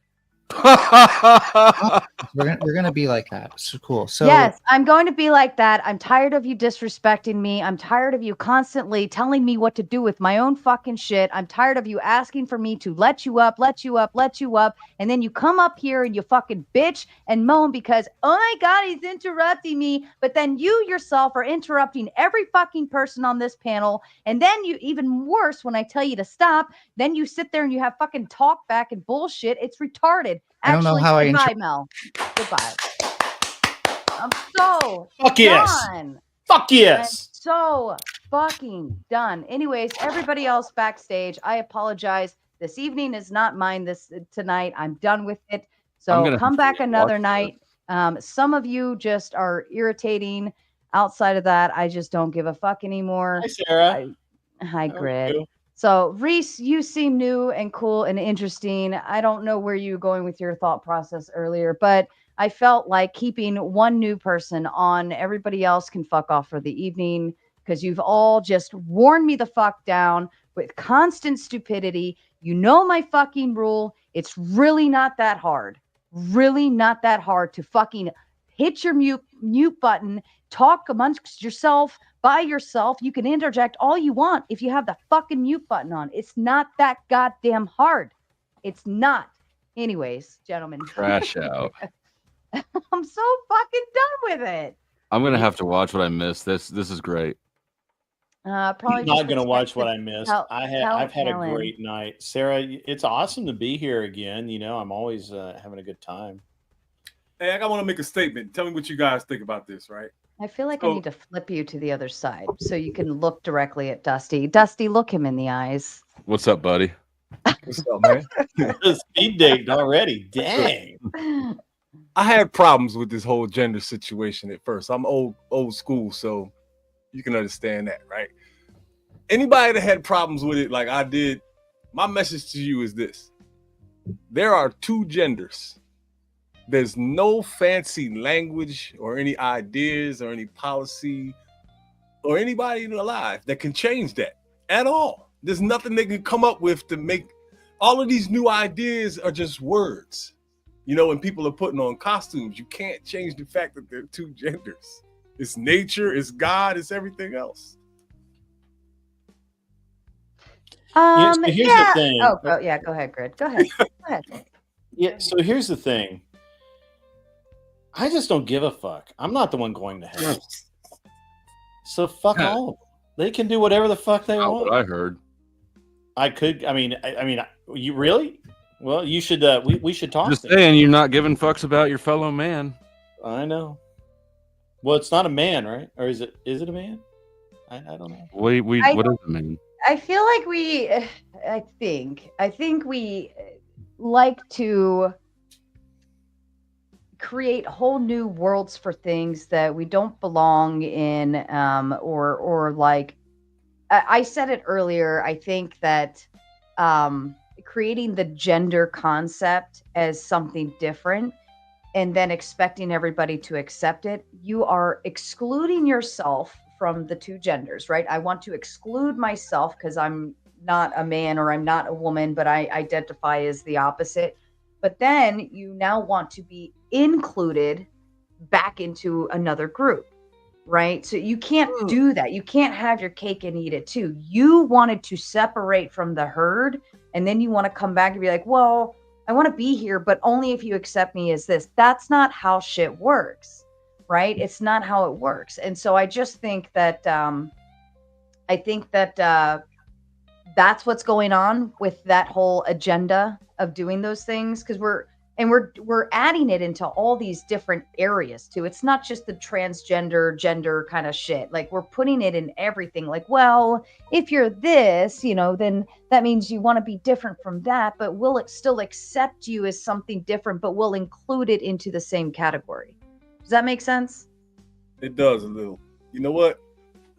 Am I wrong for feeling like the group was imposing on me when I got in trouble for saying the wrong thing in class? Like, I called Bruce Jenner, and the class jumped all over me. Next thing you know, I'm talking to the school director in his office just for saying that. Well, and that's part of the, like, Bruce Jenner excluded himself from being Bruce Jenner, but then now wants to be included back in as, what's the new name now? Caitlyn. What about them being angry with me? Jenner. Like, I'm 55, right? Mathematically, that makes Bruce Jenner my childhood hero. His cereal box sitting in front of me for 10 years plus. I know him as Bruce Jenner, and that I can't get that out of my mind. That's what came out of my mouth in class when it came up, and then there was a whole bunch of gasps and I wouldn't worry about offending people who are determined to find offense in something. I feel like they imposed on me though. Like, now I have to change the way I talk because these kids are offended. That's not fair. I've been talking this way for a long time. I wouldn't change shit. Yeah, I don't change shit. Fuck them. Fuck them, but they can't take a joke. I literally got in trouble. It's just a coercive tactic. Join us or suffer us being offended. Yeah, I agree with that as well. And to the chat, I apologize. I was not really able to read a whole lot of super chats, only because fucking stupid people kept interrupting me while I was trying to read the super chats. God damn. I show up late to one stream and look how much it falls apart. I know. It was just, and then I will say this. I will say this. You know what's funny is they actually did great during the debate. Like, they were pretty mild. Like, they're both very long-winded. So they both kept taking a really long time to get to their points, which was fine. And I even called it out. I said, you're both doing this, but since you're both doing this, I'm going to leave it alone. And you just have to acknowledge that each other is going to be long-winded, right?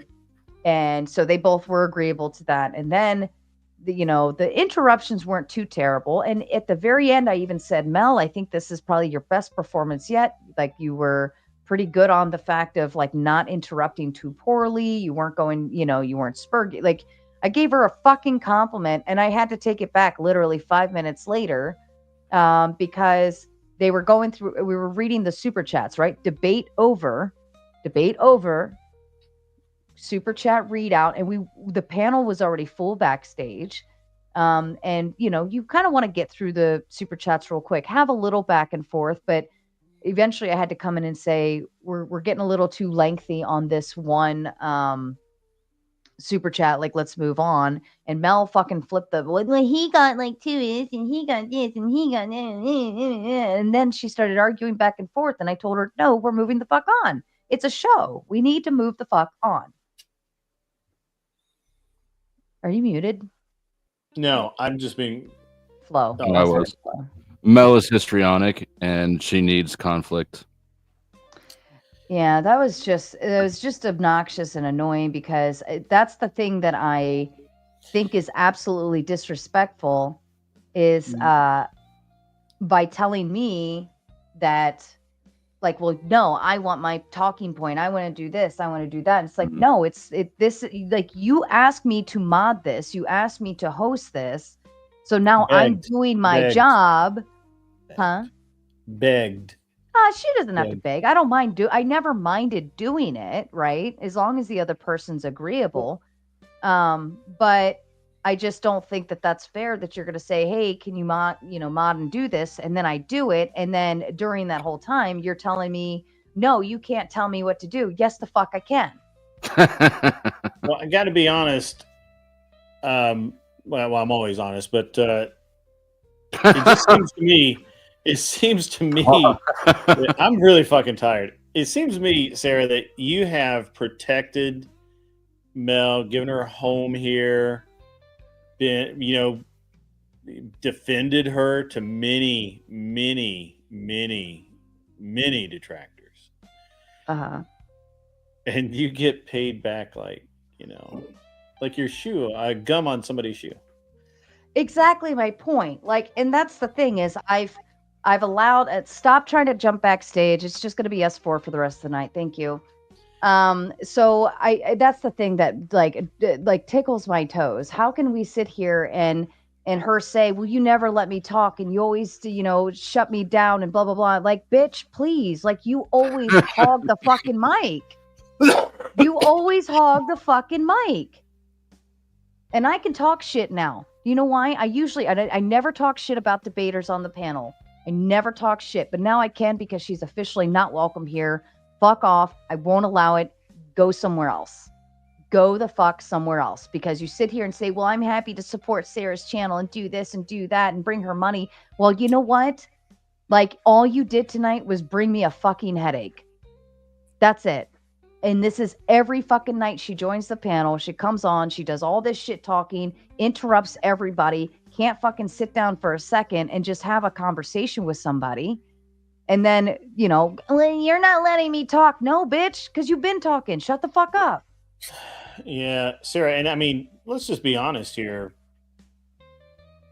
Getting a debate with Rob is kind of, it's not a big deal. I was surprised. But it's it kind of is a big deal. Like, it's not huge. I mean, it's not like you're on, Tim Pool in front of 1 million people, but it's still a big deal to have that opportunity. And it sounds like initially made the most of it. And then, it would be it's a bigger deal than having a debate. I was going to say something really, really inappropriate. So I'm going to not. Well, I'll even say, like, I get fed complaints all day, every day. Why do you have Mel on? Why are you always letting her on? Why do you do this? And I just defend it and I say it's an open panel policy. Like, if you disrespect me, then you can lose that privilege to have access here anymore. But outside of that, like, I stand firm on that ground. But I've let a lot of shit slide. And I'm just done. I'm just fucking done with it. I'm done with the disrespect. If I say we're going to stop there and move on and you start arguing with me, well, now you've deterred the show even more. You've derailed shit. And now we're going to get into the meta of, well, why aren't you letting me talk? Because I said we're going to move on. That's it. I saw some rage in that. Somebody struck a really deep nerve because she wouldn't stop at all for an entire minute. What were you going to say, Grid? I was just going to say something about Mel tripping on his own dick. That's wow. That's really inappropriate, though. I wasn't going to say that. I'm glad you didn't say that. That would have been inappropriate. That's very, very inappropriate. You would have been in trouble in my class. It's been a lot of months of tolerating Mel's disrespect. I can tolerate interruptions. I can tolerate people just kind of being stupid on a panel, but the disrespect and like talking back and complaining just doesn't make sense. Number one, it's not true, right? We're all very aware that Mel gets a lot of talking time here, right? Am I wrong? Does anybody disagree? Does anybody say Mel doesn't get a whole lot of talking time? Mel gets anywhere Mel's tolerated. Mel gets plenty of talking time. Exactly. So I would say that I've been overly tolerant.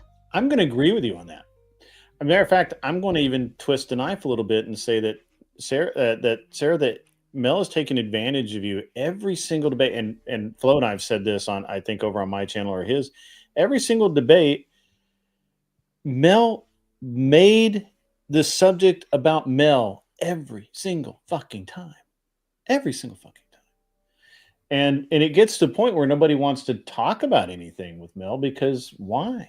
It's just gonna. I would just rather not engage because it's just gonna end up about Mel. So, and took advantage of you and took advantage of your kindness and yeah, it's just.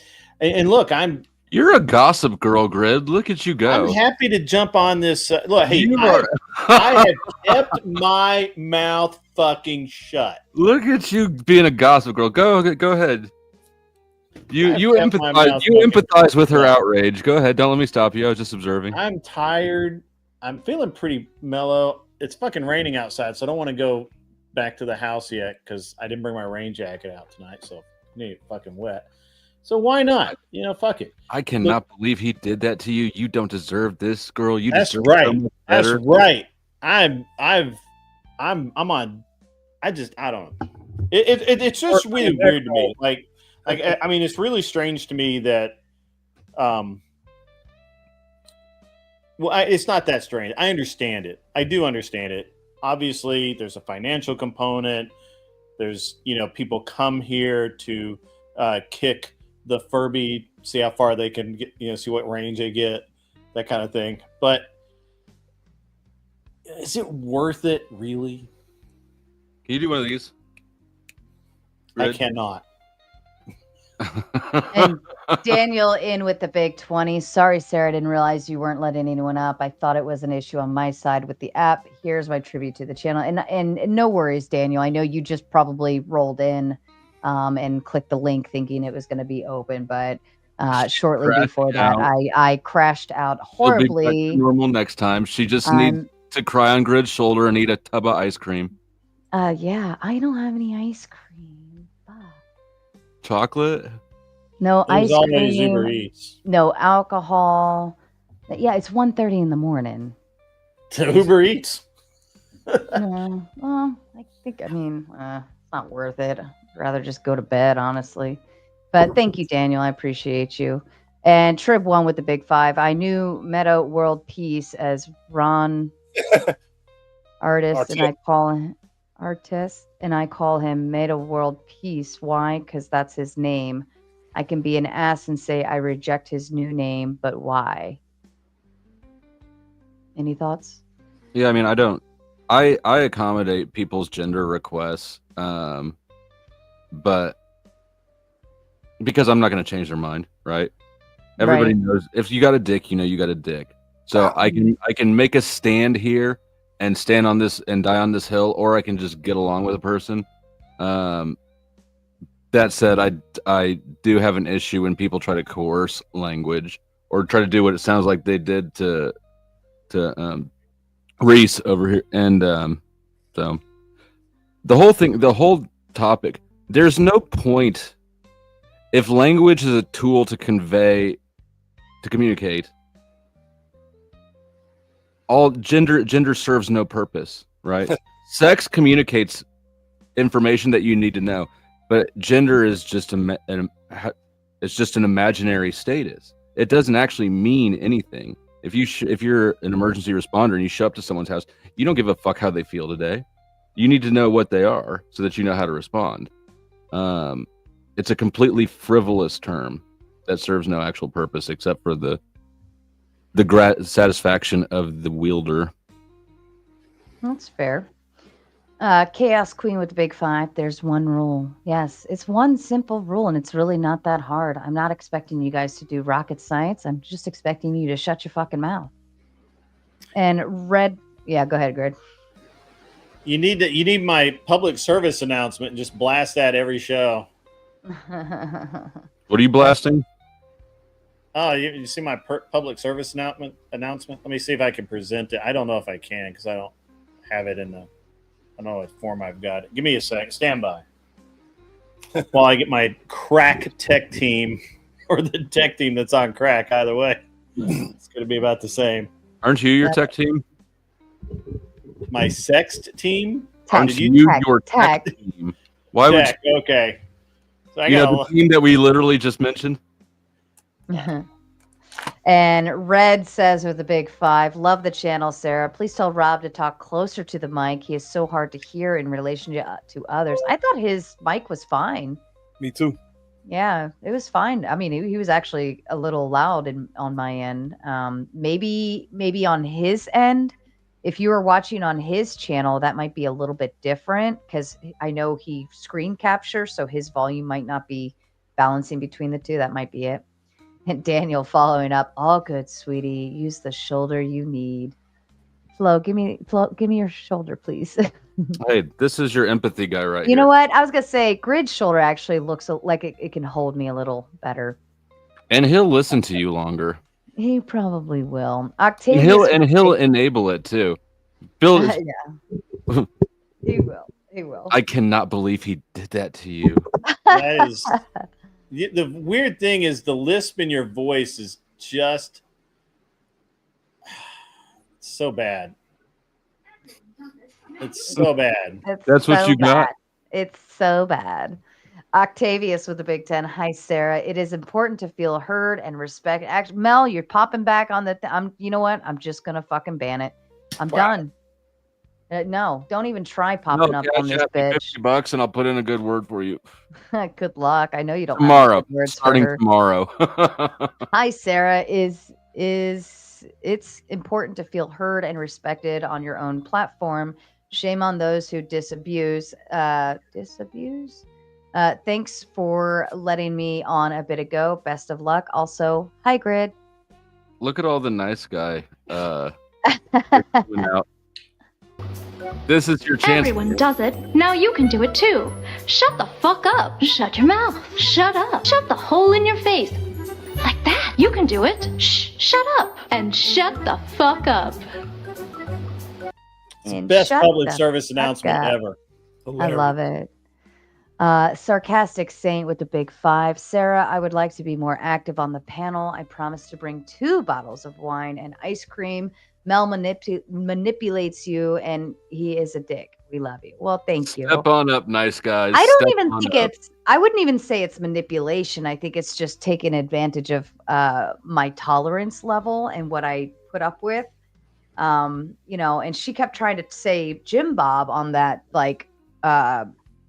when I was yelling at her, and she's like, well, what about Jim Bob? But see, when I say Jim Bob enough, he actually stops and he doesn't talk. He did talk back to me once, but he checked himself pretty quick on that. But and he didn't keep going either. And again, and he didn't hold up a whole fucking show to argue about whether he should be able to talk or not. There's a very stark difference. And Jim Bob has very kindly been respectful overall to the platform. And, he's a bulldog. I call him a bulldog for a reason, but he's not disrespectful to me. Now, I have a quick question for the guys on the panel. Don't you think that if this was your opportunity to utilize your nice guy tactics and try to really nice guy into Sarah, that you would send more than $5 at a time? I mean, Sarah is a fox, so I wouldn't be surprised if they send $50 super chats. Right. I will say, as far as the super chats are concerned, though there have been a lot, we haven't hit anywhere near where we should be for the evening. So I just feel like if you're going to take the nice guy approach, which is sort of submissive, that you would compensate for your lack of bravado elsewhere by sending in at least a 20. And I did you all a service. I canned Mel. You should all be throwing money at me right now. Woo. Go ahead.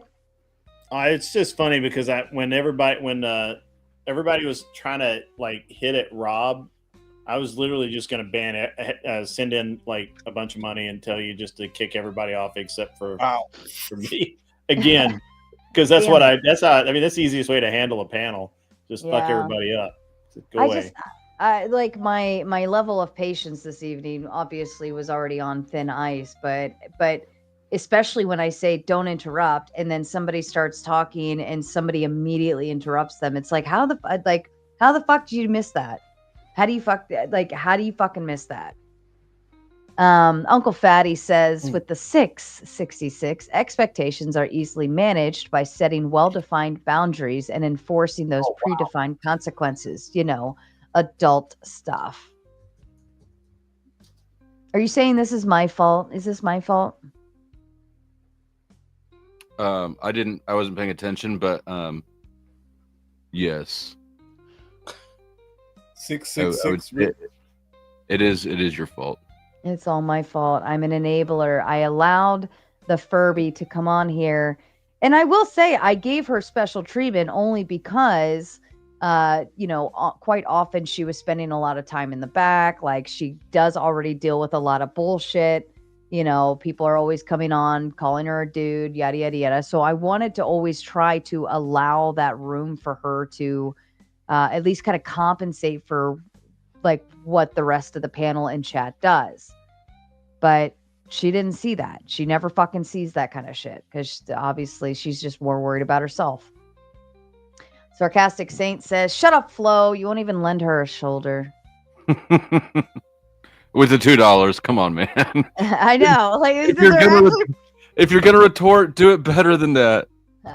For now on, I'm not reading anything under 2. Trib says, nah, 2 is all You're I not got. reading anything under 2. I need more testosterone for more. Oh, I mean, 2 and under. Daniel says, shut up, Dusty. My first post was 20. Here's 2. Oh, fuck. So how did your stream go, Grid? What did you, what were you doing excellent. tonight? Well, I had this leftist on, her, Big Papa Buckaroo. It's a dope ass name, though. Huh? It's a dope name, though. I guess, yeah. And so she's in Seattle,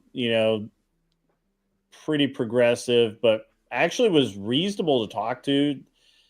We actually agreed on a lot, or I tricked her, trapped her, whatever, into agreeing with me, which is, something I'm good at. And it worked out. I mean, not as good. It was a good show. It was actually a really good show. It was a top tier night tonight, though. I mean, you had Andrew debating that whatever weird dude, and then my buddy Rob was over here, slamming down the Furby. It's pretty interesting overall. Interesting overnight. So that's good. But, nothing beats the Furby getting banned. I'm glad I was here for that. I was like, and I was actually almost falling asleep there for a minute. I was like, I'm tired. I'm like, and because that dude was doing his TED talk about the fucking houses. Oh my! What was that all about? Like, that was the craziest. What's interesting is that if you want to argue with Rob, you can do it in plain language. He's from fucking Pennsylvania. He's more blue collar than Dusty down there. And I'm not. Literally, just you can dumb it down a lot, and Rob will get what you're talking about. You don't have to do all this esoteric mumbo jumbo bullshit. And literally, these two dudes, and they were like bookends on each side of the fucking panel. And I'm like, what the fuck are you guys even talking about? Like you're trying to word game Rob Noerr. He could have summed his whole TED talk up in they view things subjectively. I think that's yeah. Mr. Bill with the big 2. I got kicked for boxing. 5:15. Boo-hoo. Just kidding. Good show. Yeah, I kicked Mr. Bill the other night because I think we were actually having like a good conversation or something. He's over here like fucking boxing his the bag in the background, and I'm like, dude, if you're not going to be a part of, like, either go boxing. Wait, he was hitting a bag in the back, like while on panel. Yeah, Mr. Bill, I don't know you. I don't mean to throw shade, but that's tacky as shit. Yeah, Yeah, like either he would go and hit the bag for a little bit and then come back and sit Can down. you and- let him on so that we can get a demonstration of his? I want to. Okay, fine. She doesn't Somebody feel can't- like it tonight. YouTube got comfortable. Yeah, but like either be a part of the conversation or don't, right? I mean, I know I was on Grid Show the other night, folding Well, that was laundry, but I was not cammed up, right? Like I was very active in the conversation. I wasn't dicking around or anything like that, you know. But Mr. Bill was just it doesn't offer a whole lot to the panel as far as like contributing talking points, but just comes on, sits. He might say, you know, 2 sentences, and then he'll go and start boxing a bag. Poor panelist manners. Octavius says selfish self-interest is the most you can expect from people who are so busy imposing their will to be accepted that they never realize in turn they must also accept others. It's utter weakness. I agree. There it is. Daniel says, and throwing darts. Sarcastic saying, Sarah, Mel is a dude and he will always be a dude. Now I question Flo's sex and gender. He acts Really? tough sometimes, but then other times whines about grid. He's trying to trick me Ooh. into showing him my penis, and it's not going to happen. Why can't we see it? That might mess the show. No, what is wrong with you? Said Tell him, nudes. Flo, you got to turn it vertical. Okay. Corey with the big 5. It would be 20x zoom. It would be one thing if the fuzzball was competent, but 90% of what I saw fuzzy didn't know what they were talking about and would die on hills anyways. I can find some agreement with that too. Like sometimes Furby just fights a battle just for purposes of fighting a battle. You know, I don't any other thoughts to that? Nope, that's the whole thing. Well, I didn't like the way that the Furby, like with the debate with Ticky Tack, even though Ticky Tack was in constant communication, last minute Furby decided to send all of this information to Ticky Tack and just basically drown him in paper effectively, knowing he can't review it all and all of that. And that's just bad form. Like if you're going to either debate without the paper and just, use the statistics readily available and dumb down your arguments, or just don't. Or send them. Yeah, send them in plenty of time. They even had a delayed debate too, because they initially were set for one date, and Ticky Tack he had some things happen and had to delay it, which was fine and perfectly reasonable. Mel was agreeable as well. So you even bought like an extra 2 weeks later. Yeah, and again, I saw Ticky Tack and I talked about it, and he was expecting to get material, and he never got it. So he made the assumption, which I told him would happen, that last minute there was going to be all of this data that he was going to be drowned with, and that's what happened. And the other thing was that Mel would always want you to believe her data at face value, but if you even if you presented data, Mel would just be like, "Yeah, I don't care. Doesn't matter. I don't believe it. It's all made up." But then if you present or if she presents data to you, you have to accept it as fact, or else she's telling you that you're an asshole. Yeah. So one night, you probably don't remember, but we were having a kind of a mini debate, and it ended up being about how Fauci. I said Fauci should go to jail. Mel took exception to that. I told him that I could prove it because Fauci had actually done the exact same thing he did with COVID in regards to HIV, and I could prove that. I actually had the data handy because I was prepping for another debate. And I posted it And Anson Knowles was like, "Yep, that's what this says." And Mel's like, "No, that's not what it says." And I'm like, "But it's exactly what it says." And then we got into that, that they had proven that there was no jump from animals to men. They've tried everything, biological and in the lab, everything to get the COVID to go from animal to human, and it never happened. This is fantastic. If you could keep saying all those words over and over and over again, I'd appreciate that. Thank you. Appreciate that. But at any rate, so Mel just wouldn't take anybody's word for it, or even data but Mel made several statements about how this is what Mel was saying. Well, this is facts. Okay, we gave you data. Where's our data? Right. I'll get it to you. Like, no, that's not how this works. So it's just, completely bad faith. That's one of the reasons why I would never agree to debate Mel at all, is because Mel's horribly bad faith. That's the conclusion I came to the first time I met Mel. And that's why I did. I remember that. Yep. It was over the 2A debate. Because I don't remember how it was demonstrated that guns actually increased safety. Mm-hmm. And like it was demonstrated right there. She didn't even object that it was demonstrated, and she still said, "Well, no, I don't agree." Like, so you acknowledge that that your proposition makes people less safe, and you still support that. It's just wild. Hey, Flow State. Yo. Last year was the year of the dragon. 2025 will be the year of racism. Are you ready for these debates? I suppose so.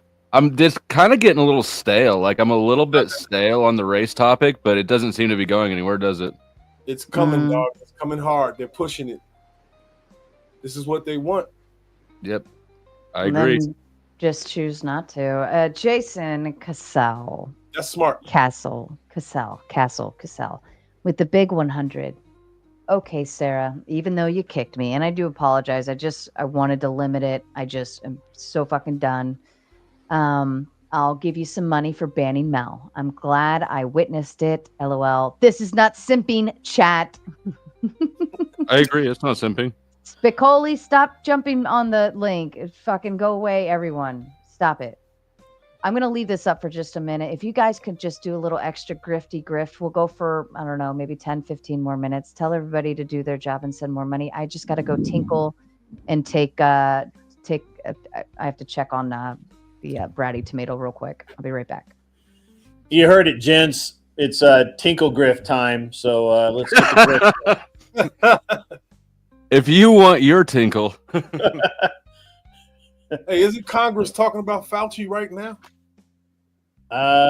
Probably. I think they're wound up tonight about Trump is he's directed the Department of Defense to evaluate all of the trans soldiers, sailors, etc. They're going to receive medical evaluations, and they may be released from duty because if they have, especially if they have gender dysphoria as a mental condition, so that they can receive medical help for their condition. I think that's that's going to be an exceedingly polarizing issue. Donald Trump is the white Jesus from the Bible. What? Yep. I think he's here to fix the entire world. You got to be kidding. Not kidding you at all. Flo doesn't even know what to say. I mean, Reese might be new to Sarah, but I've known Reese long enough to know that like he's got some wild ass ideas. I don't think I've heard this one before though. Dude. I started looking at stuff, man, because I hear all this stuff about Trump. You should stop that. That's not no matter serving what yourself. story I hear on the news or what I hear the YouTubers say, I research it, I look it up, and find out that they're wrong. And it happens every single time. It happens so much that I don't even do it anymore. I just sit back and just wait.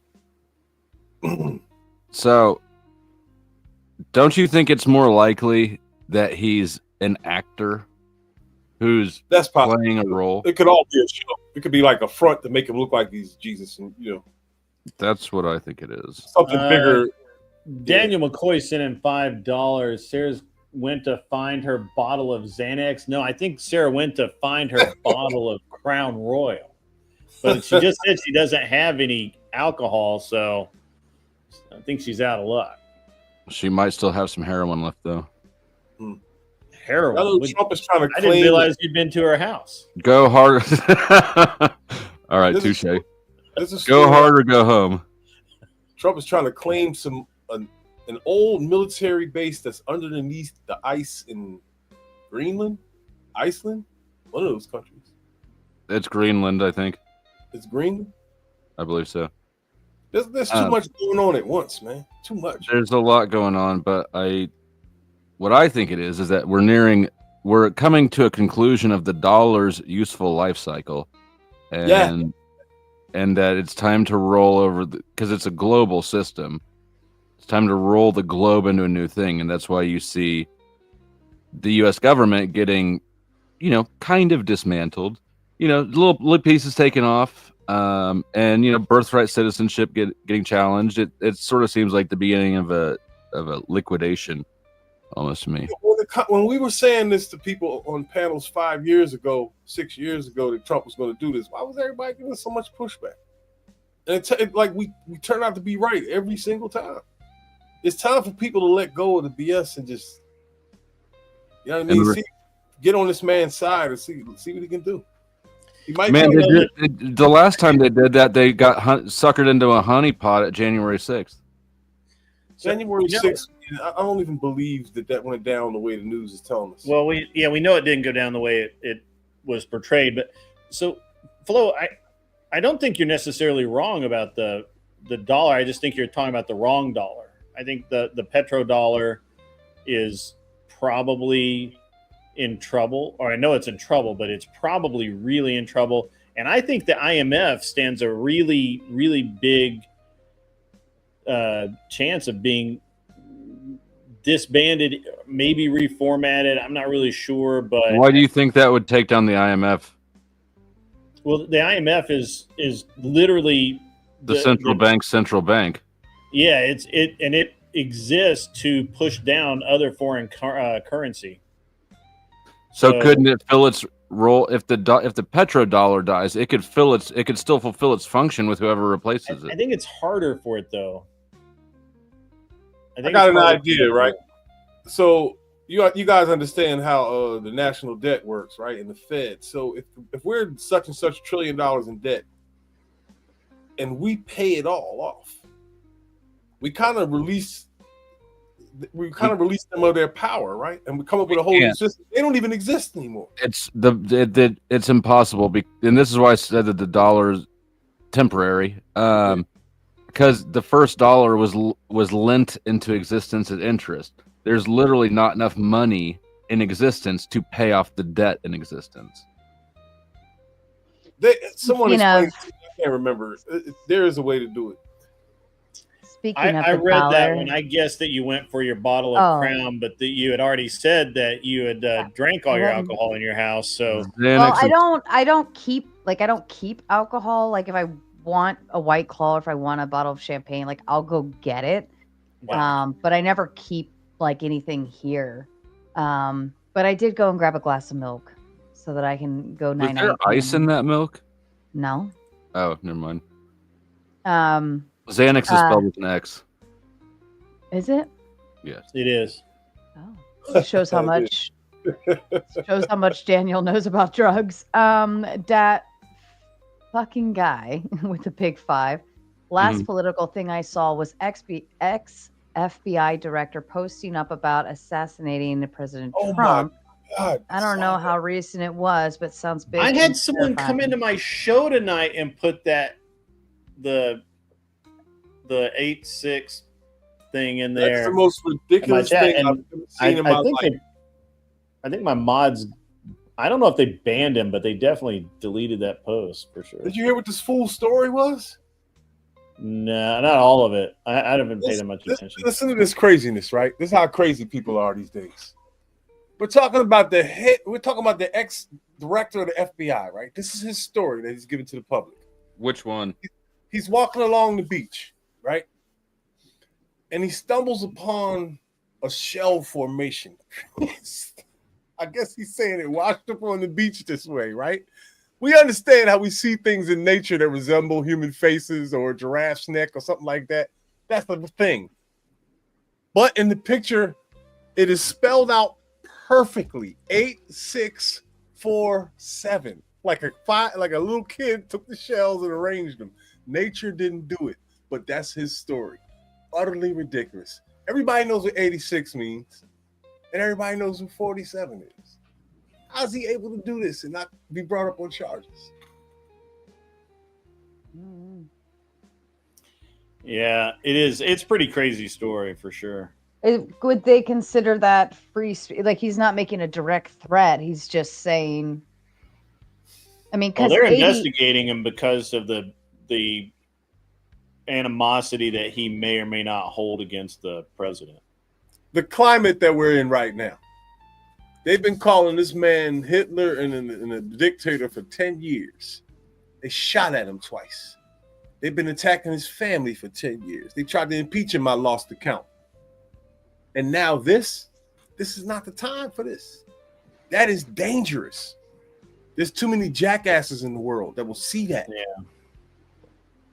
That's you the know point. people are stupid. So, Sarah, I did debate last night too. I did a lot. Yes, I was on a panel for like every yesterday. I did my show. I had like an hour break, and then I did I did a debate panel, pardon me, I did an actual debate against Econoboy, and I lost by 2 fucking votes. I wish they hadn't told me that, by the way.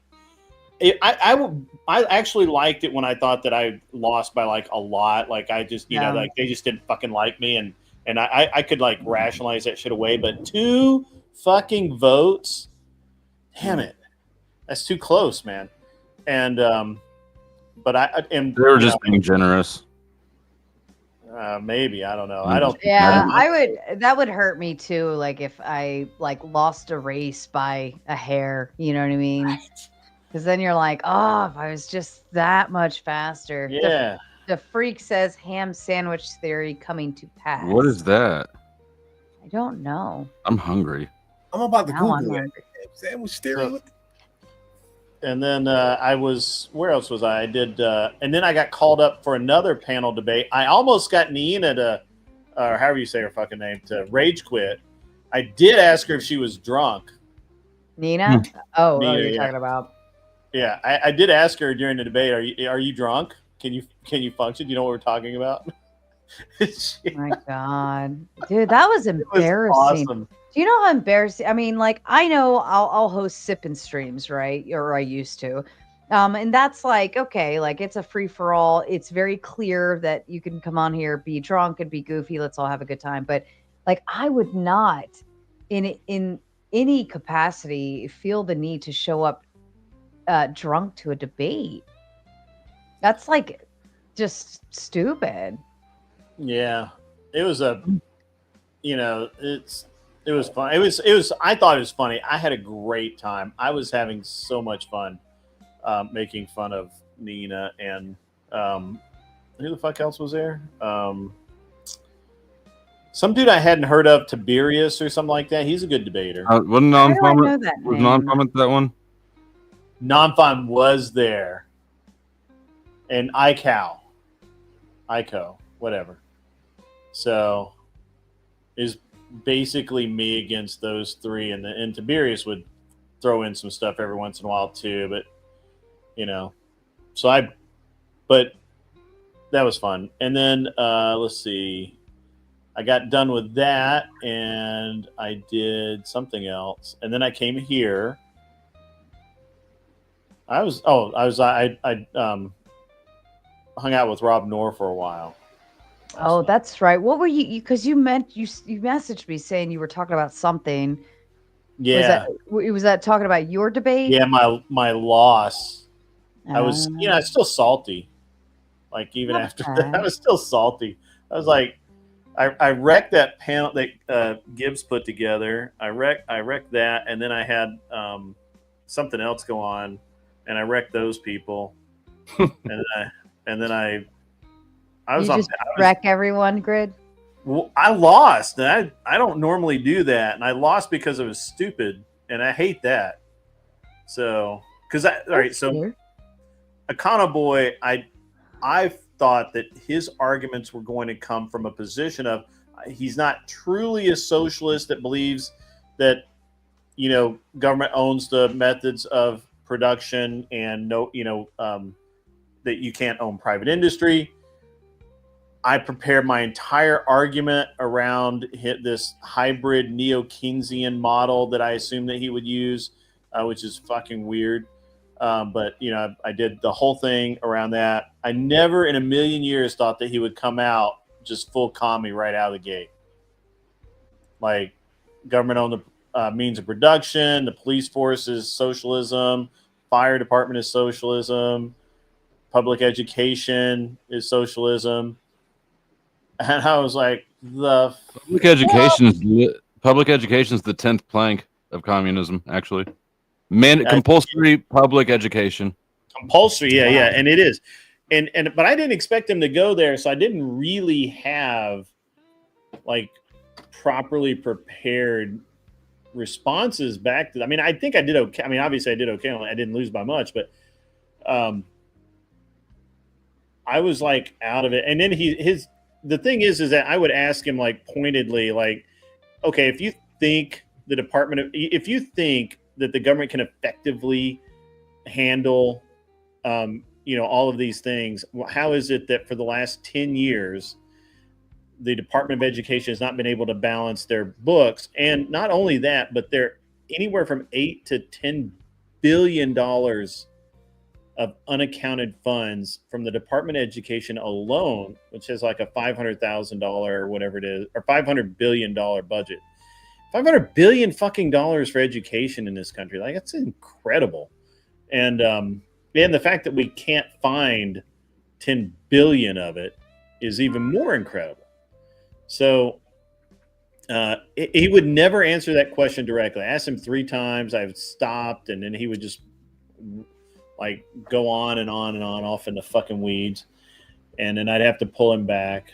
But anyway, Daniel with the big 2 says milk makes Xanax with a Z taste better. Maybe he can't write that out in the chat. Maybe that's what's stopping him. Osimanda with the big 3. What's long and hard and full of semen? A submarine. Is it a yellow submarine though? That's what I want to know. Chuck says with a big 5. Anyone notice the similarities between Grid and Mel? Always about him. Just kidding. I know, man. I'm pretty fucking boring otherwise. That's all right. I was going to talk about Flo and how his show's like gotten really a lot better lately, and like, but then he had that misfire this morning where his show was on for 18 minutes just for some weird ass fucking reason. What? Yeah, this morning you were live. It was last night's title, but it was on for like 18 minutes. He was on this morning.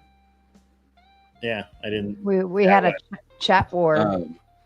Yeah. You had a chat war. That's awesome. We had a super chat war. Whales came out. What time? This morning it was probably like 9 a.m., 8 a.m. Yeah. Yeah, I wonder if I caught maybe just the end of it then. So I was driving back. You know what you might have done is before I went live yesterday, I restreamed. Was it over here? Wherever I was restreaming from. Yeah, maybe. I ended that or I put that stream on members only shortly after I ended the stream I did myself. So you might have clicked on one that was, I don't know. I didn't have an 18-minute stream though. Yeah, it was. Well, I was like, it popped up, and then I was messaging in chat, and I'm like, hey, I'm losing signal. I'll be right back. And I literally like 10 minutes later, I'm at the house, and I walk in, And I'm like, where the fuck did the stream go? And you were gone. Well, you should become a member, Grid. Yeah, Grid. Yeah, maybe. Anyway, I think your show's gotten a lot better, man. Thank you. The fucking guy says, anyone else drinking? I'm sipping a Moscato. Cheers. Moscato's for girls. No, it's not. Moscato? That super chat's on my side, right? No, that's yeah, it's on your side. Men too. No, it's like a sweet. If I don't know, the only one I really like is what is it? Damn, you like Prosecco because that's what you were drinking. Oh fuck! It's 2 o'clock in the morning. You're bad influence. I know. It's 2 o'clock for me, and I have to get up in a couple hours to. Pinot Noir. Oh, Pinot Noir is good. A Malbec's even better. I don't think I've had that. I don't really drink much anymore, obviously. If you like a Pinot Noir, a Malbec's gonna be like thicker, deeper, and a little even less. I can see why you like Malbecs better. It's very dry and it's very good. And Daniel says, "Fucking autocorrect. Autocorrect doesn't like drugs, apparently." Well, let's go ahead and shut this bitch down. Do you guys want to join me in telling everybody to fuck off? Fuck off. Ham sandwich theory is real. Where are you drawing? A long time ago, in a YouTube world full of keyboard warriors, many monsters and trolls lurked in the chat rooms. They thrived on arguments amongst each other until one day, a heroine rose from the ashes. She was made from the tears of beta bitches and the sweat of alpha male gym guys. Throughout the centuries, this keyboard warrior princess showed up in many forms. She slayed many demons along the way. By the light of the moon, she led the simp army into battle. Wielding her sword, she fought through the dark forests. With each new era, the monsters evolved. The keyboard warrior princess grew stronger with new skills to bring them down. The world around her advanced, but so did she. Her heroism became known to society as technology advanced. And with each new generation, she had to learn how to blend in to keep her identity hidden. Now known as the Raging Tomato. This keyboard warrior princess fights for justice in every debate. She fights for freedom, for moderator bias, and she fights for your ability to battle on an open panel for your beliefs.